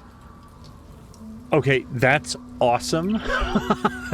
It did never occur to me that that was a tracking device and presumably like a communication method. That's just conceptually really cool. What about your father, the Grand Duke? He returned to an unsuspecting city and a wayward son with a smirking devil at his side. I tried to tell him the truth, but my mouth couldn't form the words. I'd led him to the battlefield, but Mizora had swept it clean. I showed him my stone eye, but he only turned away. After, he said only one word. Go. So I did. We'll return to this subject later. I understand.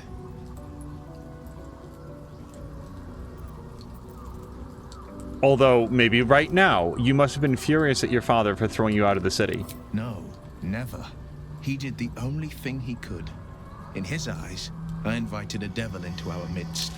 I was a fool at best, a traitor at worst, and Grand Duke Ravengard suffers neither.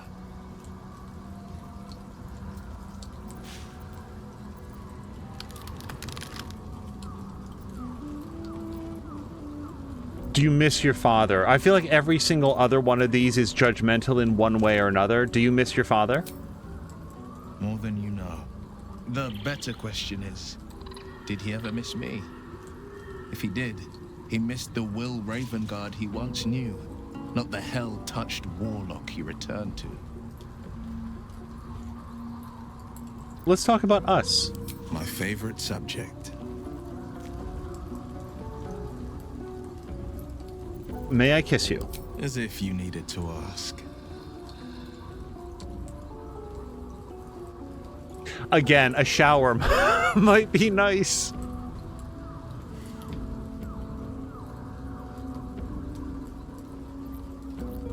But I like this. I like how they like linger for a moment.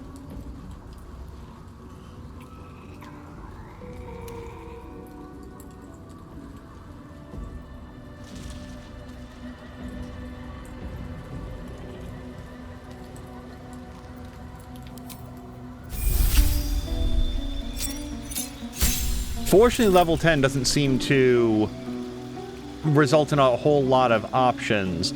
The size of your superiority dice increases to 1d10. Okay, so we get more superiority dice. So we have Commander Strike, which I don't use as often, but that allows us to get a reaction, an extra weapon attack on reaction. Distracting Strike we've used, Fainting and Goading Attack, and then Precision Strike. So... expended superiority dice to grant an ally 8 temporary hit points, bolstering their resolve. I feel like that's really, really slender right now, given all of the other things that we can do with a superiority dice. When a hostile creature misses you with a melee attack, expend a superiority dice to retaliate with a powerful strike that deals an additional 1d10 damage. That seems really good, especially given her very high armor class. I think we're going to go for Riposte and Evasive Footwork. Yeah, the combination of Goading Attack, Evasive Footwork, and Riposte could be really, really powerful. So I think I like these. Yeah, okay. Inner says Riposte is awesome. Yeah, it seems like it. I mean, like, theoretically, you get as many counterattacks. Maybe it's one per round, but it feels like you get as many counterattacks as you have superiority dice left unspent. Your grasp of evocation magic has tightened, and you can add your intelligence modifier to attack rolls with any evocation spells. Let's grab an evocation-based cantrip if possible. And by the way, something like Arcane Lock, where you can like lock something shut, in a pen and paper RPG, something like that could be like really interesting. Like you're infiltrating a secret area, you want to make sure the guards can't follow you or something like that. Arcane Lock, but like in a CRPG like this, it's just a little bit harder to imagine where you'd get that much use. Same with Glyph of Warding, like laying down magical traps. Conceptually, that's really cool. In a game like this, it feels super situational. Oh no, oh no! You guys, I might do Jaheira off stream. If we have to level her up 8 times, let's do Jaheira off stream. That's gonna be a little much. I'm glad that we get to level her all the way up, but... Cantrip. We don't really need to do light, dancing lights. Friends could be interesting. Blade Ward is not a bad idea. Let's go with Shocking Grasp, because he's very likely to be in melee range and against enemies with metal armor. I feel like that could be very helpful. I think we're going to use dual wielding. This is most representative of how he's actually fighting. Yeah. There we go. Plus the +1 bonus to armor class is really strong. Is there a max level in this game, and what is it? There is a max level in the game, and I don't know what it is. It's higher than it was in Baldur's Gate 1, but I don't happen to know what it taps out at. All right. Inner Googled it. I'm all ears. I'd love to know what the max level is. I think it's like 11 or 12. The Absolute should be a thing of the past, and I with it. Yet, at the risk of angering Mistra further, I'm glad it didn't come to that. Given what has come to light.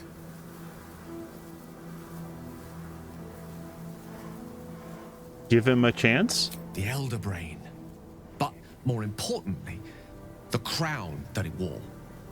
Even without seeing it for myself, I could sense it. Netherese magic. So pure, so complete. I doubted what I was feeling at first. Most Netherese artifacts contain only the faintest amount of their former power, the ghost of an echo of a memory. That crown was different. I can't fathom how such a wonder survived. Surely everything of its ilk was destroyed along with Netheril itself, but no matter. It exists. I must learn more of it. Why is this crown so important all of a sudden? That crown sits on a gargantuan elder brain bent on destroying us and everything we hold dear. Understanding its true nature might unlock the means of our victory. We need to learn more about what we saw. An artifact as powerful as that crown must have been documented somewhere. As luck would have it, we'll soon find ourselves near one of the finest book collections this side of Candlekeep, Sorcerer's Sundries. I need to go there and learn all I can. You got it.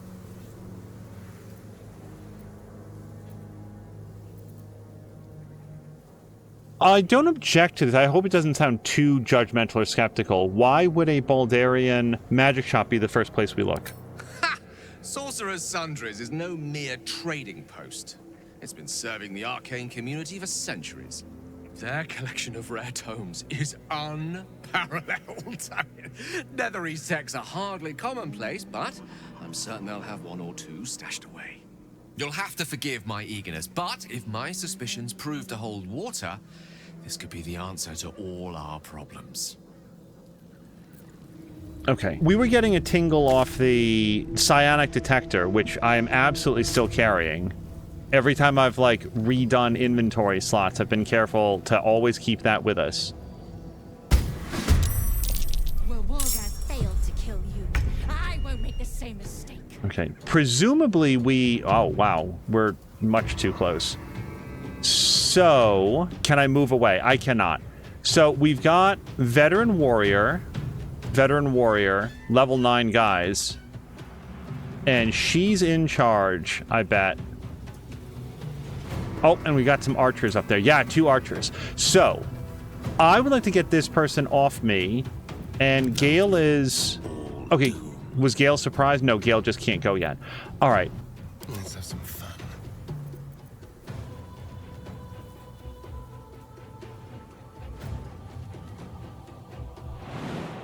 I don't have any way to get up to them.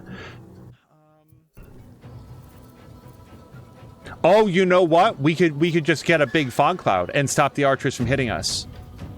That could be very helpful, actually. Yeah, everybody up here would borderline be out of the fight while we beat a retreat. I think that we will do 1 fog cloud. Or what if we did like this so that they can't hit her?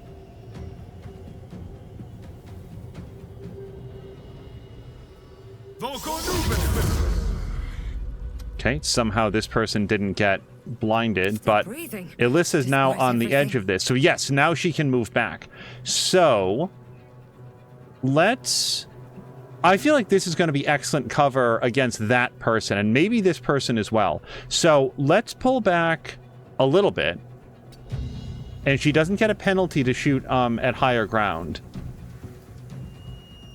Is it interrupted by the fog cloud? Okay, no, actually, that's fine. That is just fine. We'll take our shot here. Let's do a hamstring shot against her. Wait, ready to parry? Okay, so... Okay, here's what we'll do.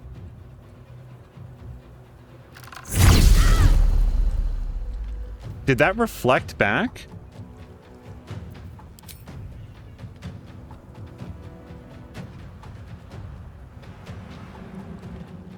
Okay, no, that's good. Okay, no, we just got our thing. So sneak attack, no, because that's wasted. She parried the shot. So she took less damage at least, I'm pretty sure. Now, let's do an ensnaring strike. Fuck. Okay, then we won't do that. Let's put our hunter's mark on. And then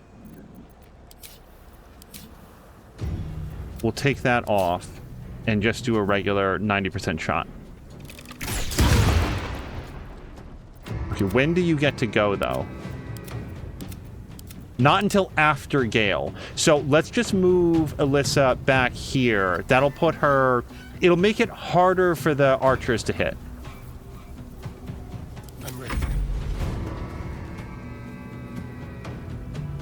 Okay. I would so love to get up to them with him. But maybe what we'll do is, the cloud itself does seem to provide some cover, so we're going to come in here. I didn't reconfigure his weapons. Right, he already spent his action. So what he can do is, let's have him, how far can you move? 17, well, 12 meters or so. So let's move a little bit over here, and then we'll cunning action hide. On the way. Oh, shit. He got seen. Okay, that was wasted then.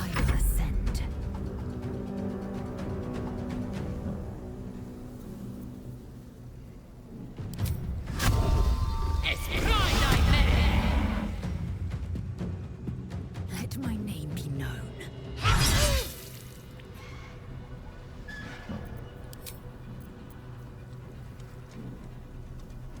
Yeah, let's go ahead and do precision attack. And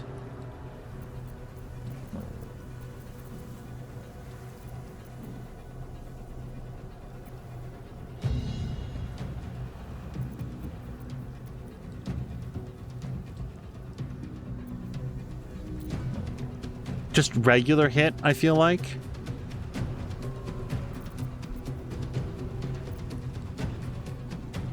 Let's go for lacerate. Because she's very unlikely to die from that hit, but now she has to bleed for 2 turns, so we can sort of like take our foot off the gas with her.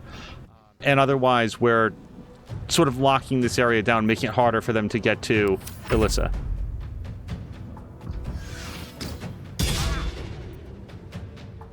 Sure, hit the charm. So as far as I remember, all she can do is like not attack Gale. She has to choose a different target now. Oh, but by the way, Inner was saying that it was level 12. And yeah, that sounds like what I was expecting. Was that 2 critical misses on him in a row? They hit that one.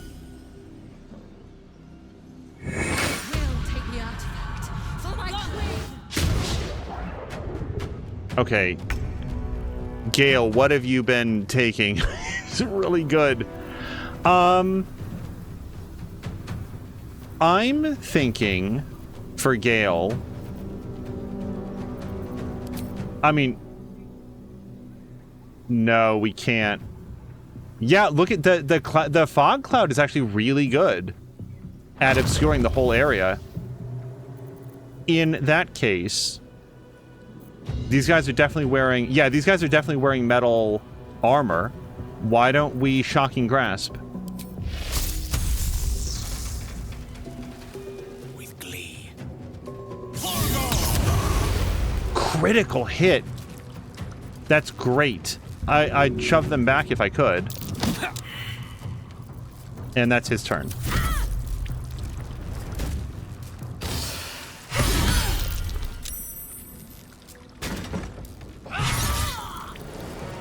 Okay, the bleeding didn't help out as much as I had hoped. Opportunity attack or opportunity spell? Yeah, no, Shocking Grasp. Let's hit this again.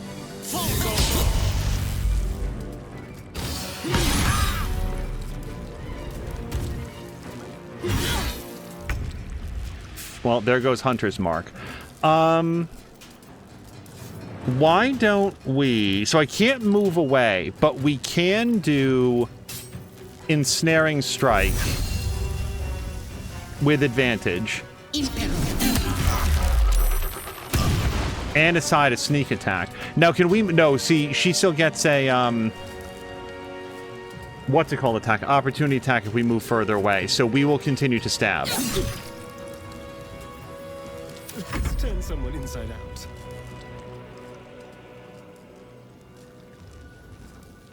Okay, let's move up and out of the light. And then we're going to go for another cunning action hide. Yes, here. All right. If I could do something to bounce them over the side, that would be wonderful. And we can, because although it's always Alyssa that's carrying those Thunderstrike arrows, that doesn't mean she's the only one that gets to use them.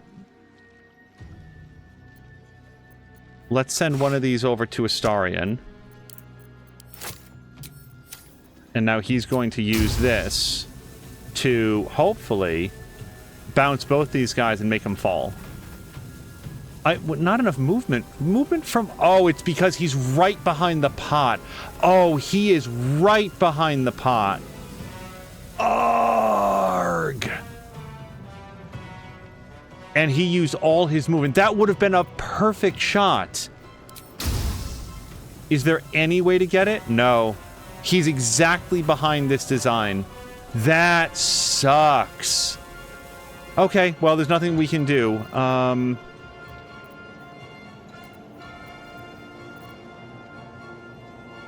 I could dash. Could we throw a spiked bulb? No. Look, you guys, look. I positioned him in the one place where he can't do anything. I am fury. I am death. Okay. We specifically asked veteran warrior Bradith to attack us, Lae'zel, and he didn't do that.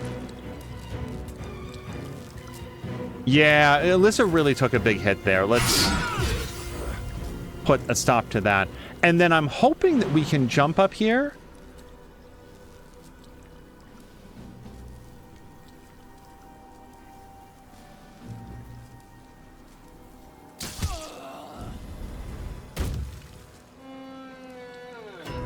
And I would like to use a goading strike.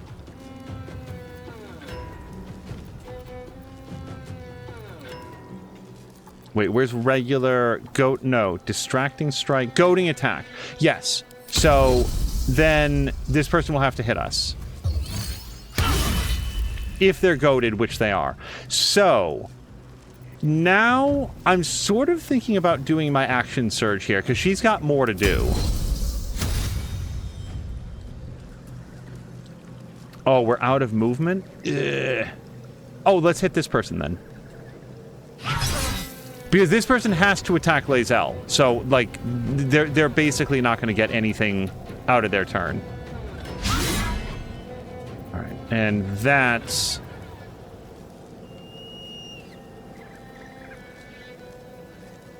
I'm going to wait. I'm going to wait on that. Yep, and because of Sentinel, now she can't move anymore. Sentinel is so good. Okay, I would like to know more about the... Oh, the arrow of many targets is what that is.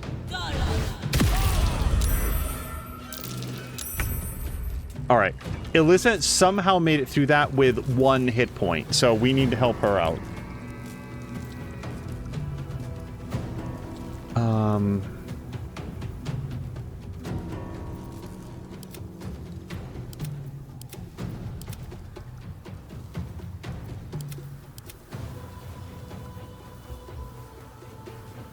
Form of Dread. What specifically is that? 15 temporary hit points and can't be frightened. Each time she attacks a foe, that foe can become frightened for 1 turn. Alright, so the more we take away those hit points, the better. We're far enough back now that Fireball remains a viable option. And it won't hit Lae'zel because of his spell shaping. Alternatively, Witch Bolt. It's only a 45% chance, though, because of the low ground. Similar there.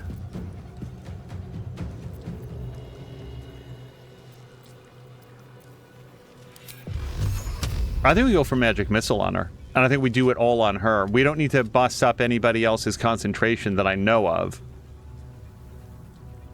Yeah. No, let's just rock her world. Torment.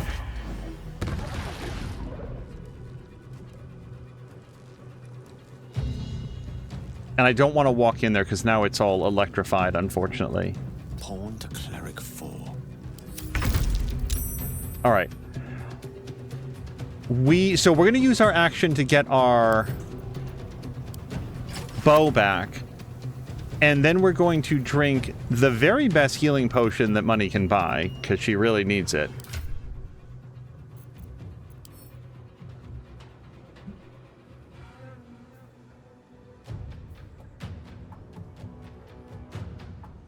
I want to save these for a boss fight, though. Yeah, we've got a bunch of these. Let's drink one of those. And then just try to get back behind everything. Okay. So now we can maybe come around and do the thing that I so badly wanted to do last time. Let's grab that arrow of roaring thunder, and we're still going to shoot these guys, hopefully in a way that causes them to fall off of the bridge, because it's funny and I like it. Seemingly, we can only knock one of them off the bridge.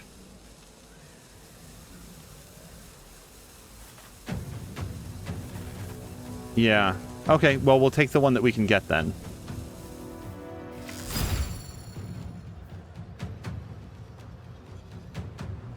Need 17 to hit. Well, why would I want to re-roll that? Landed a critical hit. Do we want to do a paralyzing critical? Once per long rest.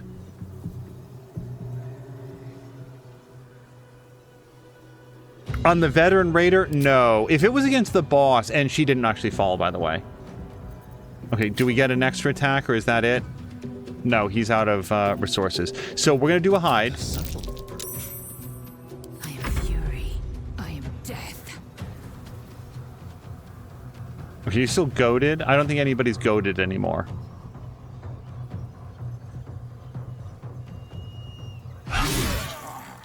Okay, that's one down. Let's get ready. We're going to do a precision strike. We've already used lacerate. Soulbreaker's good every short rest. Yeah, this seems like a great chance for a Soulbreaker. Okay, she did save against it. We could Misty Step out of here, but I like Pommel Strike. Dazed is good. And I'm still not going to use Evasive Footwork. I'm going to save the Superiority dice.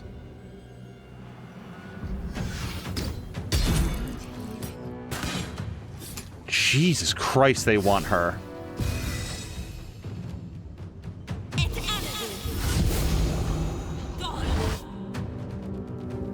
Eldritch Blast on 2 targets. I'm going to assume that at least one of them is Alyssa. We're going to counterspell.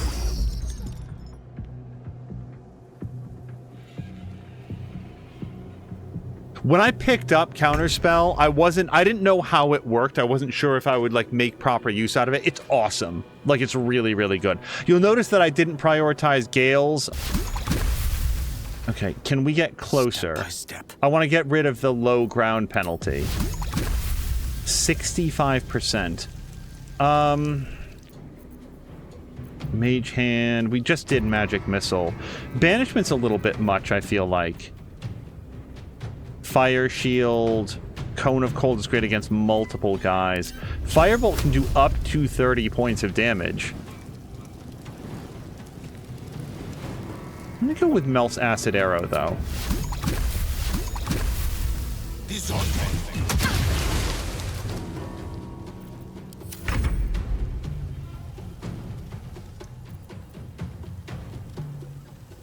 I would love to bite her. This is a bonus action? Yeah, let's do our regular sneak attack. Must have advantage. You're hidden, aren't you? I thought he was not detected. Well, whatever. Paralyzing critical against her. No, not right now. Wow, so much for peace. All right.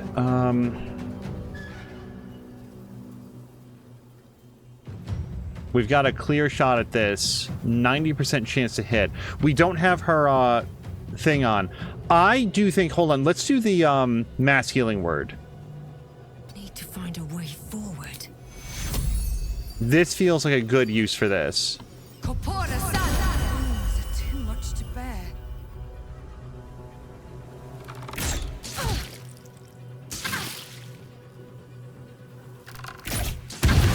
Critical hit. So close, but not quite enough. All right, Lae'zel, we need to stop this person. They're really being a jerk.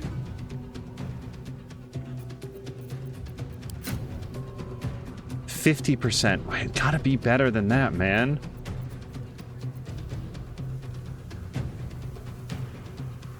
Can we do a goading range strike? 50%. It it feels like a waste of a superiority dice. Let's get a little closer for what it's worth. We'll take our 50% shot. We'll take our next 50% shot. And then we'll basically get into position so that we can jump up there next turn.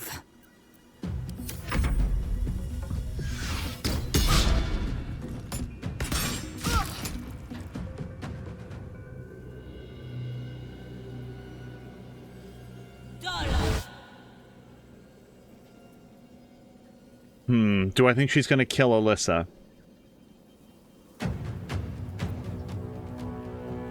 We're so close to doing a long rest. Fuck it. Counterspell. We will frustrate her.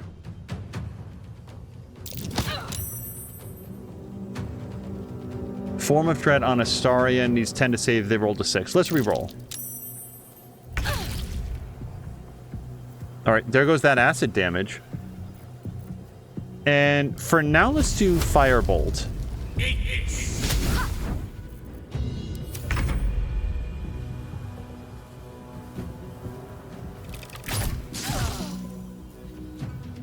Okay, and I think... Oh, no, she doesn't have, like, a Cunning Hide or anything like that. That comes later in the rogue tree. The trouble is, I'm worried about that crossbowman, like, dialing her in. I think we're just going to end her turn right where she is. For you, though, let's Cunning Action Hide. And then we're going to head over this way.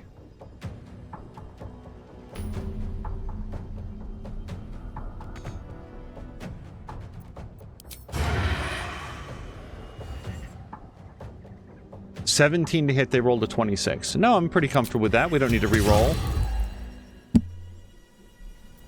I will ascend. Okay, now it's sword time. Psionic detector alerted us to the Githyanki attack. Looks like Voss was good for his word. Alright.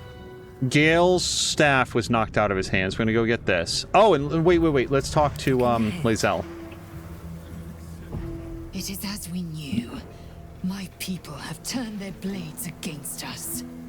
They will emerge from the shadows and descend from the skies, and we will grant them their only just fate.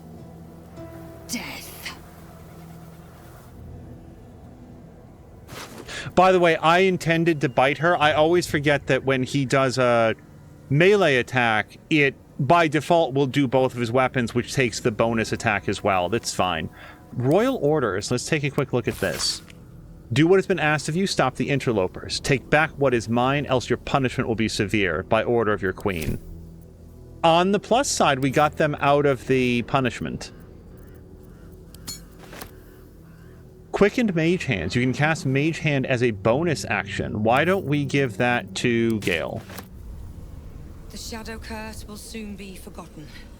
Thanks to us.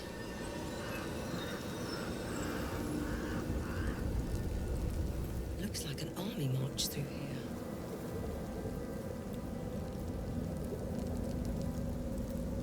You're about to progress your adventure. Once you move on, you may not be able to return. Make sure to tie up any loose ends before advancing. I'm not even gonna like check the journal. Like, we've done it. We've searched and done everything in this entire zone. I'm very confident in it. The curse has been lifted. The land's cleansed of the shadows. Kethric's reign of living death is over. Your courage has been tested, and in this at least, you have triumphed.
Sergeant, if you are here, I presume Wern's Rock is secure, and preparations for my inauguration are complete.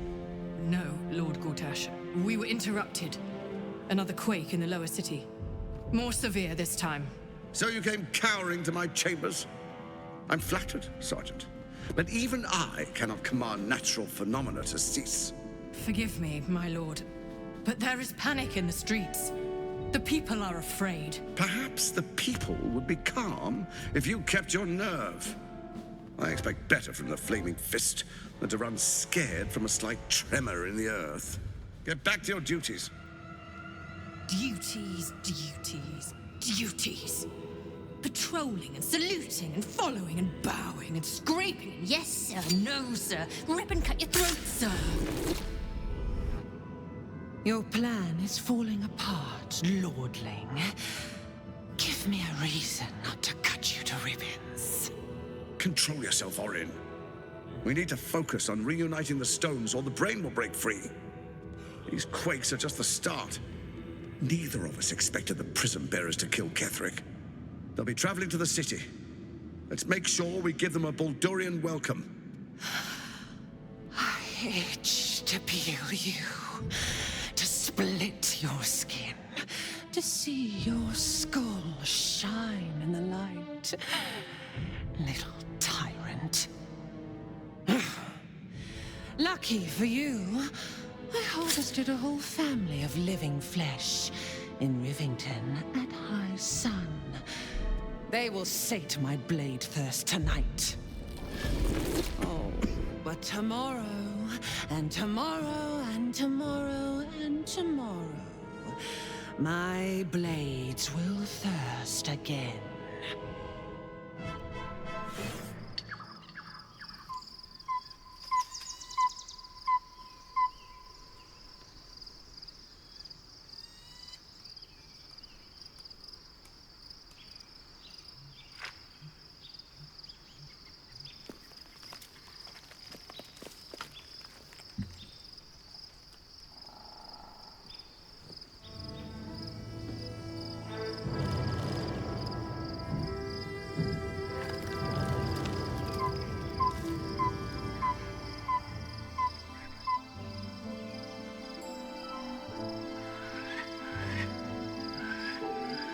Beyond the campsite, the city waits in uneasy silence, one sleep away.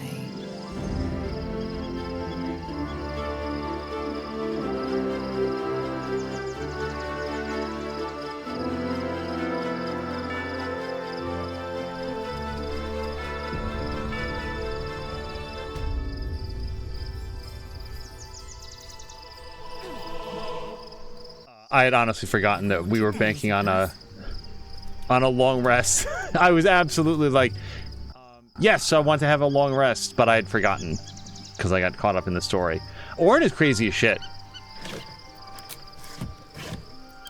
Also, I cannot possibly be the first person that looks at Gortash and like just thinks in their head that he's like the Dollar General version of Noctis from Final Fantasy 15. He's really got that whole look. He's got that whole look nailed down in exactly the way that like somebody who went to Hot Topic and walked in and said, "Make me look like Noctis from Final Fantasy 15." One final night in the open air, and then back to the city. Rest while you can. I fear that quite a bit of work awaits us. Now that we're traveling together, I realize I don't know much about you. That speaks well of your taste. I've heard my share of bad ballads about things I never did. If you have questions, ask. Just don't expect my answers to rhyme. Is it true that you fought the Dead Three before? It was Baal alone we faced in our time. And bad as that was, he had no elder brain for a lapdog then. Help won't come from the history books, or from any old tales I can spin you. This is your story to write. There. Have I fulfilled my role as your wise and wizened elder? I wonder how old she is. Like, she's got to be at least 100, 150, but I don't know how old she was in Baldur's Gate 1, so... You're only one of those things. Actually, you're not that old, are you? I've passed enough years that counting them is a waste of what remains. Which is to say, yes, I am that old. I wanted to ask you something. Ask it. You mentioned you know something of Illithids. More than I would like. In my youth, I was a brief and very much unwilling member of a colony's hive mind. I felt the way they think, saw the world as they do.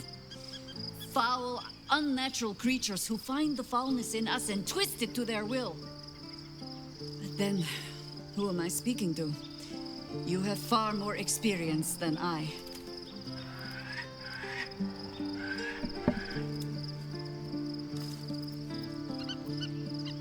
My mind is still my own. I plan to keep it that way. I believe you. You remind me of another I knew, marked by forces beyond their control. The gods can grant power or strip it away, but so long as your will remains, you have the only weapon you need.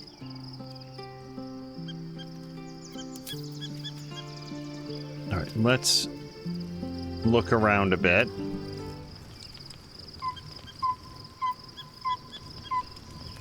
So, if Volo's still around, I might talk with him, but I suspect that he's still going to want to yank out my eye. Well met. My favorite subject. Do we have any other topics? What am I to you? Let's go with the what am I to you? How to answer a question with so many layers as that? You are the red of the sunrise, the yellow of high noon, and the orange of sundown. If you were a song, I'd never stop singing. If you were a psalm, I'd never stop praying. You make a damn fun dance partner, too. I love the references to that dance we did. We just did the kiss. Like, in our headcanon, they're smooching all the time. So, on to other topics. Just what I need. I'm listening. No, okay. I'm surprised so little from her, especially since we just got jumped by a bunch of Githyanki. I will say this. Lae'zel handled her split. Lae'zel handed her split from a god queen that she can see and talk to and act like a huge jerk to her and all of her people, but Lae'zel was into it 100%. And Shadowheart basically got, like, I don't know, she basically got told that she couldn't be the Shar version of, like, a firefighter that she wanted to be ever since she was a little girl. And she just, like, threw down and was like, well, then I'm never being friends with you. And she was like, my relationship with her was, like, pretty good, I thought, leading up to that. I am still so curious about the mechanics of... Remember when we had that chance to sway her and we could give her, like, gold and armor and all this other stuff? And I got us all the way from -45 up to, like, an opinion level of 1. And I was like, well, at least it's positive. It's like 1. But I've been curious ever since then. If I had gotten her opinion up to, like, 20, would she have stopped, like, oh, then I won't fight you? Like, we don't have to have a big fight about it anymore? I'm probably not going to stop wondering until after the playthrough is over, and then I finally go look it up when I'm no longer concerned about spoilers. I'm like, so how could I have navigated that in a way that wasn't so lethal? Because boy, did I not want to lose her. Volo's no. Oh, did he leave?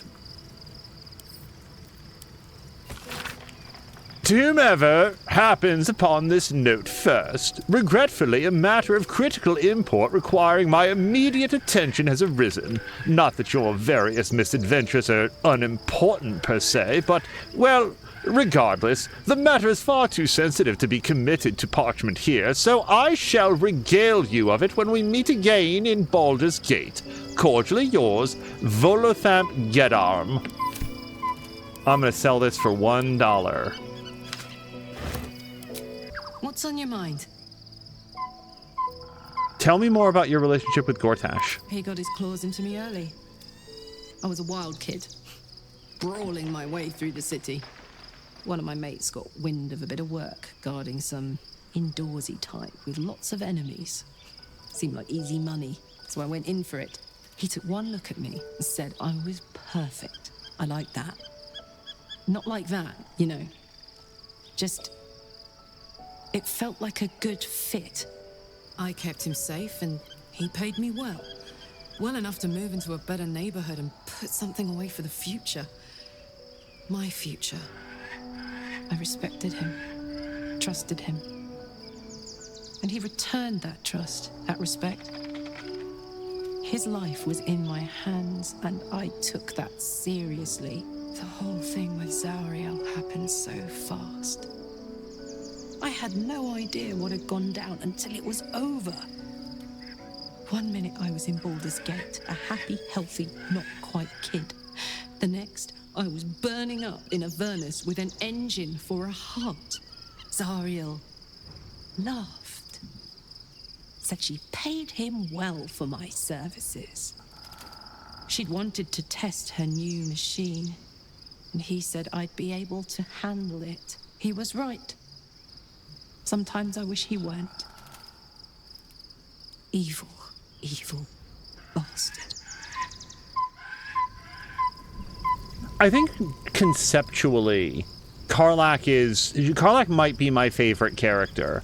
A fundamentally good person that got sold into the services of hell and, like, basically had her innards ripped out in favor of this machine that doesn't quite function properly. And it, like, more than the Shadowheart thing, it really, really bothers me that I don't think that I can continue her quest to fix her heart. We'll find out, because now we're in Baldur's Gate. Maybe there's a mechanic here that can help out, but I kind of feel like that storyline is dead. So, I'm really mad about it, because I would have wanted to do that. Oakfather preserve you. I'll ask this. I feel like we're just going to get a repeat of what he said before. I've been unfair to you. I've had unrealistic expectations of your character ever since I joined you. But honestly, you've surpassed even those. Seems my faith was more than well-founded. The gate is closed, as is Cazador. Cazador and his rite of profane ascension. An imperial soiree, attended by devils and spawn alike. A grand ceremony to honor one exalted vampiric master. And elevate him to an unfathomable station. To place him in a position of such esteem. The world will yearn to kneel and offer their necks. I don't know if that sounded like envy at all to me.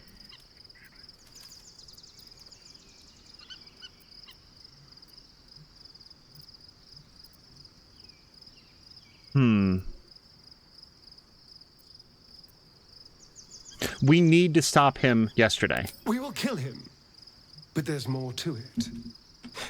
Think about it. It sounds like Cazador, for all his evils, has gotten further than any of my kind ever have. He's on the verge of a miracle. If the time comes and I can stay one move ahead of him, I'll take his place before his blood can hit the floor.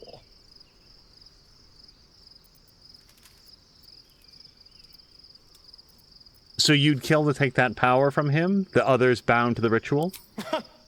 What's a handful of the wretched servants? If they're anything like me when I was enslaved, they're all but begging for death anyway. After 200 years of shit, pure shit! I think I deserve something better.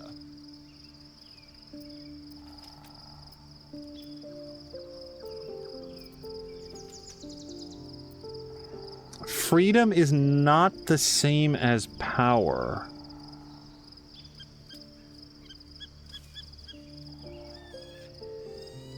What the hell does that mean? If she said power is not the same as freedom, I'd understand. A killer isn't worthy of respect. Don't get ahead of yourself. This feels very hypocritical since I kill everybody. Don't get ahead of yourself. We don't even know if that's possible. All I'm saying is, let's be clever about it. If an opportunity arises for me to become a more magnificent bastard than I already am, why turn it down? Let's find out more about the ritual before we waltz into Cazador's front door. If we track down my old comrades, the other spawn, we may discover more and be finally positioned for yours truly to ascend.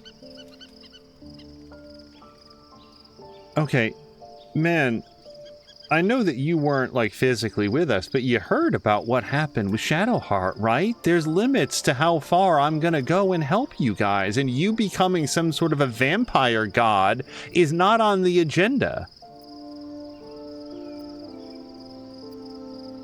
Yeah, I'll help you stop Cazador, but I'm not promising anything else. If we don't find my brethren, they'll find us, likely with bared fangs. We should get to them first. Then we can make their pretty tongues talk.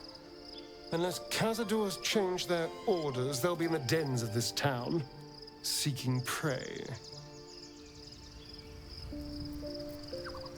I was way more committed. Like he needs to understand, I was fully on board to help Shadowheart see it through. Like, you guys remember, I was like, you know, I don't want to, like, I wasn't even sure I was going to go to Moonrise Towers until we, like, went and got her Dark Justiciar, like, membership card. I was completely in on that because it was so important to her. And I knew that we were going to have to do something in the lower levels to Cellulite, but Shadowheart herself was like, oh, but come on. Surely there's nobody left alive down here. It's going to be some trick or something. It'll be fine. It'll be fun. You'll see. Just come along. And I did. And then when I saw what was, like, actually required of it, it's like, my character can't do this. Oh, that's the other thing that I want to say about the whole Shadowheart thing. Sorry, it's been on my mind in the recent days. You have no idea how much I wanted to kill her. Like from a character standpoint, there is no way that this human being was gonna do it to kill that woman. But for me, playing a video game where there's not actually a life on the line, I so wanted to see it. I want to see what, like, does she get more powers? Like, what happens? Does her personality? And don't tell me, but it's like, I so wanted to see it, but I was like, it felt like such a betrayal of who my character is in my head to just like consign this person to more eternity of this. Like, it goes against what I would do as a person, and it certainly goes against what she would do. Fate, dost thou require? Okay, I didn't know if he had some topics. Oh, you know what? We could do this. The Illithid powers. Yeah. Targets affected by ability drain regain their ability scores at the end of combat. I like the idea of stage fright for him a bunch, so I think we're going to grab Psionic Overload. Yeah, even though I don't think I'm ever going to use that. But then that's mostly just to get the stage fright. That heals it when it attacks, but makes it vulnerable to all damage. If you could cast this on an enemy, that would be amazing. Conjure a volatile shield around yourself or an ally, granting the target 10 temporary hit points. If these temporary hit points are lost due to incoming damage, the shield bursts, possibly stunning nearby foes. That seems really good. I just don't know if it's something that he would use that much. I don't know how to get to these outer layers of brain tissue. Concentrating on another spell. He can do, like, fog and stuff. It does come up from time to time for him.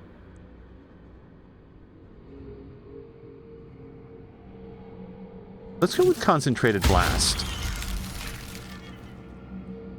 Yeah, and Sonic Backlash would be a good call for him as well. So we've got 3 things left. I want to at least look at Gale's. Let's just check his brain. Magic touch.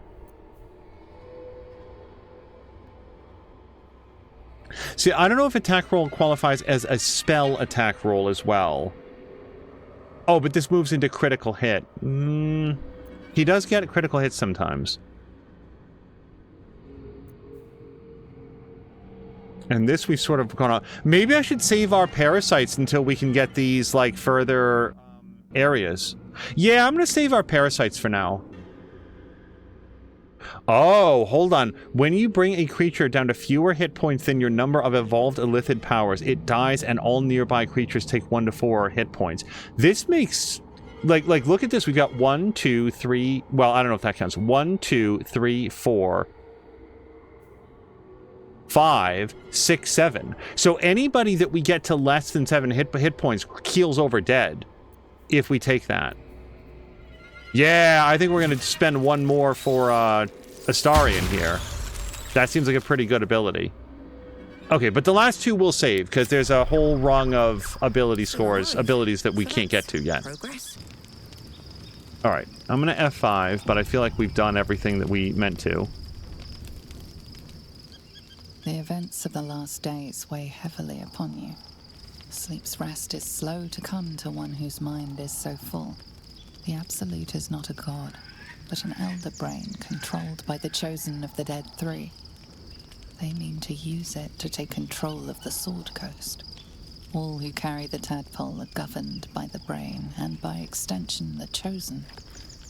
It will take but one order to transform them into an army of mind flayers. This would have been your fate too, were it not for the astral prison and the mysterious visitor inside of it. With his help, you have uncovered the cult for what it really is. A plan of conquest orchestrated by the gods of death themselves. Together, you have the power to thwart the Dead Three. If you follow this path to its end, the Elder Brain will not answer to the Chosen. It will answer to you. Will you liberate them from their parasites and their religious delusions? Or will you use the power you gain for your own purposes?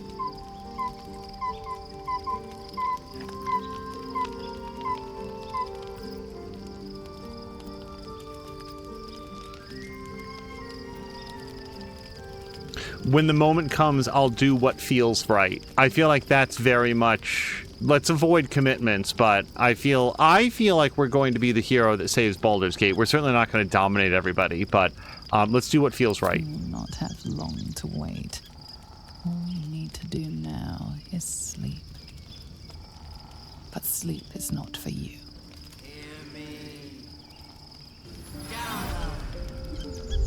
The reckoning is upon us! The city thirsts for domination. March! Join!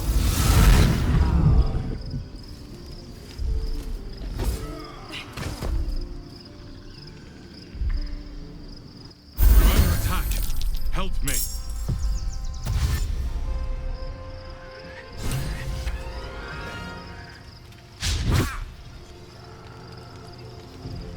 Shield.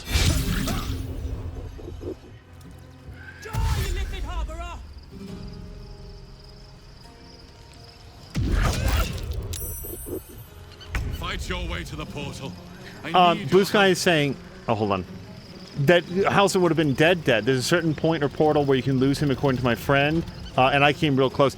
Blue Sky, I think I actually hit that, and I had gone into the fight so underprepared that it was a rare case where I reloaded and said, no, the story is not going to go this way. If I failed it a second time, I was going to accept it. Okay, so we need to get to the absolute, get to the portal, and we're taking 1 to 6 damage each turn. Huh. Okay, fortunately these guys also came in their pajamas, so...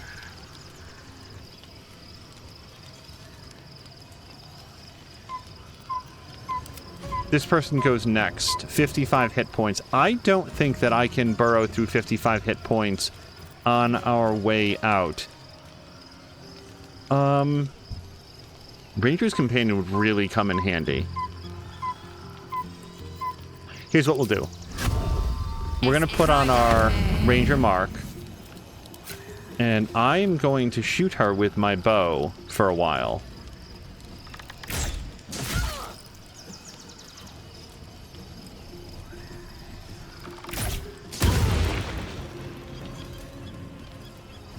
Okay, well that helped a little bit. Let's see how much danger we can jump our way out of. Oh no, we cast our spell, so we will move over here. But jumping up there is no big deal. Missed this. Okay, for you, go to bed. No, we're going to switch to melee, and then I really want to bite this dude. Except he doesn't need the healing yet. So let's do a sneak attack. I'm so sorry. What? How much damage? He did 57 points of damage? Holy shit, was that even a crit? What did he roll? I'm so sorry. It was a crit. Okay. Because that was, I'm just saying, that was a lot. That was a lot of damage. Okay, can we bite this lady? Make it hurt. Okay, so bloodless is bad for her, I remember. -1 to attack roll, saving throws, and most ability checks. Oops.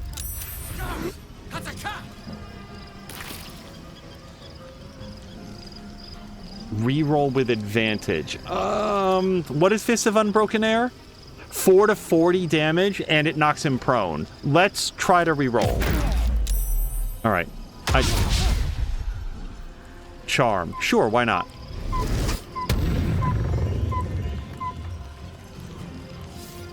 Oh, he also has like a move where he basically like Kamehamehas through a whole bunch of dudes. I should have done that. I mean, he did 57 points of damage in a single strike, so I mean, I'm not going to second guess him too badly, but I should have done that. This seems like the perfect example of when to do it. Let's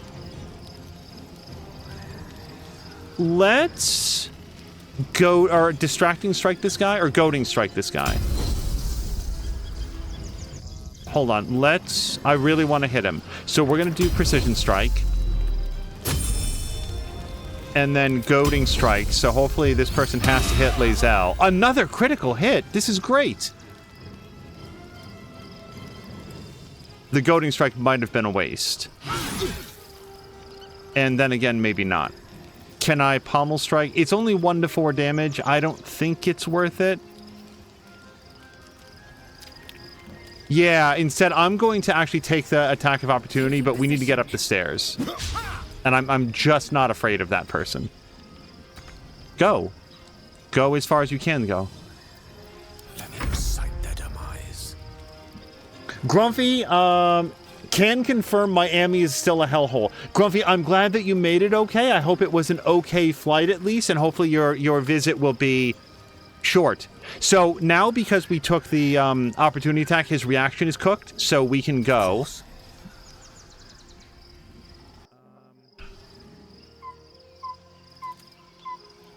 I feel like we'd pivot and see if we can kill this person. Another crit. You guys, that's 3 critical hits in this fight. The party came ready to do. Come quickly. I can't do this without you. I'm trying. Affected Energy's brain is being tormented at the whim of the Absolute. It receives -2 penalty to intelligence, wisdom, and charisma abilities, and takes 1 to 6 psychic damage at the end of its turn. Yeah, no, we're working on it. Good idea, I think. Okay.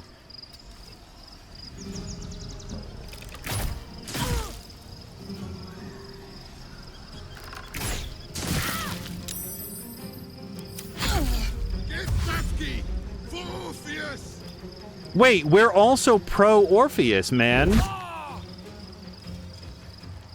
Yeah, let's shield.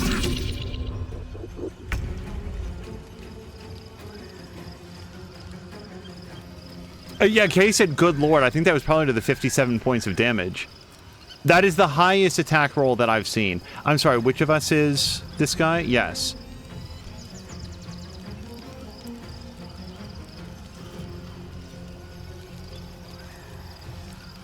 Here's what I think we do. Lae'zel. Oh, no, Lae'zel doesn't get to go. Okay, then we're going to do this. We're going to...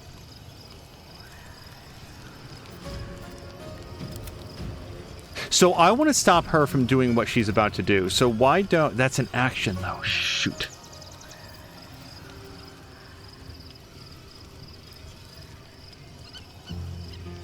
I think we're going to take the attack of opportunity to get up here and stab this person to death so that they don't get to move. They rolled a 26.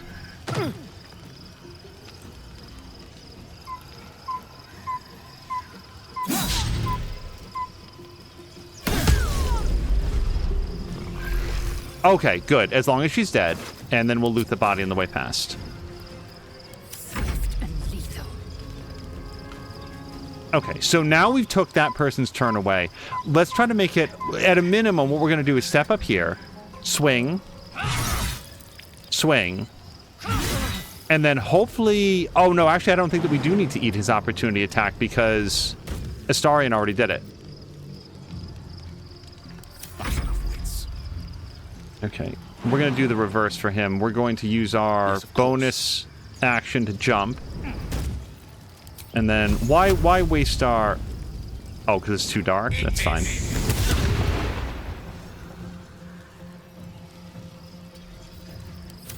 More are coming. Hurry, or we will all become thralls. Bro, I'm trying.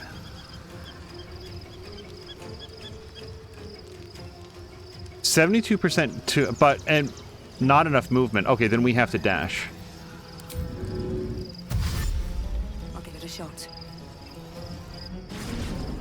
Oh, anybody touches it? I thought we all had to get there.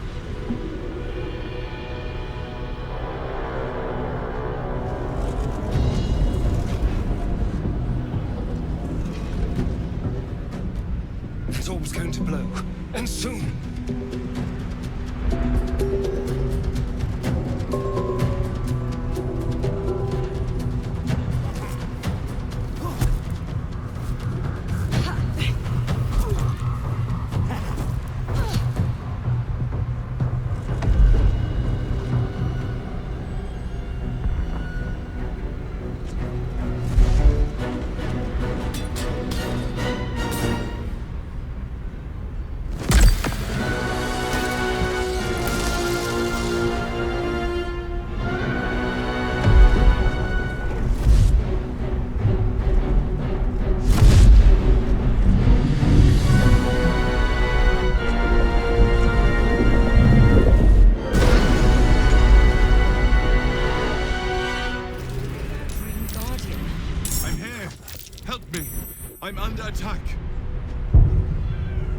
That guy?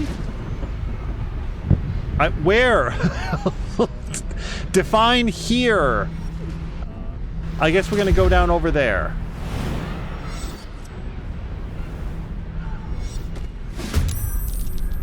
Okay, I was sort of hoping the others would join as well.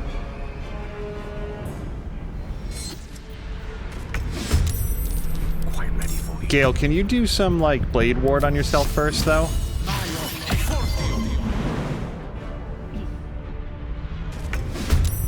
And then Astarion.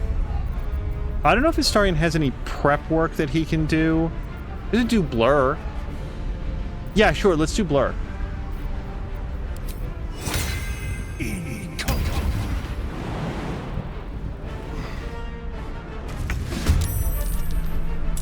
Oh, he came in super late. Okay. Is there anybody here that please don't tell me I'm very surprised to find myself on the side of the intellect devourers, but fucking whatever. Let's do it. So I do have a little bit of motion. I have to just shoot this person. Although we might be able to pitch him off the side. Oh yeah, let's just do this. Critical miss. Shall we try one more time? I feel like if I'm gonna have limited, I'm worried about running out of these because these I don't use them that often, and then when I do, they absolutely are lifesavers. So maybe we just do a regular shoot.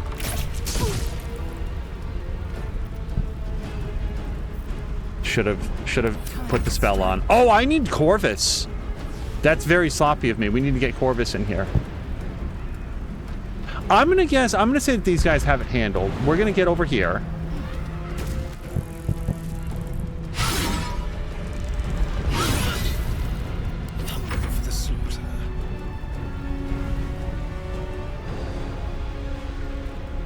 They rolled a 26. We're good.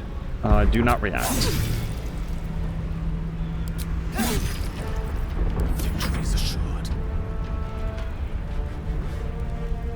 These people aren't wearing enough metal for it to be worth it for shocking grasp. It's not over. Come to the skull. I'm working on it. There's dudes here. Please, Mistra. Oh, Blue Sky's gotta go? You need to go back to the Shadowlands in my game. Blue Sky, good luck. I hope you have a great time.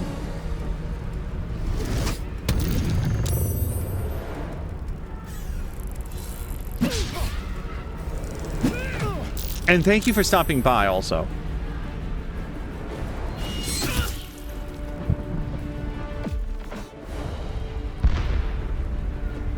Whenever you fail at saving throw, you can roll again and use the new result instead. Yes.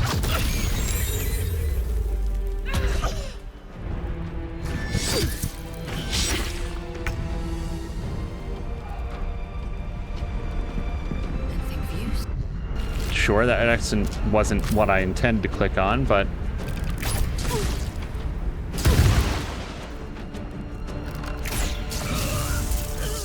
Cool, cool. And can I jump?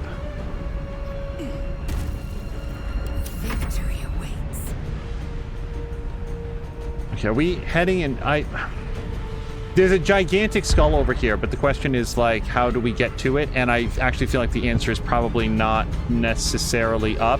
So we'd probably just go down that way. Lae'zel, let's take a shot at this person.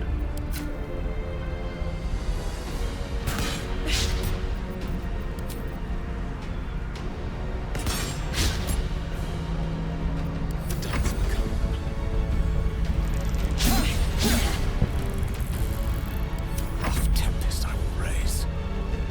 34 hit points. Melt's acid arrow splashes on all the other guys. Let's just level 1 ourselves a magic missile. It's guaranteed damage.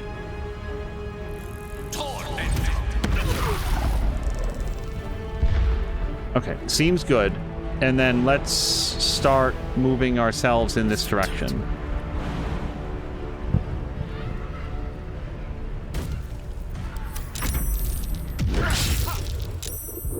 It's not over. Come to the skull.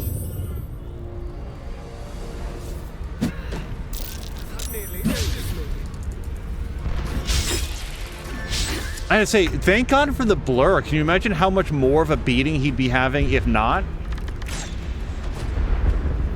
It's not over. Come to the skull.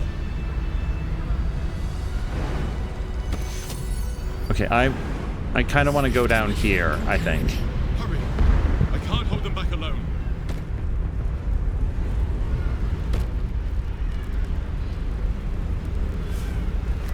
Lae'zel is somewhere, I assume? Oh, she's here. Wait, I feel like I'm missing somebody.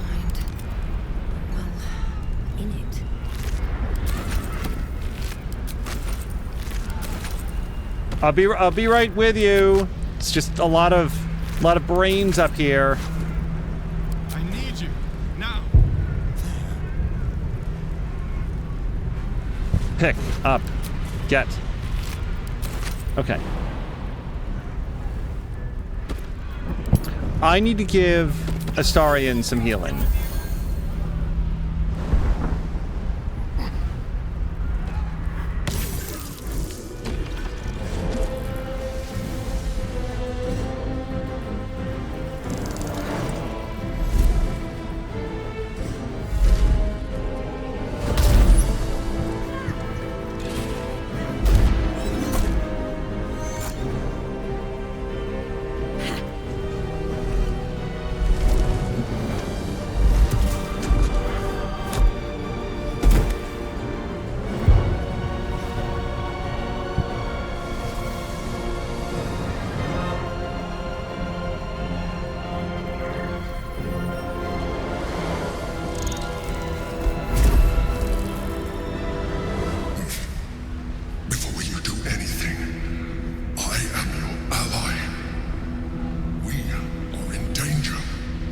Githyanki is the source of our protection against the Absolute.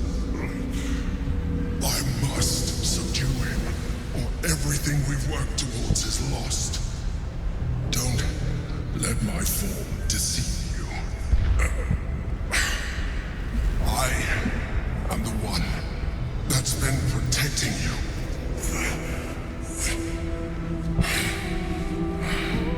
I am the one that came to you in your dreams. Help me. Really rather be Alyssa right now.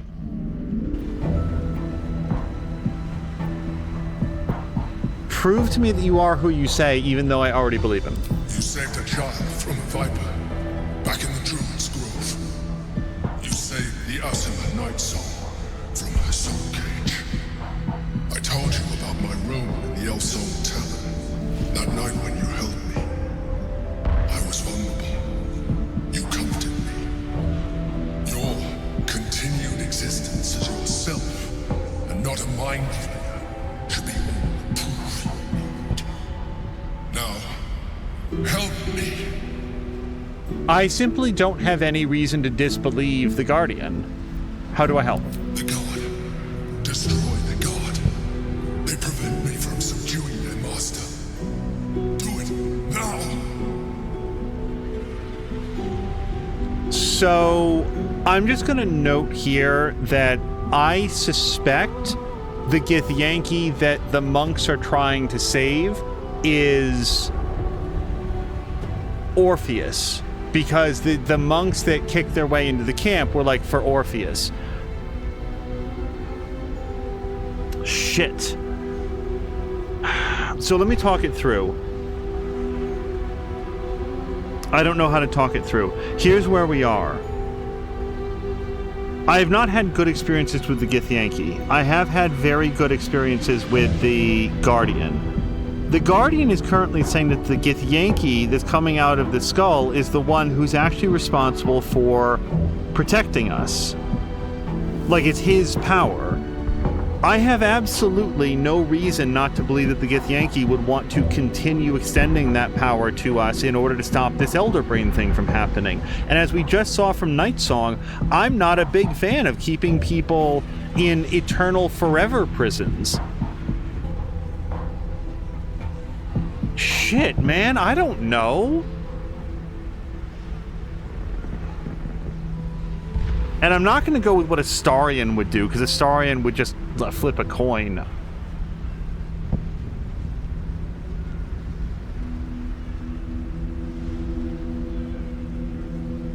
So the other thing that we know about Orpheus is that we have good reason to believe that Voss, who gave us the Githyanki psionic detector, is on the side of Voss. If we help Orpheus, and I'm only assuming that that's who it is, but I mean it's a fucking weird thing for the monks to yell out when they're coming in if he's unrelated to what their mission is. What was I going to say a second ago? I got distracted by like, is it or is it not Orpheus? But let's go with it is.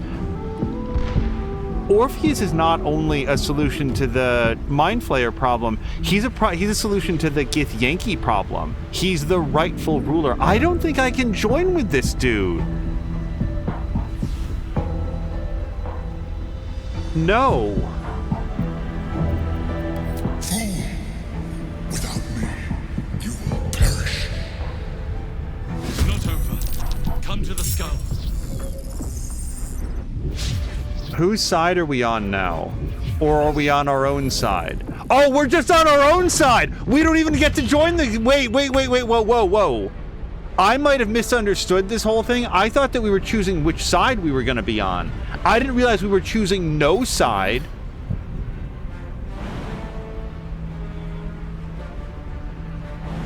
Wait, just... Whose turn is it? Still on my feet. I can't go down there. Wait. Okay, you guys, I thought that we were siding with the Githyanki, not that we were going to be mad at everybody.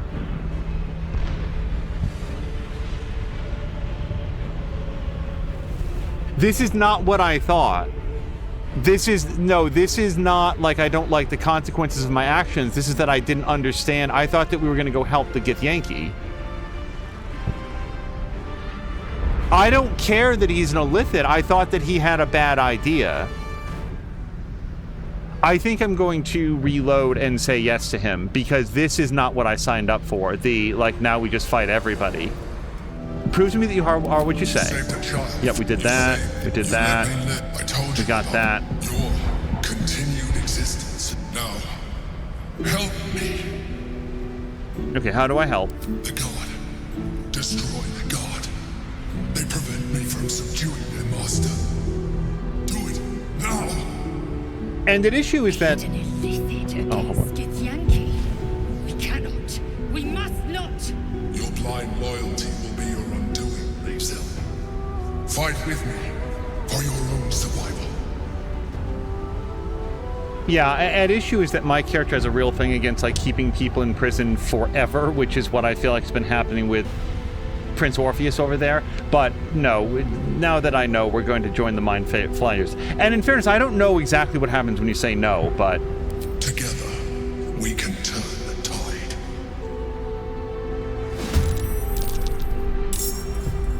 Alright, so we need to get past these dudes.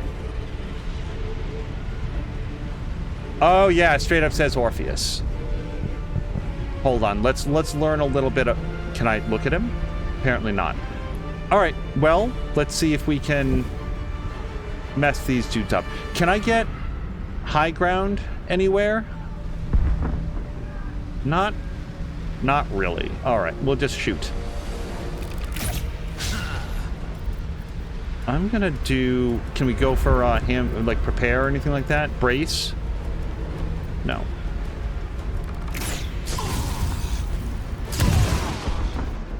Okay. Probably a pretty solid hit. And I should have done Hunter's Mark. We'll put that on now. Athov is saying that there's a ton of different endings. Yeah,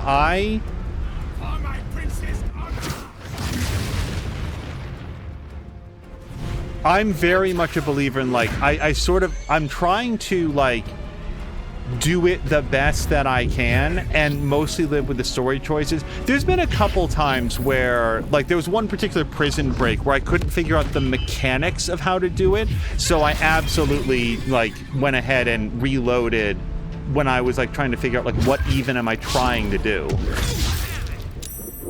Okay, cool. I just burned that Hunter's Mark for no good reason. Destroy the honor god.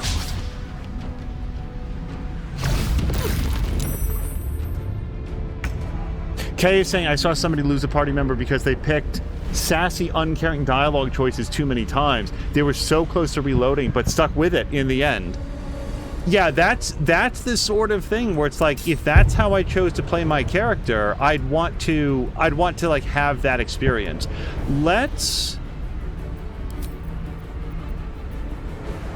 Yeah, okay.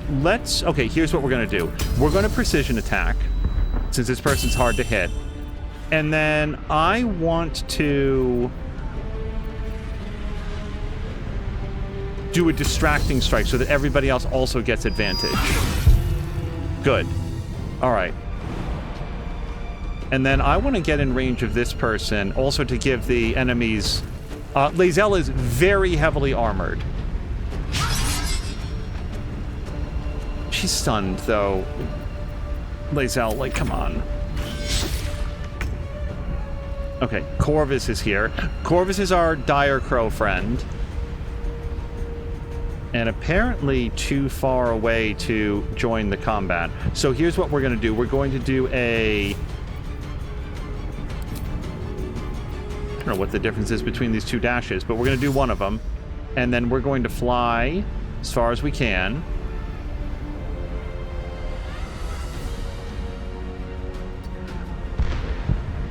And now that we're all the way over here, oh no, we used our dash. Otherwise, we would do Bad Omen because it's guaranteed damage.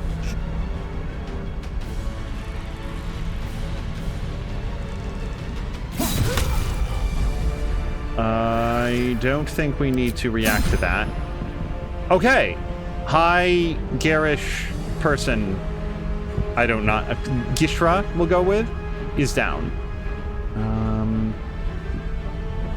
I don't know how much closer I want to move because he is squishy against enemies that have a height advantage. So I think we're going to actually come back around here until we can hide. A tale for the ages. Okay. Gale, on the other hand... Gale doesn't even have his mage armor up. Yuck. Okay. Smothering creatures within. That doesn't seem like a good deal for us. Let's get... I don't want Gale to be out of it for too long.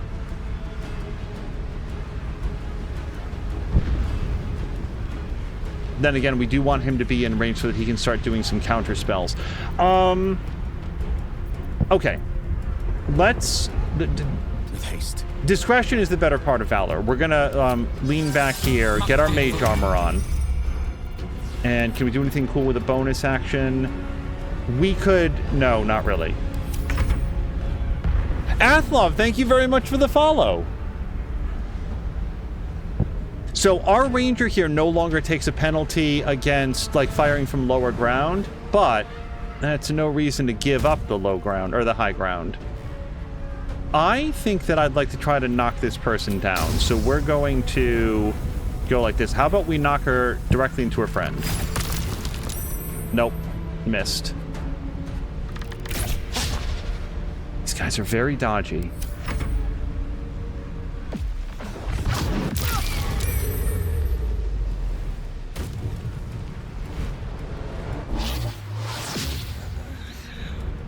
Okay, we've got to break that hold person. Alyssa's one of our main, like, DPSs.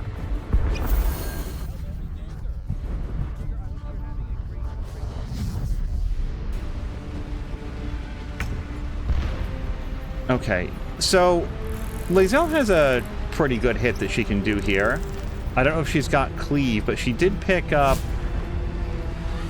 This might be a good time for evasive footwork. Did we wind up picking her sweeping attack? I feel like we didn't.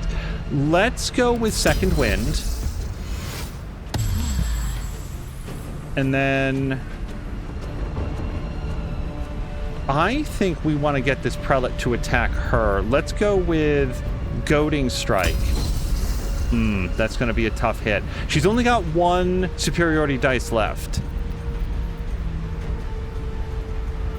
We'll try it nonetheless. Goading strike.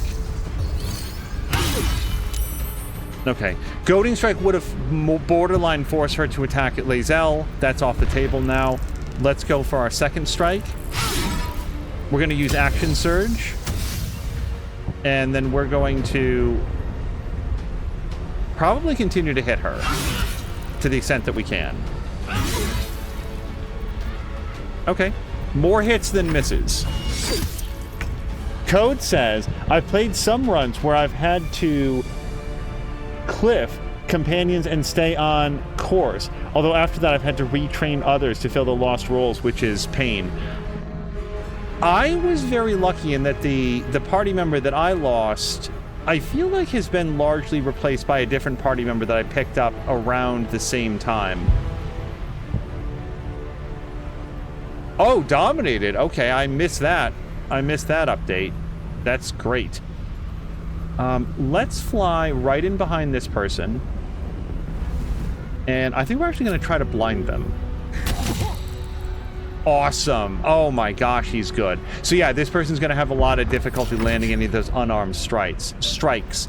Here comes Astarion, and I think that we're going to use our cunning action hide. That was regular hide, wasn't it? Son of a... I hit the wrong button. Okay, that's great. Let's go. So we'll just have to stay hidden until the next round, but we'll get in here as close as we can.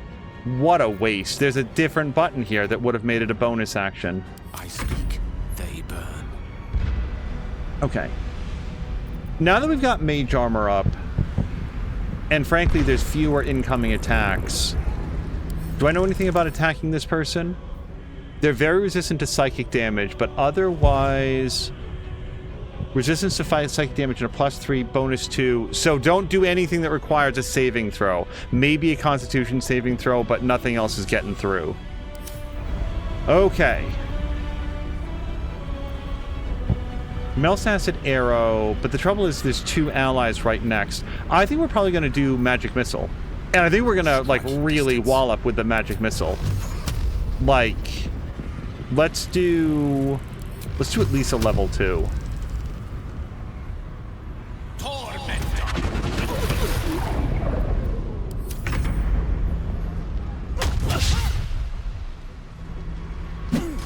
The trouble with the hold person is the person concentrating on Intellect Devourer. Choose how to react with Sentinel. Sure, why not take the attack while we can?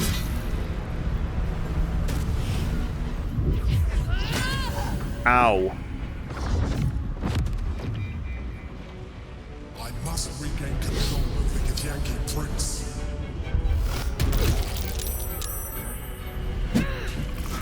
So we need to break that concentration that's holding Alyssa down. I know I've said that, but that's like our next priority.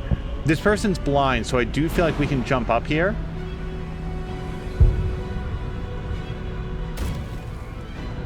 And then we're going to... This is really what we got. Soulbreaker. Let's hit her with Soulbreaker. She was able to keep her concentration. And that's it. We can't shove her off or anything because... Okay. Well, then one nice thing about Corvus the Crow is that he has this guaranteed damage on Bad Omen, and it will at least force her to do a another concentration check. Concentration broken. Okay, so that means that Alyssa will be able to move now this turn. Shadowheart is my least favorite party member. I support your choice. I would have liked to have seen her story, but I want to see here's the thing, I want to see everybody's story, so I'm just being a baby about it. Yeah, man, let's fuck this guy up. Just a regular, full-on body strike, I feel like. They rolled a 28. And bonus action. They rolled a 21. Okay, that's it. So we no longer need to break concentration, because otherwise it was going to be a big magic missile right in his face. Let's throw on some blade. Is it worth doing Blade Ward? I feel like Witch Bolt might be a better choice. What's the save versus Witch Bolt? Oh, it's just a straight attack roll. All right, yeah, I want to get a Witch Bolt on this person. All right, because now we can recast that on every turn and really make it hurt. Okay. For you, I would love to try to shove this person off, except we can't. Can we pick a different angle to do it? Shove? Nope. For some reason, we can't do that. Okay, then just a regular blade attack.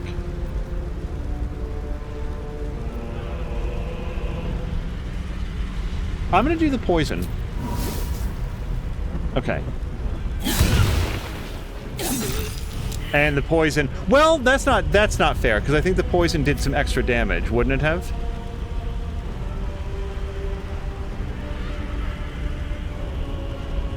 Oh yeah, no, they took some extra poison damage, it looks like. Okay. Maybe they didn't, but it's fine.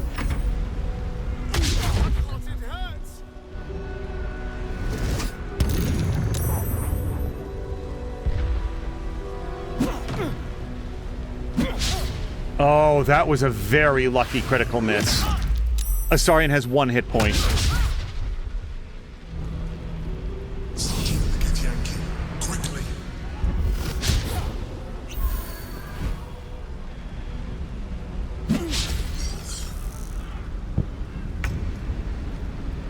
Okay. Lae'zel, we're gonna go for... Do I have like a brace or anything like that? Piercing shot, cleave... Lacerate. She doesn't really have enough hit points to benefit from Lacerate at this point. Let's go for Pommel Strike. and then a regular strike, and then another regular strike, and then that's her turn. Corvus. We're going to go for Bad Omen because when it does proc that 25%, it's always guaranteed damage, but when it procs, it gives everybody else advantage on the hit. Okay. Astarion has 1 hit point. Is there anything we can do to make this...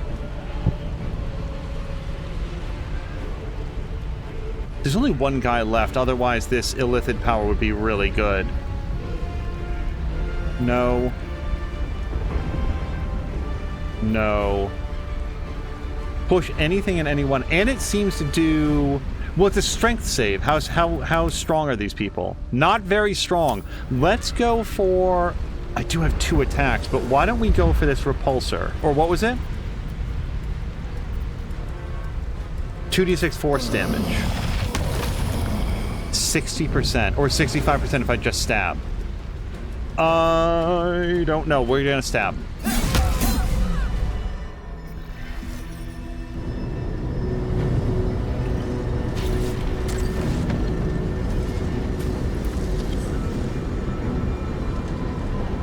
Thank you. That was too close. Don't look at me like that. I am a mind flayer. Yes. Without me, you would be a slave to the Absolute. It's obscene to owe my life to a damned geich. No more lies, no more tricks. I will have answers.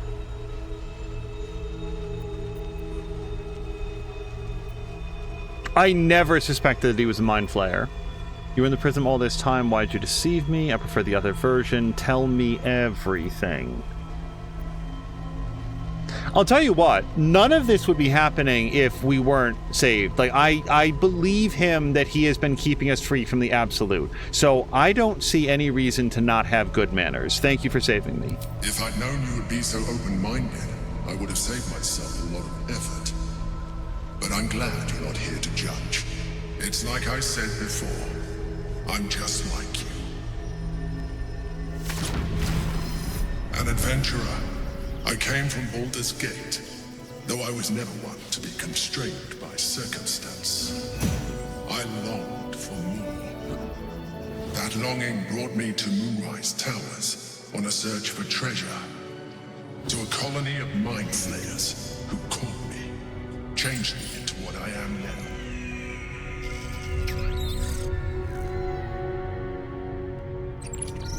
For years, I served the Elder Brain. The one you know as the Absolute. I was a thrall like any other, but I was fortunate. I broke free and started a new life in my old city. I sustained myself on criminals. Unglamorous, but there are plenty of them. Rarely missed. And they fueled me while I did my work. I had the good fortune to meet Duke Stillmain. We formed a partnership, and through her, I became the governing force behind the Knights of the Shield, the largest mercantile operation in Baldur's Gate. People referred to me as the Emperor. Such was my influence, though of course they had no idea what I really was. My needs were sated. I was happy for a while. Until my true nature was discovered by the tyrant himself, Lord Gortash. He tore me from my home and brought me back to the brain, where I became a slave once again. A slave he continued to call the Emperor. The name was intended as a slight, to remind me of the heights from which I fell. But I have grown fond of it. It encapsulates well who I've become.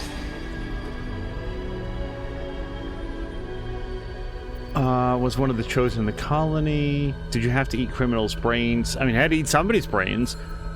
Are you going to tell me what this battle was about? How'd you end up in here at the Githyanki in the sphere? Who was this? Well, I've pieced it together. Lord Gortash was one of the chosen in the colony. Indeed. His hubris knows no bounds.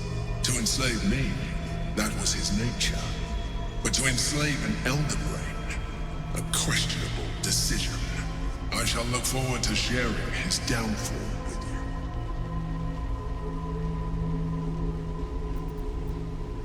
I will ask about the criminal brains. Rather than potential future allies, like you. Yeah, I was going to make this I started to make this observation earlier. If you're a vampire and you have to drink blood, the good news is that people produce more blood. So if you can sort of like chill out and not actually murder people as you do it, you have a sustainable food source.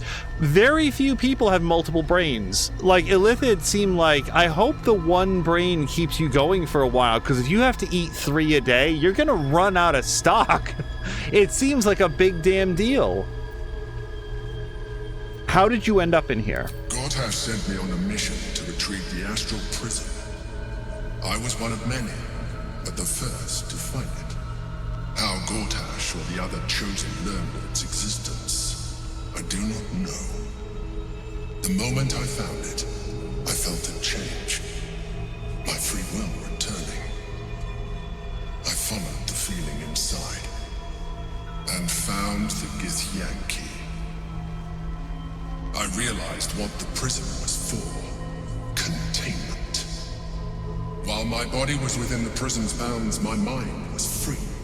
I could resist the Elder Brain, the Chosen. Better yet, I could plan to overthrow them. All I needed to do was subdue the Githyanki and find allies in the outer world. You.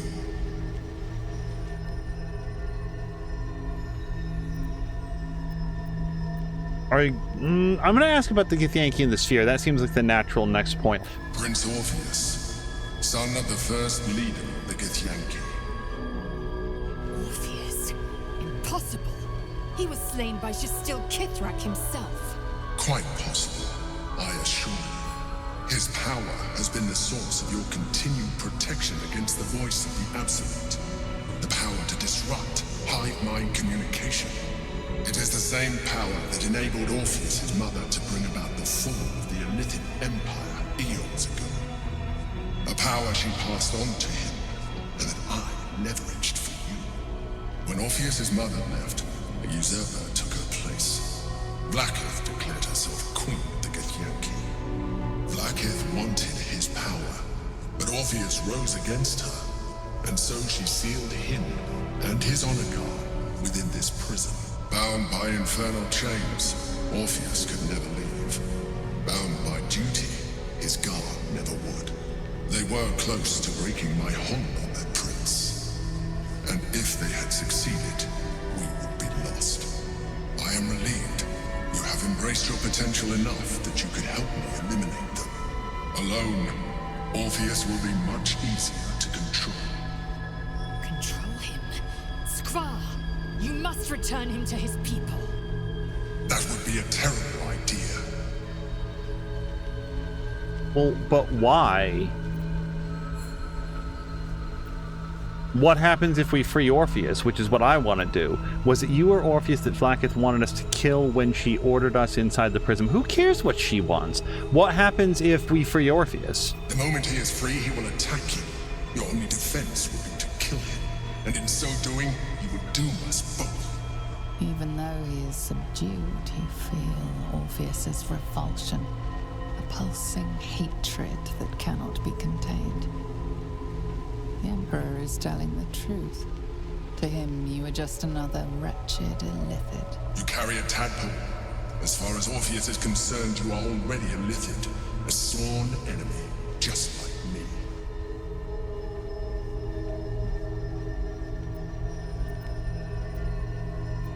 I'm no Illithid and never will be is bold talking for somebody who could be turned into an Illithid at literally any moment. We're like in other ways too. Yeah, we value free will. The more I talk to you, the less you seem like a mind flayer. That's needlessly judgmental. And I'm nothing like you is false. We're like in other ways too. I'm glad you think so. I agree. But there is one thing that you have that I do not. My original body was destroyed when I transformed. Yours continues to mimic an Illithid, I have far surpassed who I ever was before. You, too, should embrace this change. No. I'm trying to avoid becoming a Mind Flayer. I thought you agreed to protect me. I believe we'll have a better chance of defeating the Elder Brain if you embrace your latent Illithid potential. I've been studying you for a while now. I believe I can trigger the next stage of your tadpole's life cycle while continuing to preserve your independence. You have seen what I can do. Imagine yourself with the same strength, the same intelligence, the same devastating beauty. If you let me, I can evolve you. The answer is dead ass no. No way. Nope. I understand. Let us hope then that your present self will be sufficient to deal with 3 gods of death and a giant magically enhanced Elder Brain. But in case you change your mind...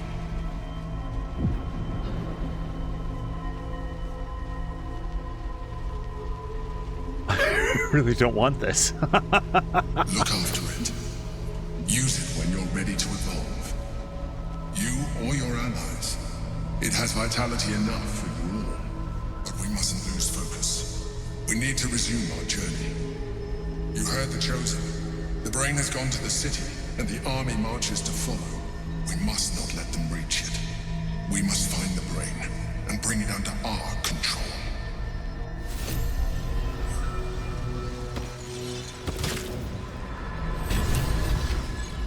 Okay. Like, this whole thing has been a lot. I guess when the narrator says, yeah, that dude hates you, and if you let him out, he is going to attack you. Like, you know, you cannot be friends with this individual. I guess I have to just trust it, because otherwise, what he was saying about, like, oh, yeah, no, if you let him out, he's going to attack you. You have no choice. My response to that was going to be, well, wait a second. If we trust in the Illithid, they're always going to, like, suck out your brain the very moment that you turn your back on them. So, like, what's different? Aren't we just having a disagreement over, like, which like, people we just instinctively mistrust all the time? Like, that seems like a lousy way to interact with people. Do we just go back to sleep now? Now we get to go back to bed? I guess technically we never spent the resources. The camp rations. That menu never came up last time. Orpheus, Gith's only son.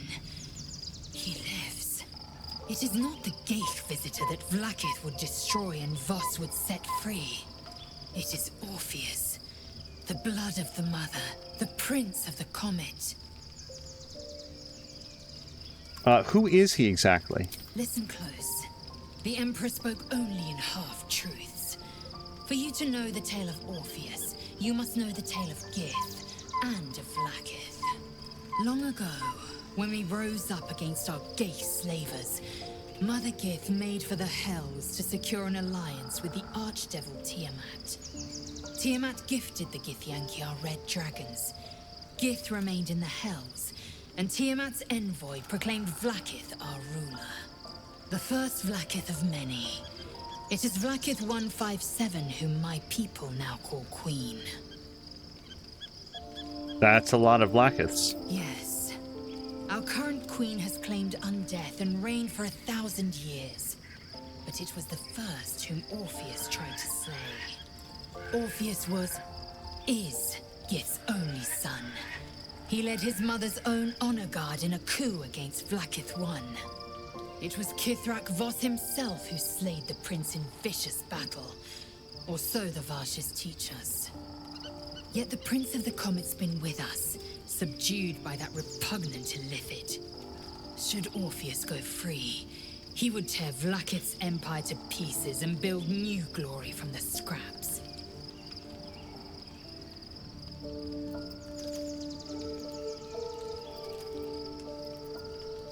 Then Voss was right. Orpheus is the seed to Vlaakith's demise. The seed and the sower.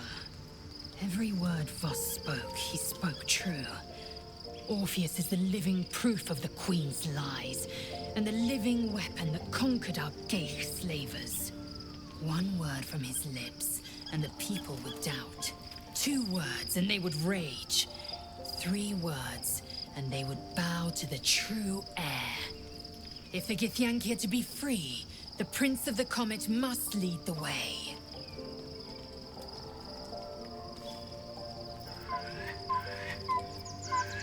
We're not using the astral touch tadpole. At least I'm not. I can't imagine that she would.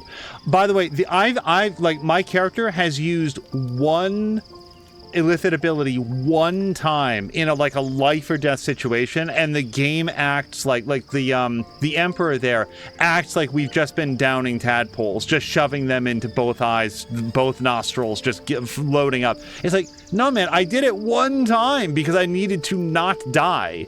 Let's talk about Orpheus. What about him?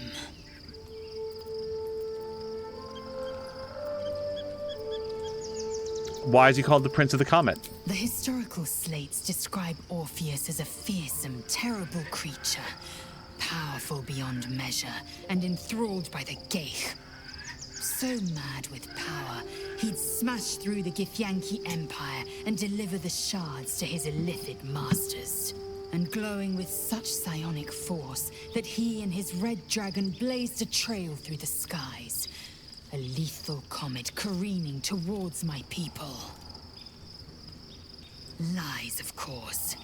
Vlaakith spread a false image of Orpheus as monstrous betrayer, and her knights as the butchers who sliced him through. She was right to fear him, I'll grant her that. So great is the comet, it could shatter her reign. Why did Vlaakith keep Orpheus alive all those millennia ago? The Emperor may be loathsome, but it's right. Orpheus can disrupt a Geich hive mind. A talent like that makes the Prince a powerful shield and a powerful weapon. Why destroy a weapon like that when you can contain it in a relic and keep it for yourself? And why would she want him dead now if he's so valuable alive? I assume that's because now she's realized that, the artifact can be stolen and then used against her, freed. A weapon is only an asset for as long as it isn't pointed at you. The means of Vlaakith's own end has been ripped away from her. Better to have Orpheus killed than to risk his escape. Better to risk the rise of Illithids than let the Prince of the Comet deny her the godhood she craves. And who were the hostile Githyanki? We know that they were his honor guard. Orpheus's honor guard, loyal to the end. Trapped by Vlaakith in the same prism holding their noble prince, fruitlessly hacking at the sphere that contains him. They see us as Geich, tadpoled husks in the Emperor's thrall. I regret their deaths, but I pledge to live as they perished, in the service of Gith's son. Very well. Lae'zel comes across as like a huge zealot, but I have to say that she has completely inverted her entire belief structure as soon as she was provided evidence to the contrary. Okay, let's see if there's anybody else to talk to. Then we'll pull the corpses off of the bedrolls and then go to sleep on the blood-soaked mattresses that they left behind. So, we owe our lack of tentacles to one of the very creatures that kidnapped us. And now it's offering us power, if we're willing to evolve. Well, I'm not doing that. If he wants to, oh, you guys, you know what it is? I bet that's what unlocks this outer ring of abilities. I bet we use it on somebody and then they'll be all in. Oh, quite the rug pull, eh? A mind flayer manipulating us this whole time. Such creatures are not to be trusted as a general rule, though. This one does appear to have had a significant hand in our survival up to this point. At best, an ally whose motivations remain shrouded in deceit. We should be wary of what such an alliance may cost us. I don't think I've ever agreed with Gale more. Now, he might be interested in touching it, as might Astarion. Let's ask him. We've been given a rare gift, an astral touch tadpole with the power to grant you a new partial illithid form. I can only imagine what I could do were I to adopt the biology of a mind flayer. You've not taken this power for yourself. So I can only wonder, why offer it to me? Oh, because I'm not an idiot. I'm not going to try to persuade him. Yeah, no, he might want to, but no. Let's think about this. I don't feel any particular motivation to try to persuade somebody to change their fundamental biology. Hey, wouldn't it be cool? Wouldn't you be more powerful if you did this? I'm going to turn in.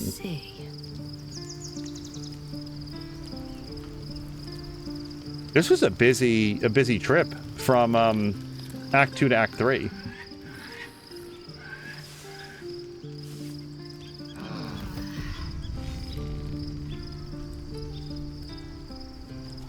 By Baldur's bones, this is a lot to take in. Let's see if I've got this right. 1, we've been carrying a mind flayer around with us this whole time. 2, it's been appearing as someone else in our dreams, cajoling us to embrace our new illithid talents. 3, the mind flayer's been siphoning a Githyanki prisoner's powers to shield us from the Absolute's voice. Did I miss anything? No, Agent Scully, that's an excellent summation of the plot so far.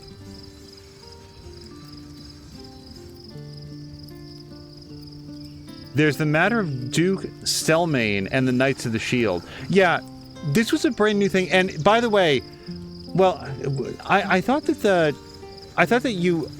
the female version of Duke was Duchess, but maybe the rules in Faerun are different. I just picked up on that. It was like, I don't actually know. Maybe I'm turned around on that. How could I forget? One of Baldur's Gate's most distinguished figures, a mind flayer's ally. Sensational tales, aren't they? Almost unbelievable. With a narrator so unreliable, how do we tell fact from fiction? I can't pretend I have the answer, but I know the Illithid's right about one thing. It holds our fates in its talons. Until the Absolute falls, there's no getting rid of it.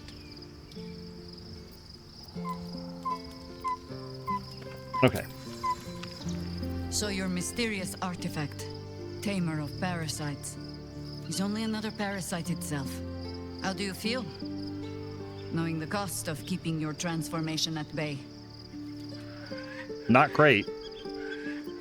Unclean, that thing was in my head.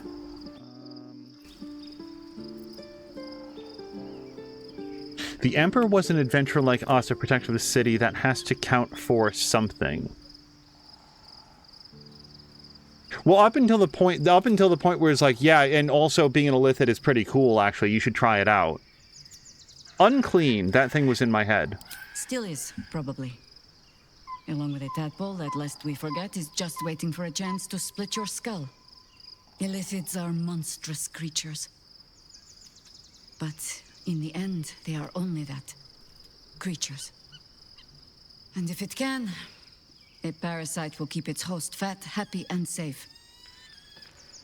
Until it is finished feeding, at least. Am I comforting you? I'm not comforting myself. Use the Emperor as it would use you. Or discard it. My days of doubting you are done. Sorry, just that dead-eyed stare that my character was giving Jaheira. I don't think we actually have anything more to ask her. Ask it. Yeah, no, we've done all that. So I was curious, so I looked it up. The voice actor for Jaheira in this game is not the same as in Baldur's Gate 1 or 2, which I mean, I've just continued to listen to her, and it is a spot-on impression. It just really is. Or at least what I can say is that she sounds exactly the way that I remember Jaheira speaking. Crow said same. I honestly thought it was the same voice actor. So did I. Like, I really thought, and that's why I was like, man, it's smart to be very careful about looking up even voice actors, because sometimes it can share more information than you wanted. I can think of one specific game where I looked up, this voice actor seems very familiar. I wonder if it's the person that I'm thinking of.